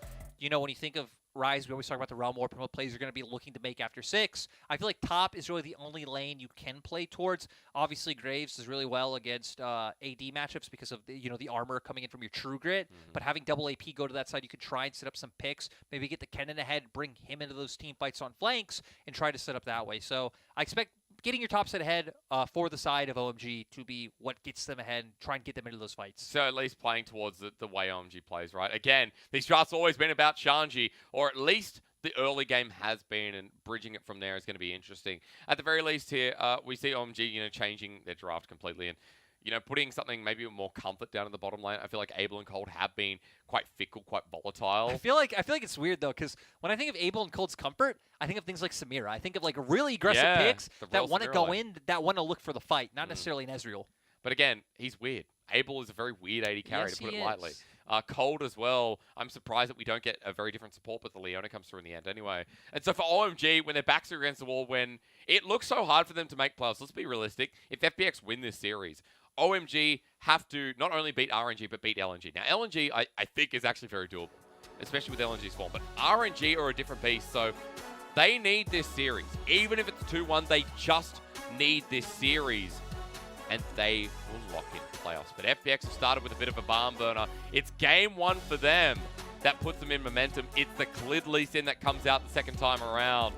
And that's what it's all about if you're an FPX fan. You want to see this man who's represented at the world stage, at the MSI stage, on his most famous champion, to see if they can seal the deal and put themselves in the position of just about making playoffs. Welcome to Game 2. Welcome to the Side Swap, and welcome to League of Legends, a game for all ages. That's true. I remember you, us talking yesterday about, you know, League of Legends being targeted now. Maybe people don't play League of Legends. Maybe people like your parents. That's right. That's what you said to me exactly. I mean, the pro players of the future are going to be 60 years old. Faker will still be playing. He'll be 40 with a wife and kids. Maybe the new T1 is Faker, his wife, his 2 children, and maybe his grandmother. Rookie versus Baker in the retirement home. Yeah. Is that what we get? It's the year 2080. They could even be in the same retirement home. Oh my god. Wouldn't that be great? Retirement homes in the future look like Summoner's Rift. You know, and Faker, his room is the mid lane. I mean, I don't know if that sounds too comfortable, but depends. Coming into the Rift, we got high stakes games going on, Okay. playoff implications. Again, I'm kind of looking at OMG to see where they want to play towards. Ezreal Leona, not a lane you typically think of, you know, trying to generate pressure down there, trying to snowball it ahead, take turret plates. You expect them to play on the island because Ezreal's always famously been this AD carry that feels very comfortable playing alone because you have the safety built in. You can farm from a range with your Q. You have the E to be able to escape, and then Cold can try to impact the map. So from G, maybe that's where you want to look, right? Getting Cold out of lane early on to look for skirmishes, as they're going to look for a bit of a trade because it's an Alistar, not really having access to anything in terms of level 1 trade, putting threat onto an enemy AD carry. But later on, Cold getting out of lane, enabling Cream to move, maybe looking up towards top side to get Shanji ahead, and pivoting that to the big 5v5s. Yeah, again, getting Shanji ahead. That's what you said in the draft about this composition. Looking at what top lane can do, slicing Maelstrom through the Realm Warp for the positioning advantage. But for FPX, you know, we briefly touched on this, and I want to come back to it. Care and Clid, that mid-jungle duo, not necessarily in the lane, but throughout the skirmishes we saw in game number 1, was a big strength. And this time around, you even have the setup to be a big force in the lane like we're seeing now, right? Set up with the charm, hit the Sonic Wave from Clid, find the kill. For it. Versus it out of Kareem, and Clid comes on in, not burning his own, but the Sonic Wave connects. There's a Tempest Crit pull. They want to return. Aki burns his own flash. OMG, the counterplay, gorgeous. That was great coming out from Aki with the flash, enabling he gets the CC down onto Clid. They thought they'd be able to get away because, I mean, your Lee Sin, Carrot already flashed away. You have the safeguard there available, but not able to do so. Enough burst coming out from the side of OMG, and already finding that bit of an advantage, so they're transferring that to other lanes. Really nicely done. I mean, Aki, we talked about what the skirmishing could achieve. We talked about what this jungler could achieve in the bottom lane. A little bit more of that. Pulverized, almost on the traps. Cold getting low. But if LWX pushed him a little further, that would have been a kill. Yeah, and FPX now having the advantage. I expect them to be able to get pushed whenever they want in this lane going forward. Again, the ability to change to Fishbones for LWX, have those rockets, AoE the wave, get the trades off even onto the enemy AD carries. He walks to answer, considering, you know, Ezreal's auto attack range is not that long. Okay, hung with a counter play, but a good repositioning from Abel. Ignite takes him down. Ezreal's on the board. LWX with no mana, only a flash and clans. He burns both of them, but Abel's following through. A Mystic Shot needs to connect the heal under turret. He's taken one too many. Abel with a double, but that kill means LWX doesn't walk away empty-handed. And, I mean, even the wave, not going to be crashing into tower for the side of FPX means OMG will be able to answer. I like Cold knowing he can take the trade there with Hung playing a bit too far forward. Yeah. You don't have a heal on the side of FPX, so you go for the engage. What are you going to do to get Hung back up to full HP?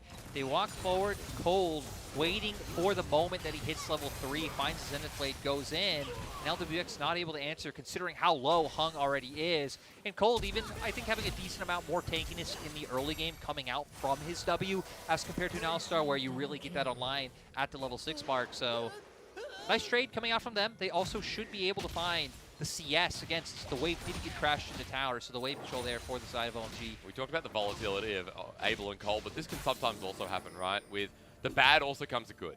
The aggressive 2v2 that they've all in the past, and it's really gone horribly. This game, a good start despite dying to turret. 2-1 Ezreal, where Abel has the Sheen. He's got the tier stacking as well. In a very good phase where OMG start this game with 1k gold lead. And now having the Sheen available, so Abel going to be able to dish out a ton of damage.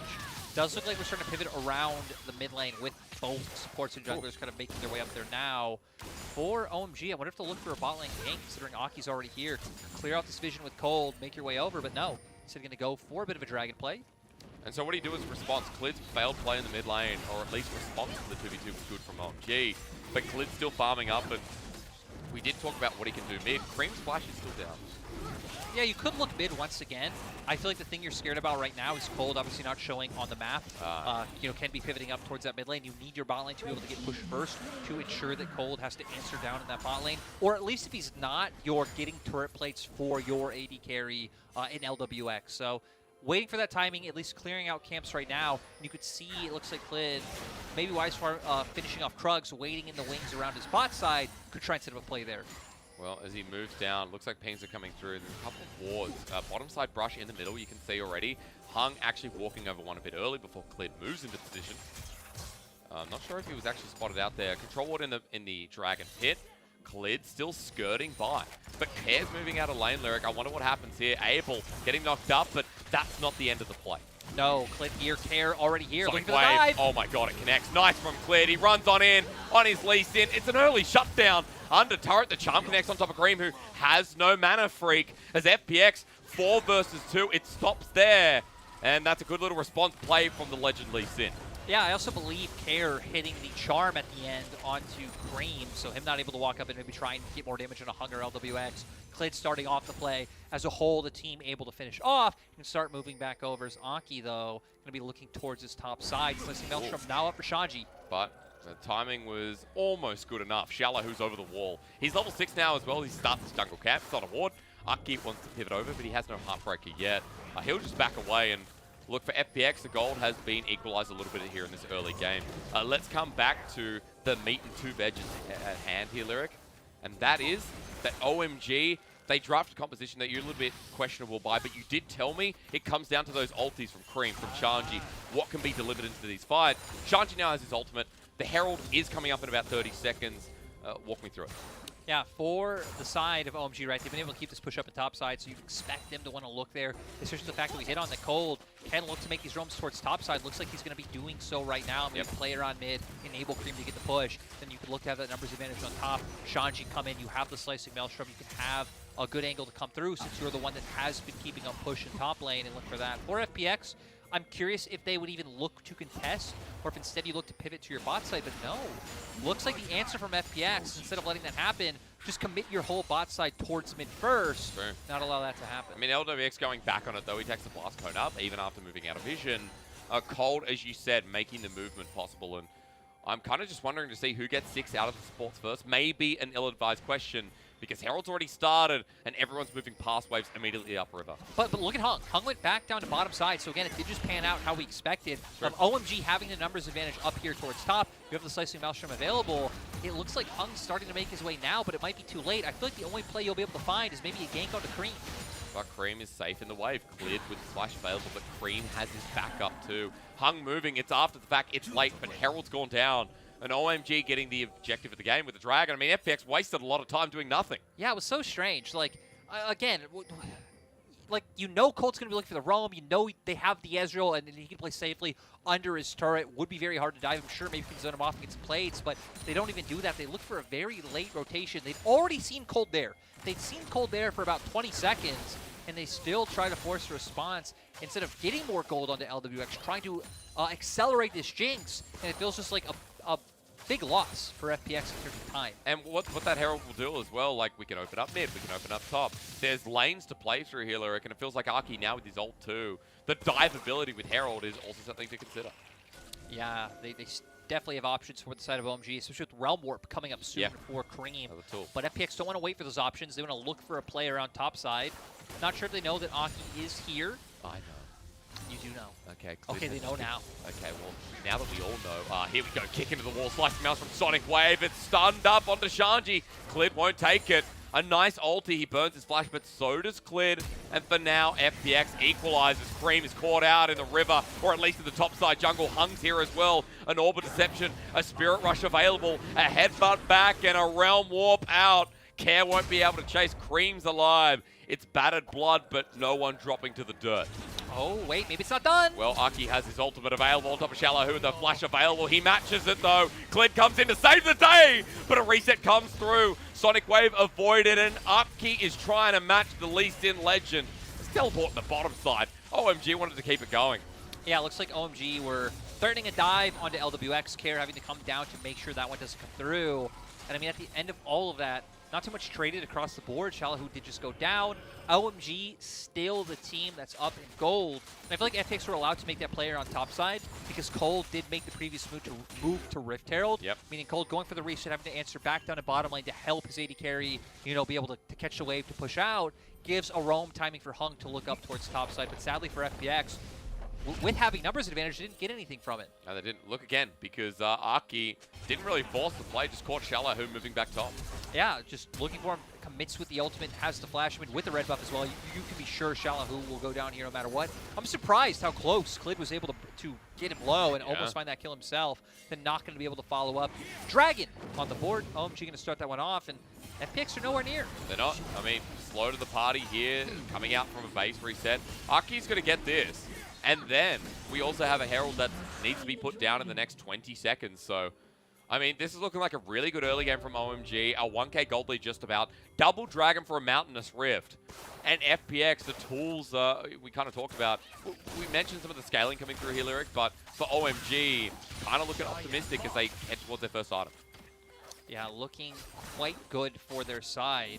I mean, even still having things to highlight, like where they're going to look to make some of these grouped up plays, considering that they do have the ability to move. Aki having the Rift Herald still, and where you're going to look on that. You do have one play down in top side. That's where Aki's looking right now.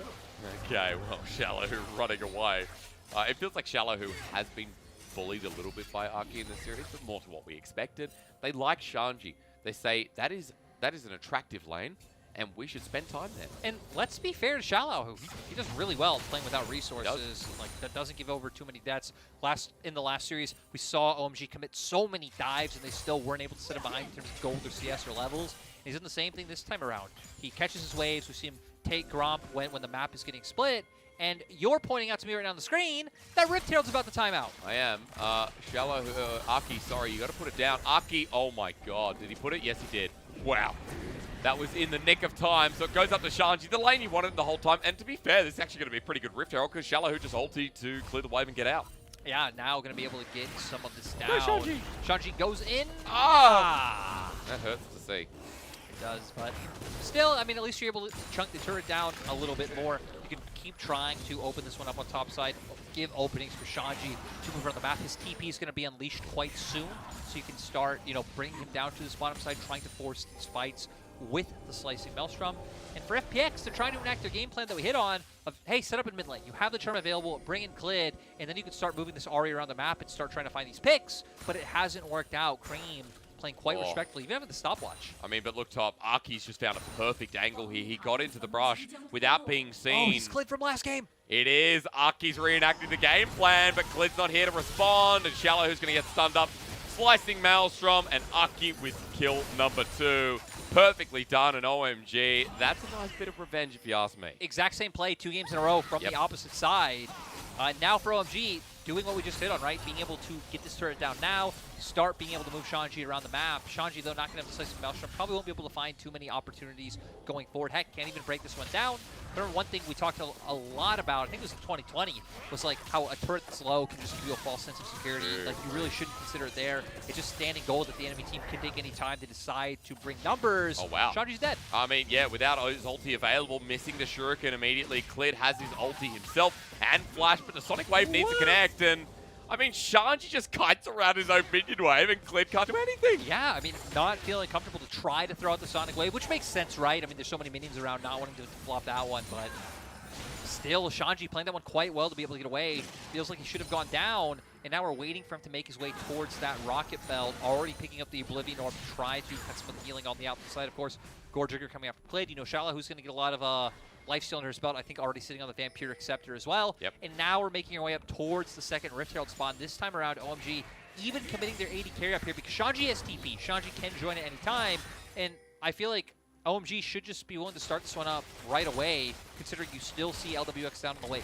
Yeah, I mean, at least this time LWX is sticking around, right? The FPX seem to have made a game plan here. Shanji spotted out, but LWX is going to have time with the turret, especially with the rest of FPX moving through vision. And you know, in this game, I don't know what happened between Game 1 and Game 2, but OMG look a lot more complete. OMG look like they have a lot more direction. This is where the coach sat them down, had a Coach Carter-esque speech. Oh, yeah? And he's like, yo, boys, we are one series away from qualifying for playoffs. Stop sucking. Jackson. Yeah. I wish he was coach. I feel like that's how harsh he was in that movie. True. You know, I don't feel like he gave a lot of, like, but they were misfits. Endearing to it. True. OMG aren't really misfits. Or are they? They kind of are. They kind of are. Okay. Yeah. So maybe it is Coach Carter. Banger movie, if you haven't seen it. Samuel Jackson, like every role in every movie, just pulls it off perfectly. Yeah, it was, you know, a bit of an old school one. Yeah, there's actually a lot of old school coaching movies where, like, I can imagine the movie perfectly in my head, but I can't think of the titles. Not great with titles. But you know, like, coming back to Coach Carter, let me just say, I studied that in school, in high school. It was about belonging. Because those guys didn't really belong to anything, but then they belonged to the basketball team. Look, Abel didn't belong in RNG. He didn't. Comes here. Cold has stuck around. He's kind of been the one who's been able to make it. Aki, longtime sub under Top Esports, yep, not being able to play.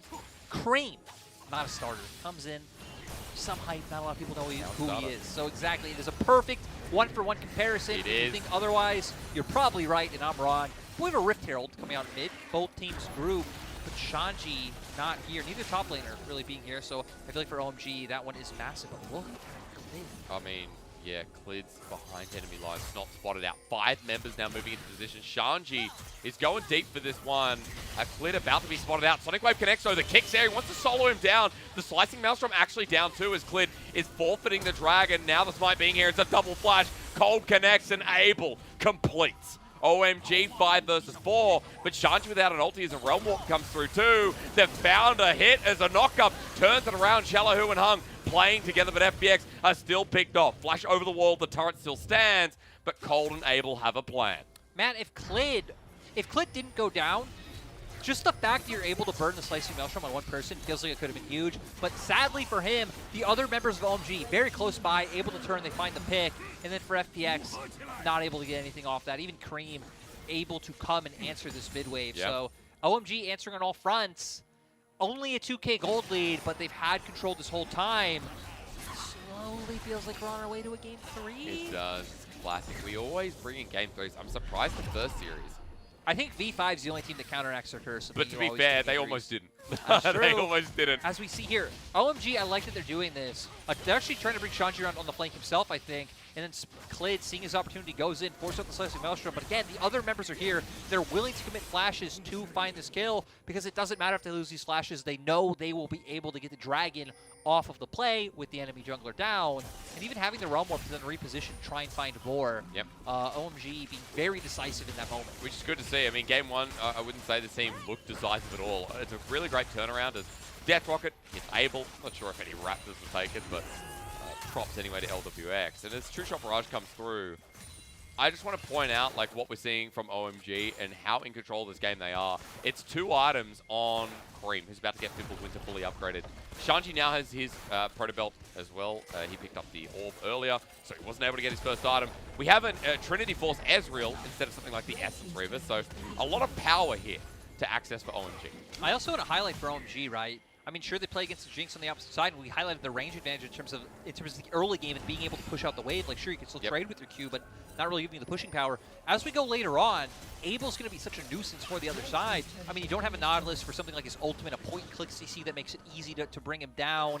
You have no lockdown on your top or jungle. Really, like, Clid has to be able to find a flank to be able to kick off onto Abel, and Charm's a skill shot, so it's going to be very hard to manage bringing this Ezreal down. And if Abel can play well, I mean, that single-handedly can take over the game for the side of OMG. That's discounting the fact that they've had Tempo and made these cool plays with Realm Warp, that they have the Slicing Maelstrom able to come through as well. And I mean, he's already set up for success. Cold has been stuck to him like glue this game, and Abel has just been hitting these skill shots. So really nice to see that OMG's bottom lane are in such a positive move, and the whole of OMG, as they clear yet another turret, are in just such a great state once again. This game is a 2k gold lead at 20 minutes in. They're moving to a Mountain Salt in 2 minutes 30 as well.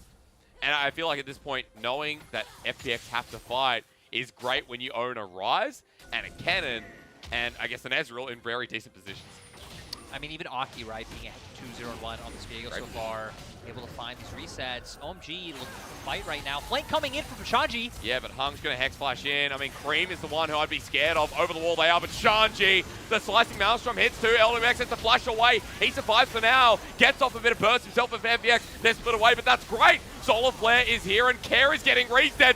Flashes in on top of Abel, but Aki is now a merry moo cow. Clid still alive with the Sonic Wave that's connecting, but reset after reset, I'd be scared. OMG's jungler hits them right back. Yeah, Care trying to do so much on the opposite side of the fight, but OMG, Shanji got the damage down. He was able to set up Cream and Aki coming in, and now they can go for this push in mid lane. They can start looking for control all over the map, get some more vision control. Sure, it might not turn into any tangible objective, but Dragon's coming up in 1 minute 30 seconds. So this vision will be massively important for the side of OMG.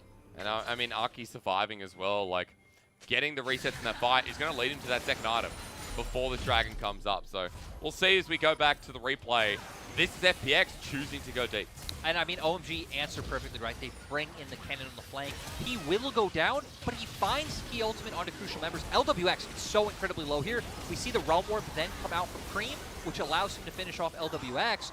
Care playing off to the side tries to save the fight. They try to get onto Abel.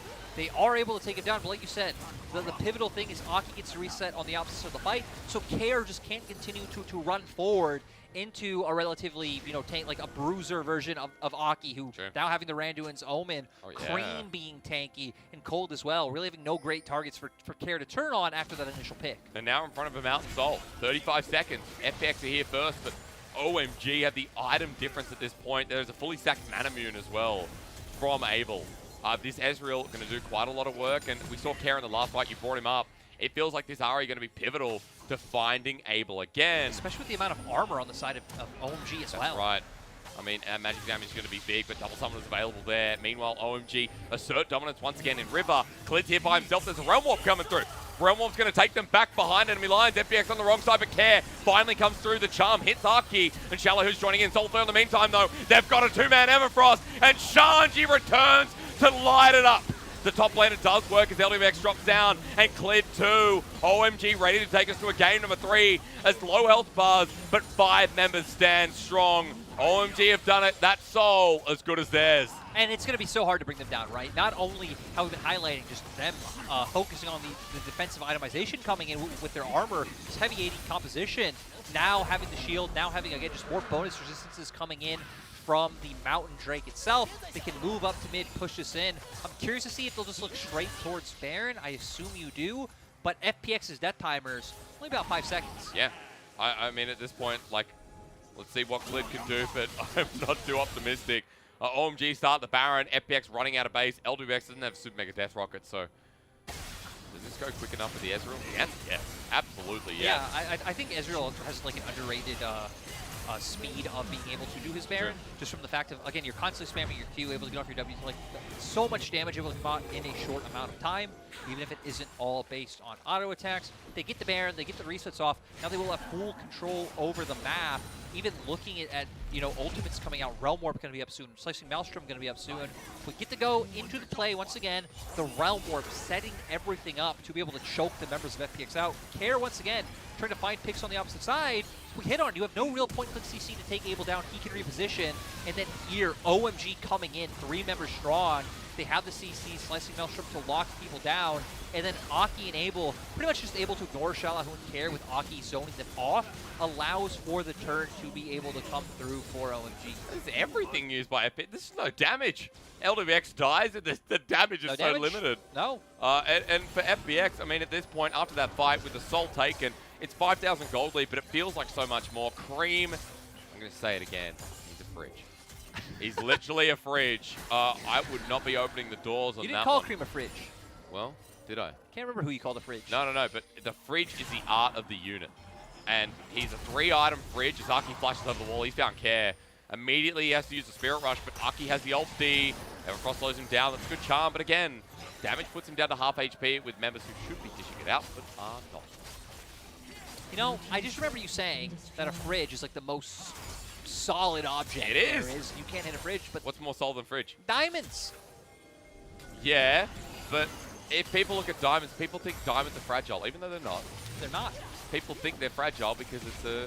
Like it I mean, looks typically like they're small, right? I mean, if you punch a large diamond, I can't use the words on broadcast that I want to say, but I think we should just go back. Looking at OMG. I actually pulled you away that time, so I can't blame you. That's new. But we need to remind the viewers, if OMG win the series, they qualify for playoffs. They do. Their next 2 days don't matter. They're positioned well to bring us to a Game 3. We see now the ultimates are up. They're able to try and force these fights. FPX not having a great amount of wave clear outside of the Jinx. You know, you hit on it before. Really no damage either. You look at the amount of armor coming out.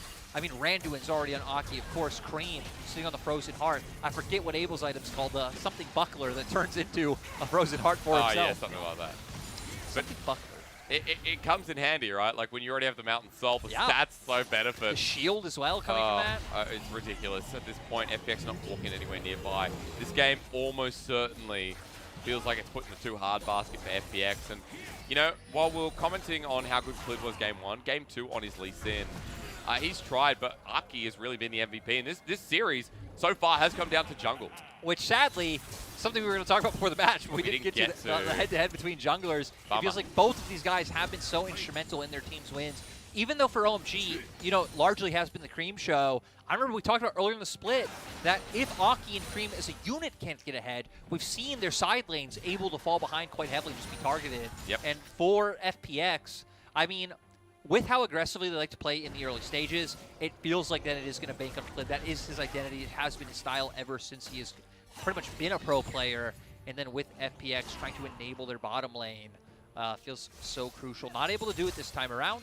As we see, pretty much everyone falling behind. Care seems like the only one who's been able to find any sort of impact, but even then, you can only do so much at this point in time.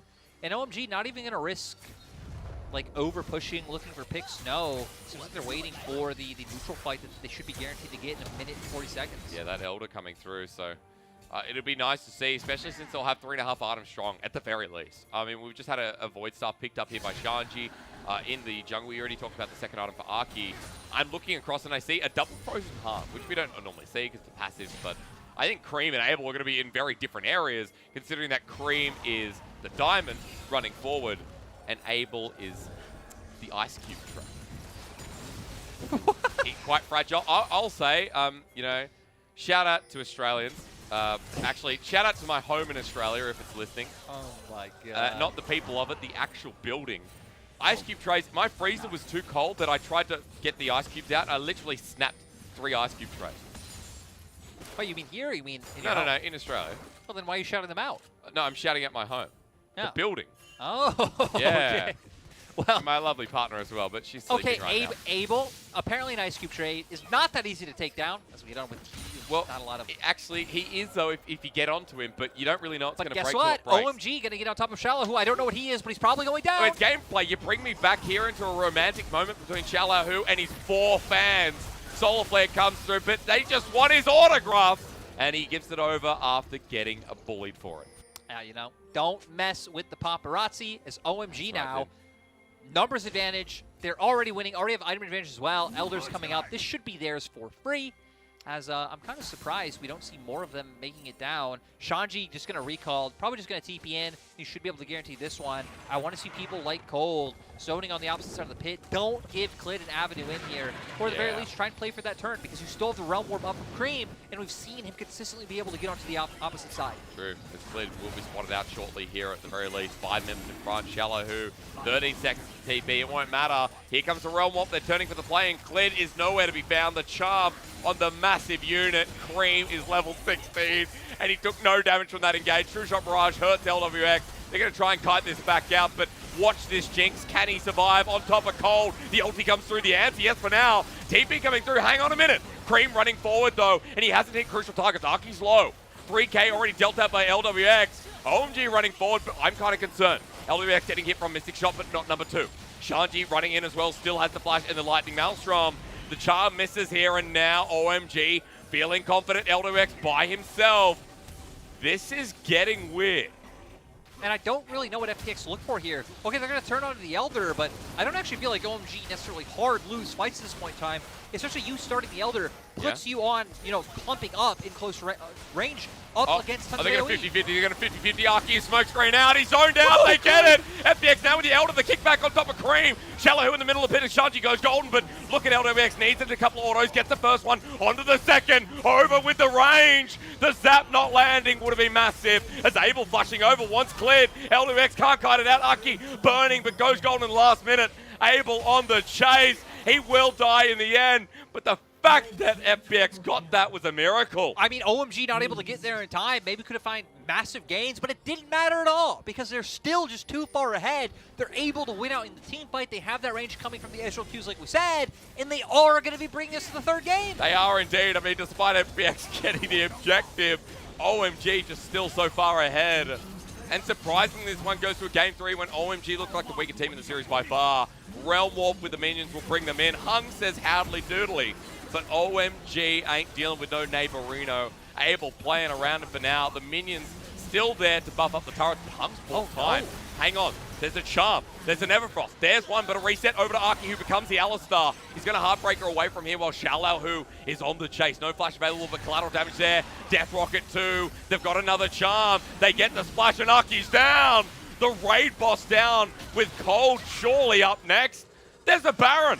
Yeah, for FPX, it's very easy pivot, right? Make your way towards that Baron. Cream trying to do all he can. Shanji's up, but I don't think there's anything you could do against 4 members strong from FPX. And Hung's up in 10 seconds. So you're going to have all 5 members able to make your way over here. What is it with today and just games not ending when we feel like they're going to? I have no idea. We saw Game 2, V5 Anyone's Legend. If you missed it, it was amazing. You missed out on something awesome. And then this game, FPX looking for once again, and OMG don't even look like they're contesting. So just free Baron over the side of FPX. I guess it wasn't free. They did just kill a bunch of members of OMG to be able to get this, and we're going to see here how it went down. So we're going all the way back to the Elder. FPX able to get this one, and we see Shanji comes in with a huge slicing Maelstrom. Doesn't matter if they don't have the execute. Look at the amount of damage it does. It forces FPX out of the pit. And then now you have Cream. Cream doesn't need to commit to get damage off. LWX doing his best to get damage down to find these kills, but Cream having the confidence to go over the wall with his flash, follow up onto the Jinx, finishes that one off. And with the heal here, I mean, again, it doesn't matter that you have Elder for Clid, able to be able to kill him before anything comes through. And this is the final phase race, I mean, at least the final phase push. Hung buying a lot of time. Yeah, Hung comes in. I mean, we've seen this before. Realm Warp comes through, able to push people away. Getting Abel off the Nexus specifically because he is the AD carry, being able to get a large part of that DPS down as we come into more action. The Baron up cleared. Remember that FPX picked up the Baron before, and I want to point out that because of objective bounties, FPX have actually caught up in gold. However, they're still going up against Mountain Salt. They're still going up against a Rise, a Cannon, where this composition has shown how effective it is.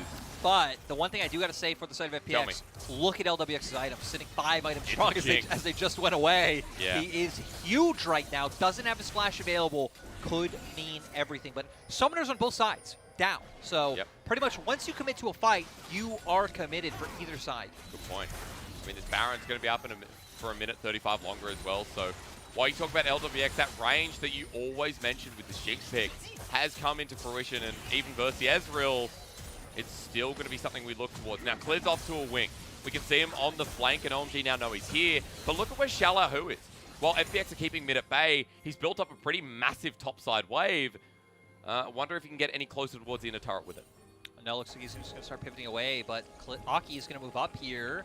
If he finds him, Shallahu might sticking around. I mean, Shanji now gets him in vision. Shallahu level 18, but 3 items only. I do want to hit on, you just talking about the fights and the range coming through. For FPX, I feel like LWX should, burn front lines a lot faster than the opposing side. True. Maybe that's dissuaded a little bit with the Mountain Soul coming plus through. Flare. No cleanse there. Actually, it was, excuse me, but Shanji's bigger onto LWX. He's without a cause, but he doesn't get stunned up. Aki commits everything to get to this Jinx, and he's down. But how far are OMG gone? Care trying to clean it up onto the backside, and Shallahu joins on in. That's the first reset. Hung going to be the next one as an Involve comes in. And it doesn't matter how much you burn. As long as LWX goes down, the game is going to number 3. Yeah, OMG, they find it. Shanji goes in. We see Aki get in there. They find the kills that they're able to get. Now they can just push through, bring us to the game 3. The Coach Carter speech worked. It did. And OMG, when backs were against the wall, they keep it going. FPX aren't safe yet. As we go to a game 3, our final spot of playoffs may very well be decided today. Yeah, it could be decided. OMG coming off that performance, right? OMG only needing one more win. They will lock in playoffs. We're set. We still wait a few days because OMG, it'd be kind of funny if they win the series, they lock in and then have to play 2 games where, I guess maybe seeding implications are there, but at the end of the day, they know they'll be in playoffs. The first round, yeah. And, now we're going to see if they can do it again because this time around, it was the jungle, once again, Aki setting off all of this early on. And then, we got to team fights, and FPX just weren't able to find it. We saw a lot of good ultimates come out from Cream to be able to turn on the targets out of nowhere. Even the bot lane, which we were highlighting, like, hey, we would expect the Jinx to be able to get pushed early on because you have the rockets, you could just push Israel in. It was cold, finding a lot of really good engages, and I think Hung kind of underestimating the amount of tankiness and damage able to come in from the Leona to lead FPX, to lead OMG, to finding, a solid early game lead and then a victory. Because outside of the success in the early game from OMG, I think there are some crucial mistakes we talked about with FPX. The decision-making around the first Herald hurt them a lot. There was no trade. There was no LWX getting inflated in this game. FPX weren't trading a lot of the time, and OMG just felt like they were irking out these windows that maybe shouldn't have been available. And then even once we got later on in the game and FPX started to bring it a little bit closer, I was just about to hit on, right? As Jinx, you should definitely shred frontline way faster than an Ezreal on the opposing side. But with the early game advantages OMG found, they were able to get, 2 Mountain Drakes. They were able to get the Mountain Soul, get that massive shield, and they were all just able to stack armor, which just made it so much harder for LWX. Sadly, though, we never even got a chance to see, animated carries just hitting frontline because OMG always found a way onto LWX. True. I mean, it was everything committed in the end. I love to see it. Not much that Hung could do in that game, and FPX now in a dangerous position once again. We go to match point, where if OMG win this, FPX are out. No ifs, ands, or buts. They will secure the final spot, and FPX will have to hang their heads for the first time since 2018 spring. We're going to find that answer for you, though, shortly after this break. Is post 6, you can start to get a lot more aggressive. That goes over the plate. Ghost actually popped there as well. Bubba really wants this fight right now. Kraken Slayer is a lot of damage. A flash for safety. Here comes TF. He's going to flash the stun. That's it. The last auto gets him, but Everfrost should be enough. Shen's coming. Shen's coming. The shield too much. No, the man is going to live. I was raised in the struggle. All I really know is the hustle, boy. Y'all don't really want it with me. I'm self-built. I'm self-made, and I'm self-paid. Y'all don't really want it with me. Of poke. On the side of T1, Krako's staying in, not gonna get it. No charm lands either. The stun is in. Everfrost onto Keria, and he will knock them both up, and in goes Owner after a huge shock blast, and the kick is going to clean it all up. And that will be the ace for T1. I keep it low, bro. Fab, burn a couple down in the meanwhile. Sau đó Celeb cũng đang chạy tới và chiến thuật của FPX là phá nhà để endgame họ làm được điều đó hay không. Vẫn chưa được cái xử lý hay quá. Các bạn ra cửa bên phía tay trái để nhận đơn xin lỗi. Nhà cú dịch chuyển kết thúc ban đầu đến từ Chuti. Gabi Sport có Baron và bấm B về rất nhanh. Điên cây đang tràn tới. Đánh nhà, Chu Ti đánh nhà. Là win, một phát, hai phát đủ hay chưa? Chu Ti đập được hay không? Còn thiếu một phát. Được và chiến thắng dập chết. I got love in LA. I got folks in NY. City to city, the operations worldwide. Doesn't matter too much for LNG. The 50-50 goes the way of Ala in the end. And now the fight ensues. Tarzan turns gold to plunge right in the middle of everyone. Maybe this is it for EDG. 2 kills, 1 for Viper. Is Doombeat trying to escape, but the Realm walk forwards. Can they find any more? Scout turns gold and keeps himself alive. Ala stunned against his support here, but Light charging forward, getting the resets. Bail out onto Viper. Viper falls though. JJ in the back line. Light turning it around, and LNG somehow find it. Y'all don't really want it with me. 視界のコントロール、スピンスラッシュトルツ入っていく、ダイシーも合わせるような動き、竜の怒りでワンスティ1000ゲージ気味、そこに敷いてあるグラビティフィールドで動きが止まったダイシーデッド、さらにアンストッパブルフォース4番のクラップパスが決めた。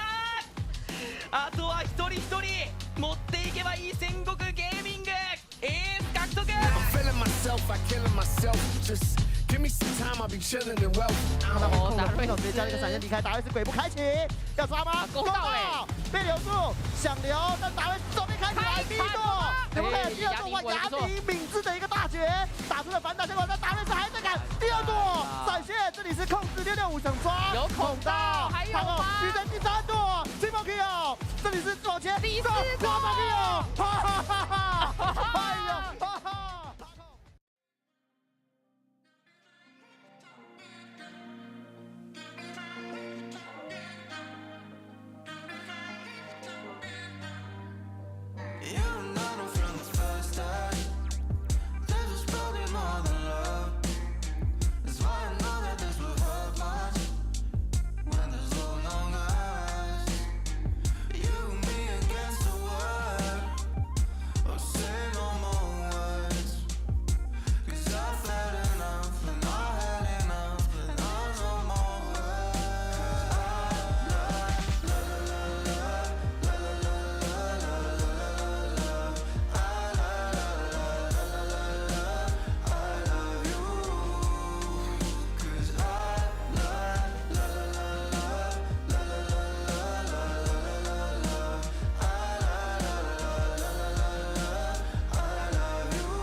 Thank you.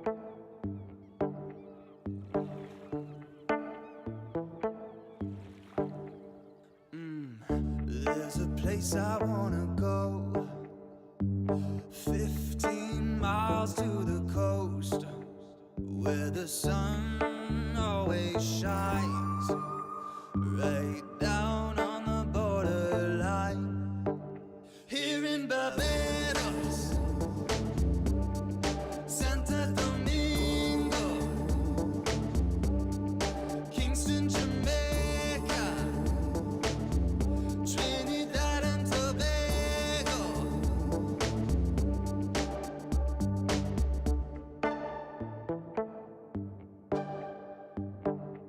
Sitting here under the blue sky, people here don't ask why. The sun comes down every evening, oh, the sun comes up, we're believing. Here in Barbados, Santa Domingo, Kingston, Jamaica, Trinidad and Tobago. Lazy breeze in a sea of green, slipping on the sunscreen.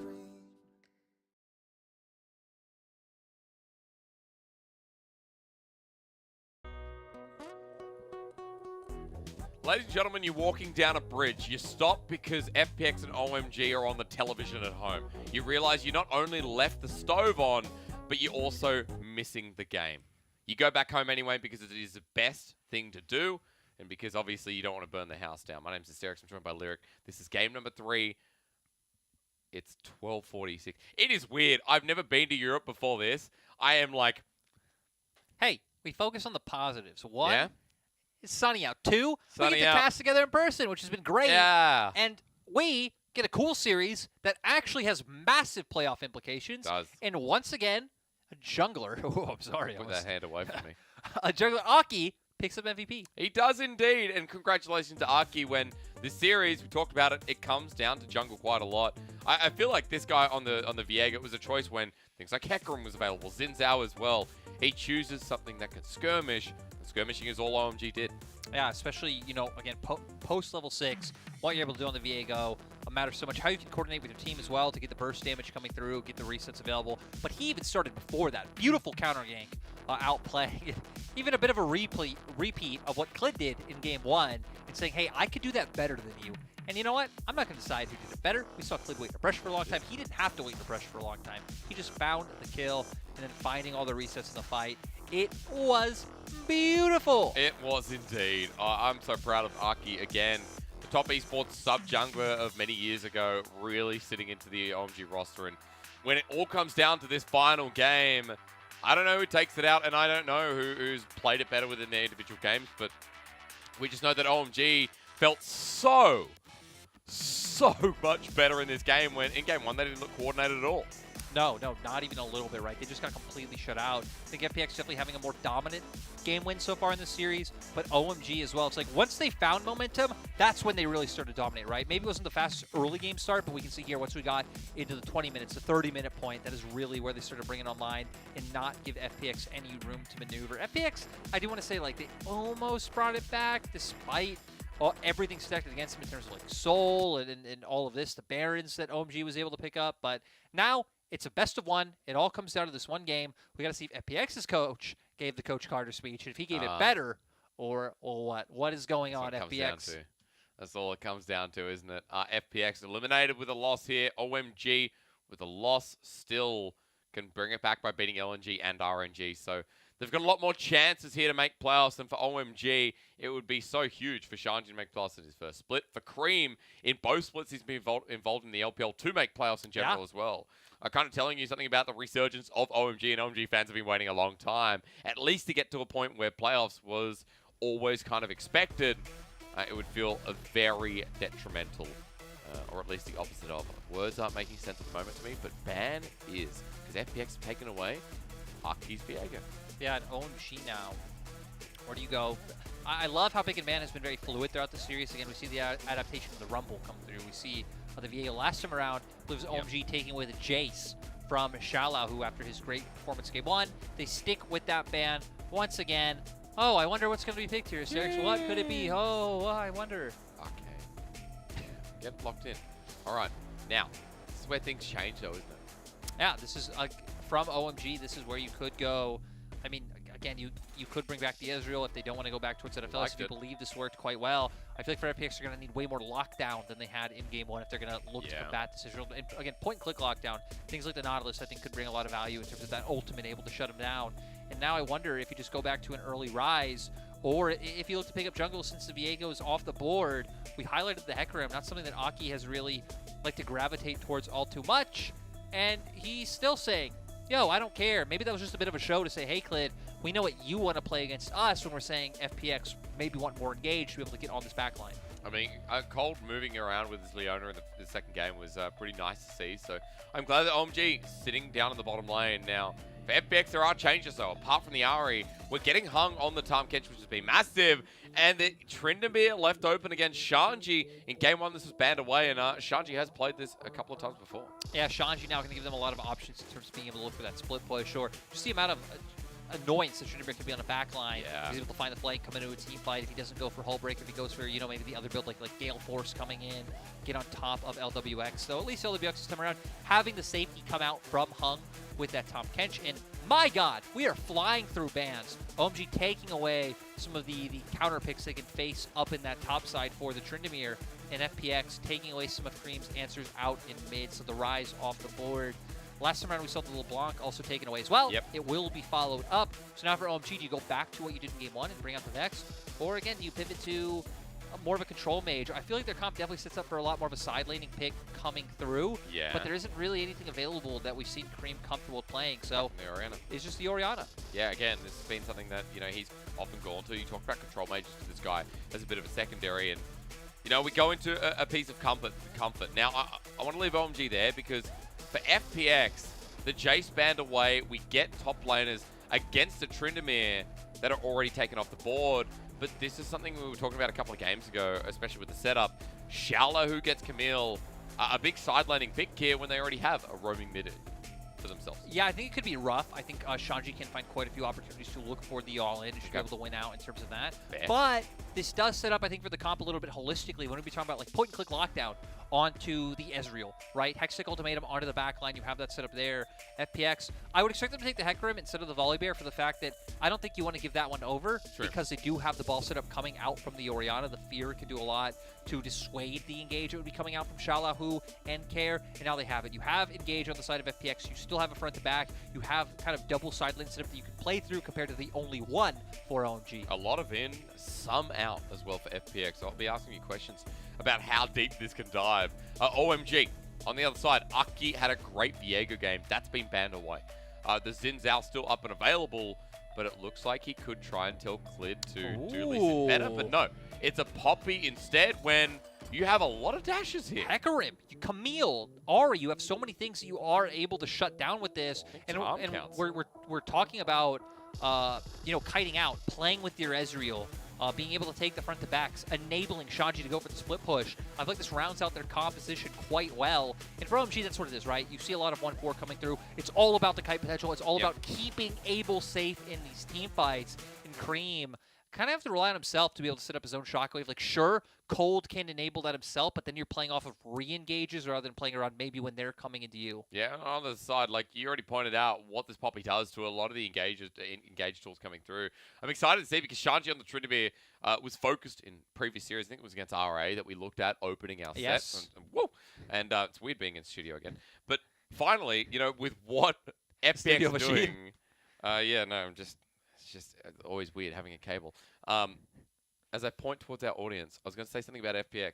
Dude, Clid on Hecarim again. That's a deal. A big one, in fact. Because his game 1 on Hecarim was huge. And we know that Shalahu going to demand attention here on this Camille. When you talk about how volatile the matchup is, when you have an Ahri mid who, with the Spirit Rush, likes to get moving early, maybe FPX trying to match what OMG's win condition has been in previous games. I love that you use the word volatile because that's really what it is. You need to set this Camille up for success, in my opinion, because then once we hit the post-6 point, I mean, Tryndamere are going to have more opportunity to get the consistent trades, the consistent damage down in those all-ins. We've seen so many times how a lucky crit can just completely change a matchup for a Tryndamere and be able to take over as well. So for both teams, I think Volatile topside's coming through. You won't be able to punish the heck from the jungle, which is something we hit on in Game 1 that OMG could have looked for, because you have a much more passive composition coming out from the side of OMG, right? Again, being able to kite out, I think there's a lot more scaling in it. I mean, Ezreal, Orianna, Poppy, not something you really imagine aggressing, looking for the duel in the enemy jungle. So OMG, I think, want to play this one a bit slower. FPX are the ones who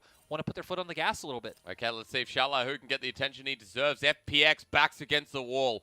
To make playoffs here in this split, they need to win this series, but again, it doesn't lock them in. It doesn't confirm anything. OMG will still have another opportunity through LNG, through RNG, but they need this at least to survive and potentially hold that final spot. OMG, if they win this game, they are locked in. No ifs, ands, or buts. They can lose to LNG and RNG, and it matters not. They'll have the game differential to get them through, and they'll have the head-to-head as well. Welcome back to Summoner's Rift. Everything on the line in this final game of the night in our makeup series, our makeup games. And Aki has decided it's Poppy time. We have a phase rush Poppy as well. And we've seen Predator. I think we've seen a Grasp game. Not Grasp, what am I talking about? Aftershock. We now have a phase rush too. Yeah, I think this is one of the more common ones, right? I mean, I feel like typically these are your two options of like going for Predator for more early game ganking options, or this just be able to stick on targets, kite around team fights a little bit better, and be able to do more and have more options. So we're gonna see this one come out for OMG. And another point I want to highlight for OMG is no matter the result of this, the fact that it's pushed to a 3-game series is going to be, I think, very taxing for them. True. Because they are playing 3 days in a row. So even if they win here today, they qualify for playoffs. They don't have to play tomorrow. What if that goes 3 games? They play the next day. And then, guess what? OMG are definitely going to be in the first round of playoffs. Yeah, they are. So they're going to be playing in the following 2 days in playoffs. And it either gives them a hell of a piece of momentum, or it takes your energy down to a solid 0. I feel like it could be both. Like, Yeah. like let's say you win here today, then maybe you pick up a win against RNG or LNG. Doesn't matter. You're still going to be exhausted from all the prep you've done, from all the games you're playing and stage games. A best of 5. I know you got a perspective on this. Sounds like it would be so much more taxing. Yeah, and I mean, just in terms of even match days in general, the amount of like mental focus and mental fortitude you're putting into with the stress of playoffs on the line, like you will be exhausted very quickly. I mean, no offense, but if I was OMG for LNG and RNG, if you win this here, I'd be like, I'm probably just going to take a leisurely stroll in this next one so we can recharge. And start like prepping for playoffs. Honestly, Yeah. not a bad idea, right? Yeah. Not a bad idea, but obviously focused on this one here now. We've already hit on 4 OMG. Ooh, nice. It's going to be a bit more of a passive early game this time around than what we were able to see in the previous 2 games. But not for FPX's side. Again, you talked about momentum here. Cleared on this Hecker, and we're going to watch a little bit of the pathing. And today we haven't talked a lot about pathing because we have had a bloodthirsty day of League of Legends. Early blood through early lanes. And what I mean by that is solo lanes have been going for the 1v1s, jungle intervening. And this time around, as we start off in a relatively slow manner, just note that junglers are on the same side of Summoner's Rift. Cleared is level 4, though. He's done the full, complete clear, and he's got topside scuttle to take away as well, and that means he's going to hover over the top side to keep it safe. Yeah, and we know that Aki can't look to contest him, right? Having both soul lane prios for the side of Clid. Clid, never going to look for the topside play. I think reading that Aki's up here, knowing that nothing can come through, going to make his way down towards the bot side. Okay, Cold looking for LWX. The Trompers go down once again. Cold taking a bit unbeneficial trade. What's the opposite of unbeneficial? A bad? A bad trade. That's good English. You can speak your Chinese? I Like could. Full I don't know the word for trade. Ignite down. Hang on. Shanji wants to take the 1v1. The flash away from Shallow. He's waiting for wall shot, but the spin's about to come back up. Shanji heals up. Aki's here, and there's no enemy jungler available. It's Shallow versus the world, and the world wins. That is exactly what we hit on, right? Extended trades are going to favor Shanji. Yep. Going to be able to get out, especially the use of the lethal tempo coming through, get a lot of damage out coming from your passive. Then Shallow, definitely preferring the short trades. Get in there with your grass, proc that, get out, look to use your W to find some of this poke. Pixel team bot. Yeah, Clid wants to make this reverse dive work. Hung not getting the knock up though. OMG dodge it away. Arcane Chip, beautiful. Hung is tanking up. He's going to go down in the 2v2 now. Under turret, the stun comes through. Clid only just surviving. Abel drops, but FPX, that's a trade in OMG. Yeah, I mean, for OMG, you're definitely not hurting about that one. The nice thing is, you still do deny minions from Abel. Wave even crashing in right now as well. Oh, but here's Aki. LWX didn't go down. Oh, no. There's no summoners available for Cleared. Zenith Blade holds him in place. Cold. A gorgeous play. He may sacrifice his life, but it could be worth it. He flashes away LWX matches as he returns to Summoner's Rift. It's a 2-kill jinx here.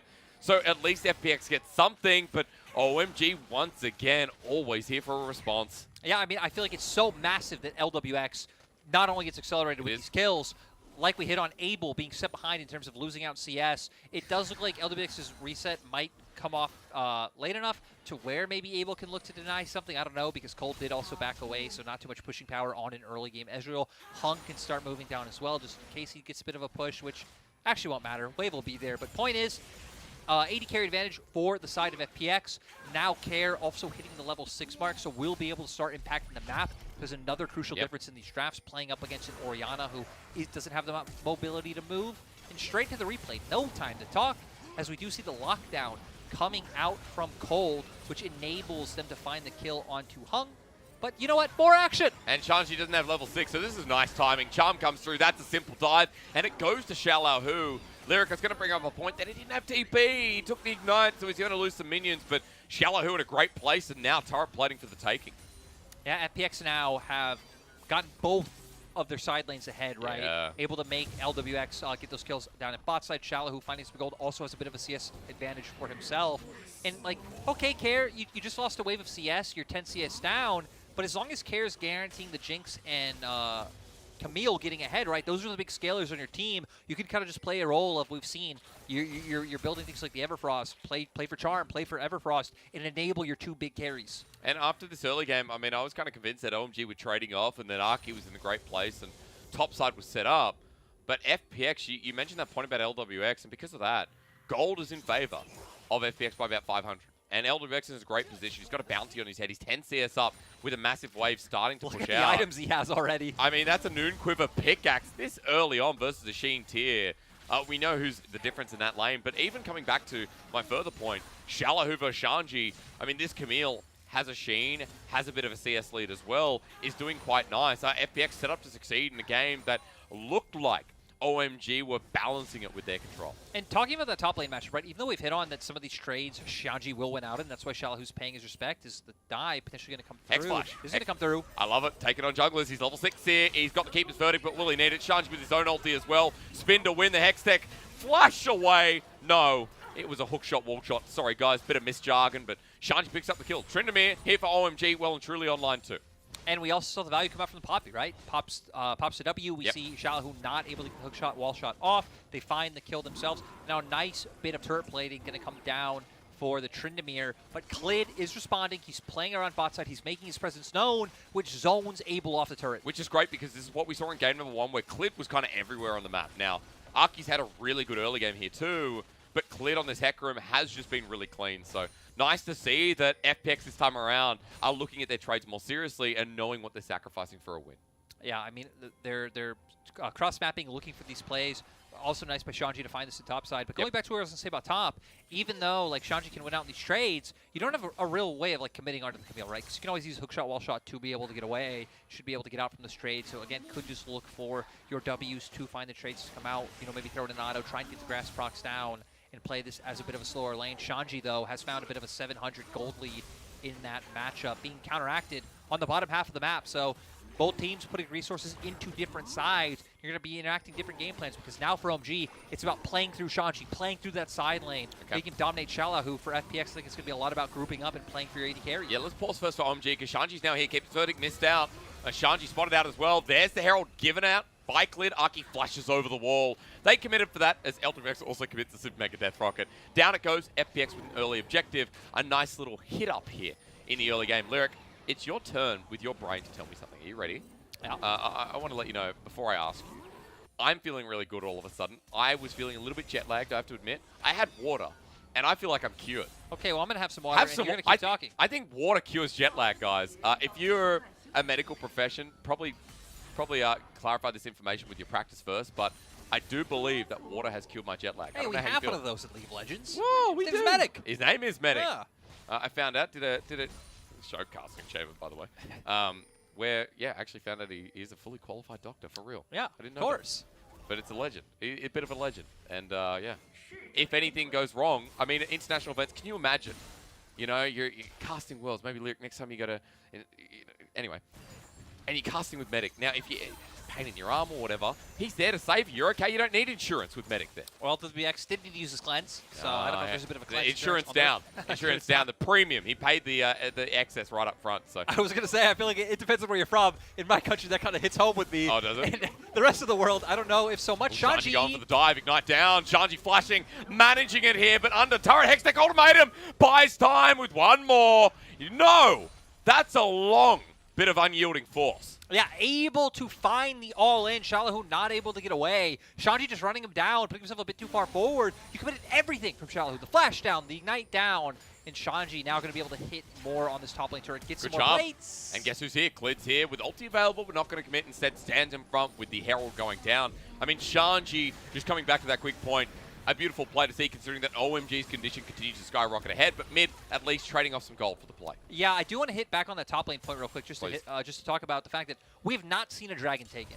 And right, one of the big counters to why we haven't seen like side lane and pure split push strategies work out is because typically if a team starts stacking dragons very early on, they can pull you out from side lane and force you into these 5v5s. Yeah. So I think Shanji feeling pretty good that the first dragon of the game only going to be taken in 11 minutes. So you can keep looking to accelerate on the top side of the map.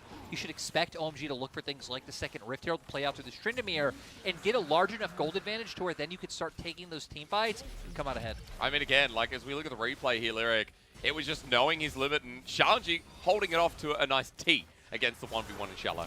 Yeah, I mean, you know, gets the spin coming off. I mean, hitting some nice crits in here as well, as we've seen a few times. Yep. 200 damage coming off. And like you said, kind of surprising amount of time on the ultimate to be able to come through, is able to then get away, and he is feeling completely fine. So look at OMG now, pivoting up towards his top side because they know that's where their carry is. They're going to have able answer down in bot because that is where FPX picked up the first third of the game. And we kind of know that, you know, the Ezreal will just coast through as well, right? You talk about the safety element, giving Cold ability to roam here. OMG have that. Cold's actually up in this group in the top side.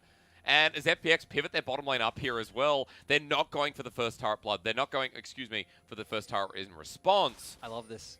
Just waiting and being patient. Yeah, because think about it, right? They'll get the turret regardless. If they wait here, let FPX go up. It's a false sensitivity. LWX not by himself, though. Hung's down to turret. Aki, wait! What? Phase rush not going to work out. Cold has to flash away from Hung. And that was a great play turning into a devastating one. That was a really cool idea with really horrible execution. Oh, yeah. I don't know why they commit so early, right? Like wait to see if he walks up. If he doesn't, guess what? You really lost nothing on the map. You've committed nothing for this, but they don't. They overforce for the play, give over a kill to LWX, who already is a Kraken Slayer, already has the zeal. You don't want that. He's becoming huge. I mean, that's horrible in the sense that that's going to be a second item now. Give it over. Yeah. It's horrible in the sense that it's horrible. Obviously horrible. So it is a Shanji versus LWX game. And I'm rooting for the Jinx because I know what League of Legends is about, and that's the OP80 carry. Yeah, I do want to say I like for Shanji going towards the Gale Force rather than the Hullbreaker. You don't need that one to win out in the 1v1 we've seen, right? He's already ahead. He's already winning out in side lanes. Now just giving him more force. Here's Horse. Okay, Cold. He doesn't have his flash available, but Cream might be able to help out with the Shockwave, but it's too late. Given over to LWX again. FPX know where their money's going. And I'm happy to see the Jinx come out ahead this time around as compared to last game. True. Because we went into Game 2 draft saying, like, wow, it's really surprising a team has the confidence to pick an Ezreal against a Jinx. Like, it feels like it should do so much more. The like, frontline potential, like taking that one down, just shredding that, the scaling coming through. This time around, they were able to find it with a little bit of help coming out from Klid, and LWX has been able to run home with that. If you haven't watched all season long, LWX really has been set up to be the main carry for FPX. They typically funnel everything down towards that bot side, do not give Shallahu a whole lot of help, and that is when they win games. I mean, it's LWX and Hung, the focus lane here for FPX. OMG, their game plan, if you haven't been watching their whole split, it's all about enabling Shanji, or at least, you know, recently we've seen Aki play towards the top side. This game especially, we saw as he picked up turret plating there on the bottom side, feeling safe with his Gale Force, with his Undying Rage available as well.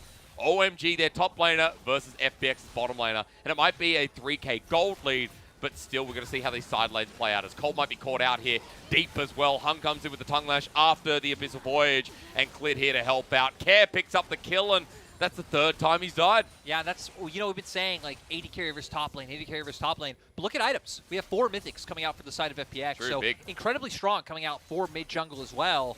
To where OMG pretty much... Shot. Oh. Hey, locking down Abel. You talked about this in draft. Shallow, who gets knocked away with the Keeper's Verdict, and FPX continue to force it as Care wants to come on in. Can he get the ulti in time? No.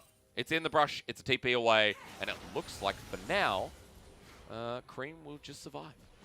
I do got to say, again, like, even if OMG are not coming out ahead so far, like, they're actually 4k gold behind. Yep. It's nice to see conceptually how they want the Poppy to work, right? Because even ignoring just like stopping the dashes forward, even if Shallow locks down Abel, having the ultimate to force him out of the fight and give Abel that space. Again, sadly, Abel not incredibly strong right now. LWX a whole item ahead of him, doing so much more.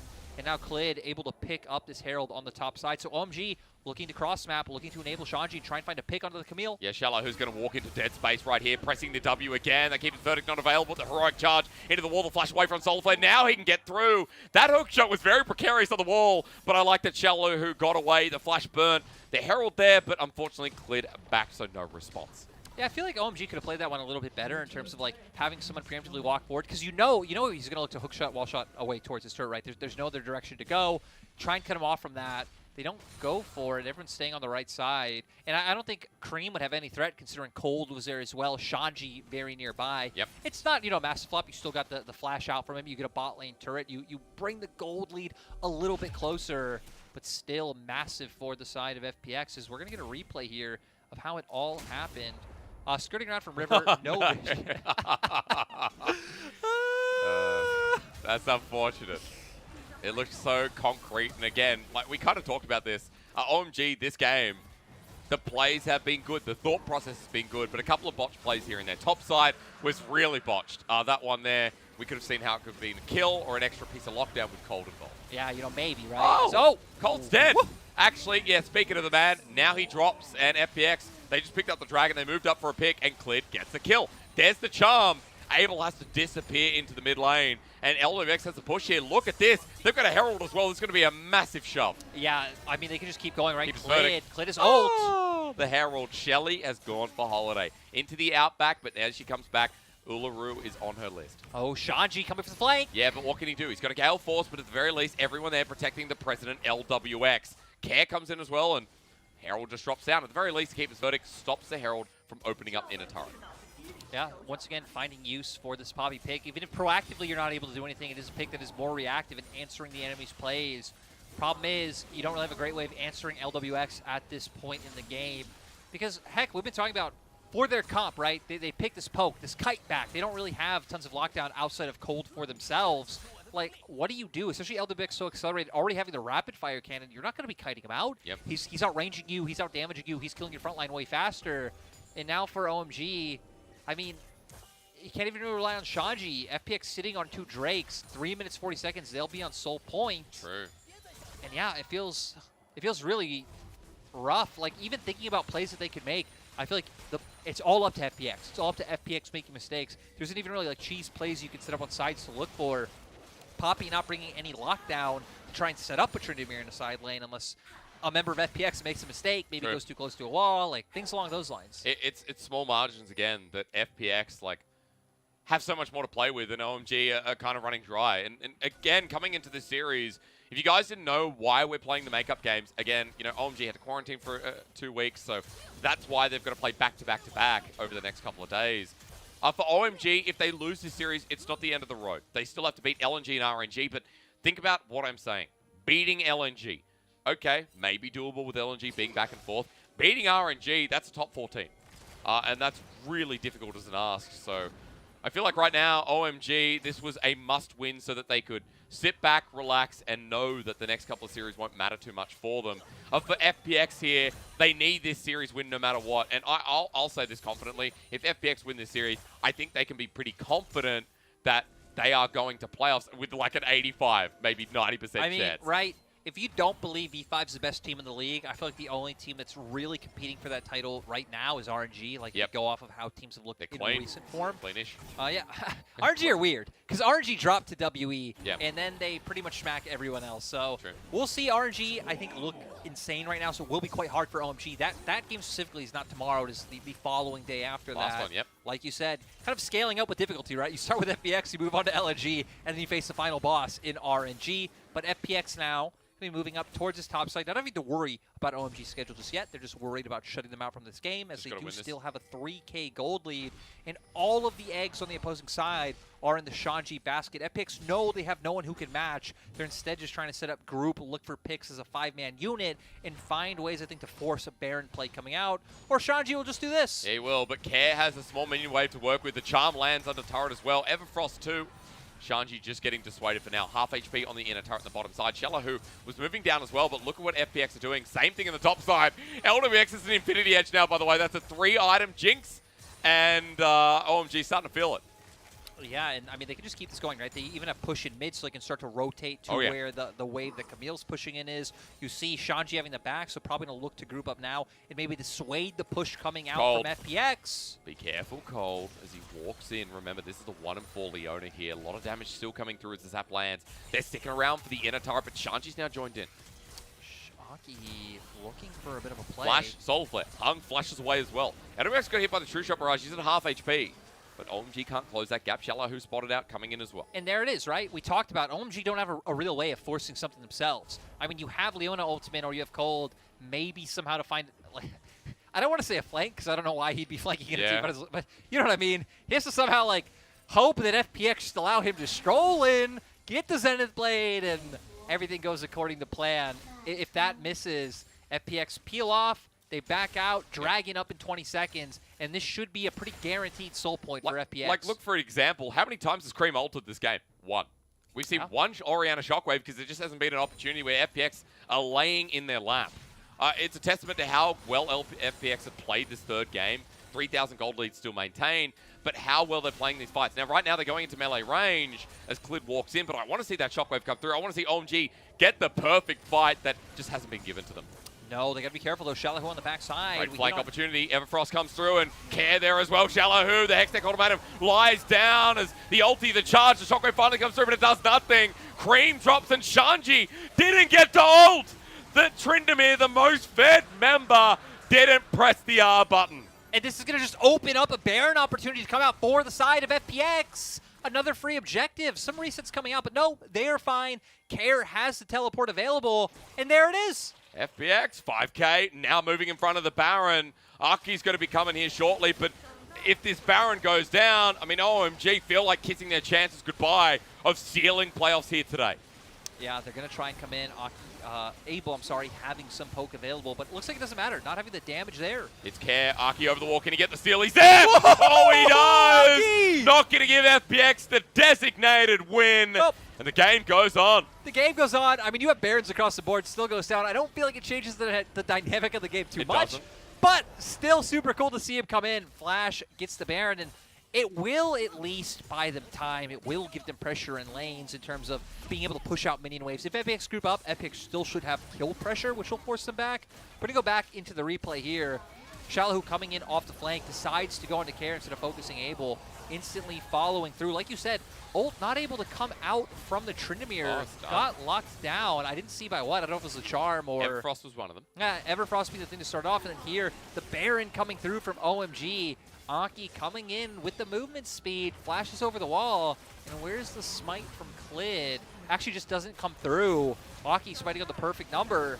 And he's able to do it. So again, buys them more time. Doesn't necessarily give them a lead into the game. But we've hit on in terms of their scaling being incredibly good, right? Orianna, Ezreal, the Poppy there to peel. A Tryndamere are going to just become more of an annoyance. That could be good because for OMG, if they can get to a point where they win contest over midwave and they get on objective first, does it matter if you don't have engage? It forces FPX to come into you. That's true. OMG, again, we'll wait for that time. It'll be brought up now thanks to the Baron. But remember, again, 3 minutes is when that bigger timer comes through. Baron will have expired by then as well. So OMG will have to fight there for the Mountain Souls. The flank's coming through. Care has TP'd in. He's on a ward now. The rest of OMG here is to keep his verdict over the wall. Charm through, and unfortunately that misses. Shanji now spotted out. He's coming off his own little flank. FPX forced that, and teleport was burned by mid lane. Yeah, now for the side of FPX. They're still going to keep looking for it. They're fishing for this fight now. They don't want this to go later where Kareem and Abel do become a massive force. Still 2 minutes from Dragon, so not too much to take in terms of pivoting this push into even camps, right? You look at the minimap, no camps available on OMG's top side jungle. OMG, of course, had control and pivoted down towards bot, so not able to answer there. So Recall's just going to come out, and I feel like critically, you're buying more time for Abel to get some items under his belt. As you've already highlighted, LWX, so heavily accelerated. Yeah, I mean, again, he has been this whole game. Vampire Acceptor picked up. Not often that we see, you know, a lifesteal item coming in on Jinx, right? So I think respecting, right, the Qs that can come out from Abel, whittling it down. Even Cream, the damage that's able to come out from him. Shallow. Okay, does he really want the 1v1? I guess he's trying to buy the space. Shanji's ignited down, the ulti coming through as well. Clid helping out, running him over. Golden for the time being. Shanji going to get feared, though, into the side lane. He almost gets Shallow, but no crit today. So third death here for the top laner. And FPX picking him apart. Now that's going to build some a bit more momentum as we go for the fight here. And LWX eaten up, saved by Hung. Nicely done, Clid. Use the ulti in the trade, though. And Cold's going to be blocked. No ulti hitting out as Abel's going to send the True Shot Barrage. Care defending the midway, but remember, Baron there for the next second. It expires, but still the damage has been done. I gotta say, it's pretty sad for FPX. They're not able to transition that pick into maybe a team fight with numbers advantage to be able to win out this game. Ooh. Not gonna be able to get anything off of that. So Shanji, I think a little bit lucky. You're gonna come up and it's like, okay, you gave gold over the opposite side. Pressure was relieved from FPX, but not able to get a whole ton themselves for it, as we see here. Looks like Cold Hex flashing over, throws out the ultimate, which kind of zones him forward, which opens up the Zenith Blade to be able to force that. But Hung, the ultimate bro, to come and save him. I mean, it's good comms. LWX had Flash and Cleanse available, burnt nothing. Sidestep out of the center of the Solar Flare. And again, we talked a lot about, in the first series, we talked a lot about PP God and Photic. I feel like LWX and Hung, the reason that FPX have been great, especially at the start of the split, has been this new duo. Hung called Giga Chad by many people for a good reason, and I think LWX right there with him. And I gotta say, no matter their faults in terms of like giving over advantages, one thing I gotta say about them, most, like 90% of the time, they are on the same page. Like, they are on the same wavelength of wanting to look for these aggressions. Shanji, he's found a horse. Now, I know in certain countries they eat horse meat, but I'm not a biggest fan. I haven't tried it. Irrelevant to the point. Lyric, we have Dragon in 15 seconds, so take me back. Yeah, kind of looking across the board, it feels like we have summoners up across both sides. We're going to be looking at Cream to finally find a huge shockwave, but Shallow coming off the flank. Yeah, and he's not spotted on wards for now. Shanji with the control ward down. I believe they just tickle him over as FPX still in the river. Wait for Clid's ultimate. Finally spotted. They've been pretty good, and yeah, that control ward needs to be cleared, but I think Shallow walking up a little bit scared of Cold.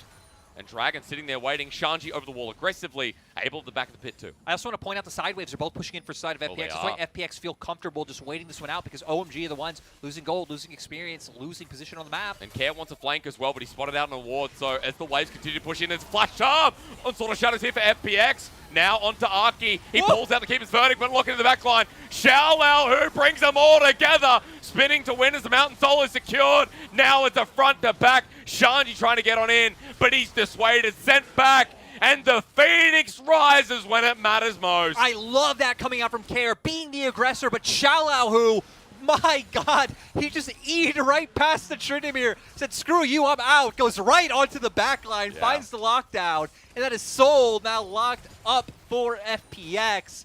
Man, that was some great team fighting coming out from them. Clear advantage in their favor now. They're going to be able to back. They should be hitting item power spikes, maybe Death Cap. Pretty soon should be able to come out for Care, even more damage. We're going to go into the replay. Look at Care, starts this fight off on the right side of the fight, lands the charm, but look at Shallow on the opposite side in a second, because they find one kill. just dodges Sanji, gets straight onto Abel with the Hextech ultimatum. And this pretty much leads to FPX being able to open up the fight, is everyone quickly has to pivot to, like you said before, protecting the President. Run back, make sure Abel can't die. It splits up their position and allows for FPX to have such a smooth fight. And again, is looking good. There was the Baron still before that delayed the game a bit for OMG. And again, we talked about the scaling. We talked about OMG wanting to buy time in this game. But we come back to a fight that has enabled the Mountain Soul. There's an Elder in 5 minutes that has to be fought over for OMG. And Lyric, now it's about how much they can do here with the advantage they have, with the lead. FPX still trying to spend this tempo wisely, especially with the GA on LWX. We've also got a Rabadon so close for Care. They're threatening, they're sieging, and the damage is massive, and OMG paying respect, thankfully, but Cream a bit too deep, not going to get feared away. Shockwave held on for, but the flash burnt. Yeah, and for FPX, I mean, it's going to be very hard to find a way to force in, I think, without Baron. They're sticking around. They're really trying to find a fight themselves. Oh, and OMG is split away. Okay, now we need to see if the Shockwave comes in, but he's nowhere nearby. Instead, Clid takes up the damage. Aki going to be Spirit Rushed on as well. This Ari runs forward, gets a reset, gets out. It's all I care about, and I'm talking about the FPX's mid laner. Yeah, Care finds the pick that they need. They can pivot onto the Baron, start getting this one going. Then it will be so much easier for them to force their way into the enemy base. They could, not only have the pushing of the minions, but just the strength of that, they can now start threatening dives coming out with Clid, with Hung. Of course, there's a Poppy on the opposite side, but even just being able to zone them off turret, so you can hit that, break open the base through inhibitors. really will be a great way for FPX to be able to end out this game. Yeah, it feels like that's the direction it's going, right? This time not going to be stolen away. Replay Central. This was the pick after the fight up in the top side almost brewed up.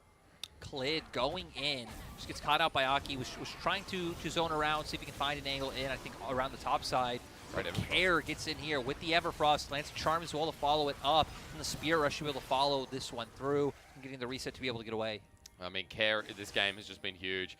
4-0 and 5. The Rabadon's finally picked up. He has a stopwatch too.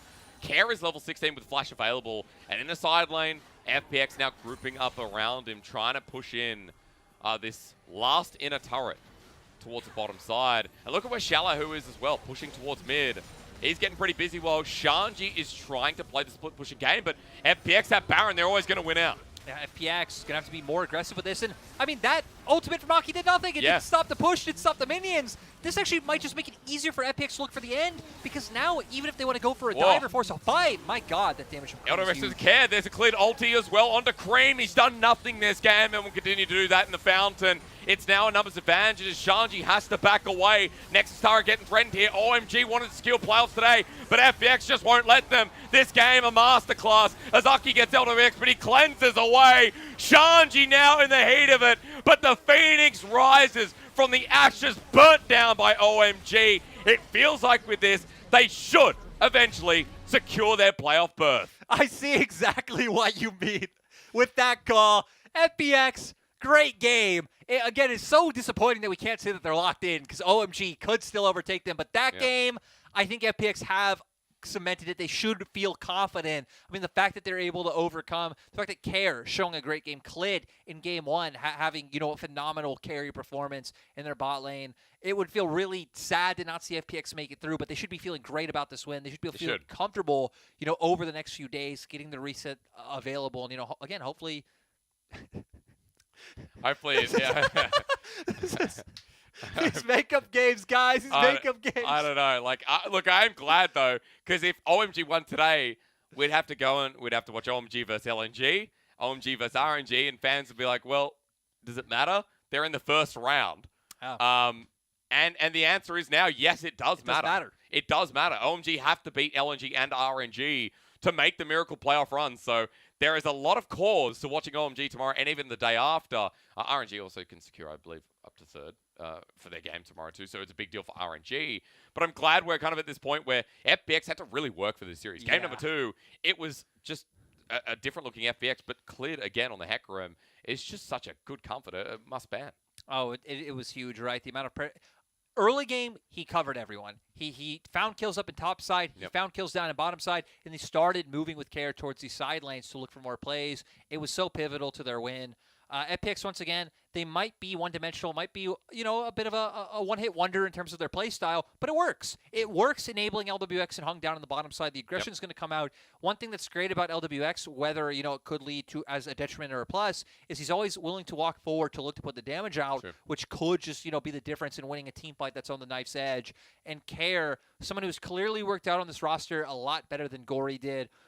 Again, not necessarily like a phenomenal laner is going to come out and like stomp you, but he works really well with the team, doesn't really fall too far behind, and looks for these angles. Like, he's a player that reminds me of how we talked about Angel early in the split, where maybe statistically you're not insane or you're not dominating anyone in the lane, but you find these highlight moments that win you games. Yeah, highlight moments in team fights. Again, talking about his team fighting, I think it was the most exceptional part.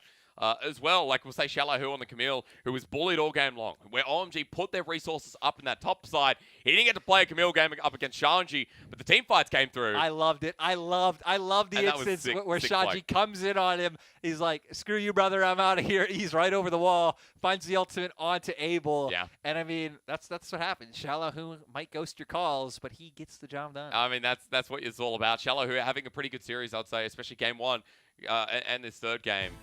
Shallow, who has been a bit of a highlight, and that's what FPX come down to, these individual highlights, and when it comes together, it all looks brilliant. LWX with the most damage, no surprise, but I think the thing that we saw kind of hidden in this game was that FPX were always kind of ramping up. It looks like a nice little elevation here, but it was a couple of plays that they just shut down and cancelled out OMG ever getting towards their win con. And it feels very hard for OMG, right? Because you have these lanes that this time around did fall behind. You have no real way of forcing something to get yourself back in the game. And then it's like, okay, can we force the enemy to come into us? Because that's when our composition comes aligned. Ezreal throwing out free Qs, Cream, you know, getting free hitting with like his Q and W, Poppy having that ultimate to knock people away, and like you keep it going. A very sustained kind of exchange and skirmish. Never happened. I do feel like we saw like Aki have some decent moments on the Poppy, being able to shut these plays down. Also some questionable moments, like that final ult in the game. Yeah. But yeah, once OMG fell behind, their composition didn't really have any comeback mechanisms to slow down the snowballing from FPX. I mean, again, like a lot of issues throughout where their idea was good in the draft as to what they wanted to cancel, but how it came together didn't come together. No, you're at right. all. The execution, some of those plays was questionable. Yeah, unfortunate because I mean, like I think the Arky Poppy pit was brilliant, but again, you know, how do we get on top of FPX's composition this time around? I mean, I'm going to put it out there that I feel like Clid probably deserving an MVP again. It's going to go to Care though. Let's be realistic. Even though LWX was, oh no, I know. Oh, we're going to do MVPs based on kills, aren't we? Yeah, probably. Yeah. Probably. He still deserves it, but I feel like Care deserves a lot of respect considering that he, as you said, came in over Gory, has actually worked really well with Clid. And the CC and Dry, I called it, as the duo, are just I gotta say, good. We've seen some very questionable Aries come out where, you know, maybe they dash in, they hit the Everfrost, and they somehow still miss the charm. Yeah. That was not Care this game. Care No. was hitting everything. It's some Jump. brilliant Everfrosts, some really good charms to come through to set up for a lot of these plays. And in a lot of ways, he was serving as the primary initiator for the side of FPX on an Ari. So, again, I think really solid game coming out from him. For FPX, I mean, it would kind of be weird to not see the org in playoffs at this point after, you know, you talked about earlier. 2018 spring. Yeah, their first split was the only split they didn't make playoffs. Even with the new roster, I got to say they were probably the biggest surprise for me. Like, sure, V5 maybe with them being first is a huge surprise, but the fact the team is good isn't one. For FPX, I mean, they lost what we saw as every good player on the team. Yep. Sure, they picked up some good parts, like Hung was someone we liked a lot, Shala who showed promise, but the fact that FPX were able to come together so well just really came out of nowhere. So for FPX, it's pretty cool that they're able to win here today. Great to see them in playoffs. Just keep hammering home through bot side. Yeah, that's right. You know, play towards your strengths. Again, FPX not secured, but it feels like it's going to take OMG with a miracle to find it out. LWX picks up MVP, by the way. You're right. Not You called too it. Surprised. He got kills, and that means he did damage. I'm going to guess 40%. It's 45. Okay. Well, are we all surprised? I mean, it's 12.4, guys. Jinx. I feel like if you are below a top 5 team, you should probably just ban Jinx. Like sure. If it's in a decisive game like this, one of you take it off the board. If you are confident you are better than the enemy team, ban Jinx. Yep. Because Jinx is the only thing that can, you know, maybe put a spanner in the works and make it so that someone else can win. I don't necessarily think FPX were the worst team coming in today against OMG, right? I think FPX actually probably would have been slight favorites in my eyes. Maybe that's because we haven't seen OMG since week 7, 3 weeks, like you said, quite a while. But LWX came out again today strong. We've seen why this team likes putting resources into him. We've seen the split, why he is a world champion, and why in 2019, people forget he was very hype. I even still just think back to a lot of his Lucian games in the 2019 summer playoffs. He was the only person consistently willing to pull it out in Kai'Sa Xayah meta, and him and Chris were bodying everyone. So. I mean, they've been some of the, you know, craziest laners at points in their career. Yeah. They've had a tumble as well. Like, I feel like LWX had, was it 2020 or 2021? He had a pretty rough year. I believe it was last year. I think 2020. I think it kind of came and went. Like 2020 spring, he'd be good. And 2020 summer, he'd be rough. And you know what I mean? It's interesting because LWX is a world champion AD carry. Let's not forget. And, you know, that world champion AD carry hopefully is going to be making into playoffs here as a final spot. As we're going to look at results from today. If you're just tuning in, we did not finalize our final playoff position, but in a way, it feels like we maybe did. V5 vs Anyone's Legend. That was a banger. Go watch the VOD. Holy hell, did we unleash fury upon the Demon Lords. We had, what, 50-plus kills in Game 2? Almost like 60, yeah. Like a 35, 40-minute game. And then FPX versus OMG.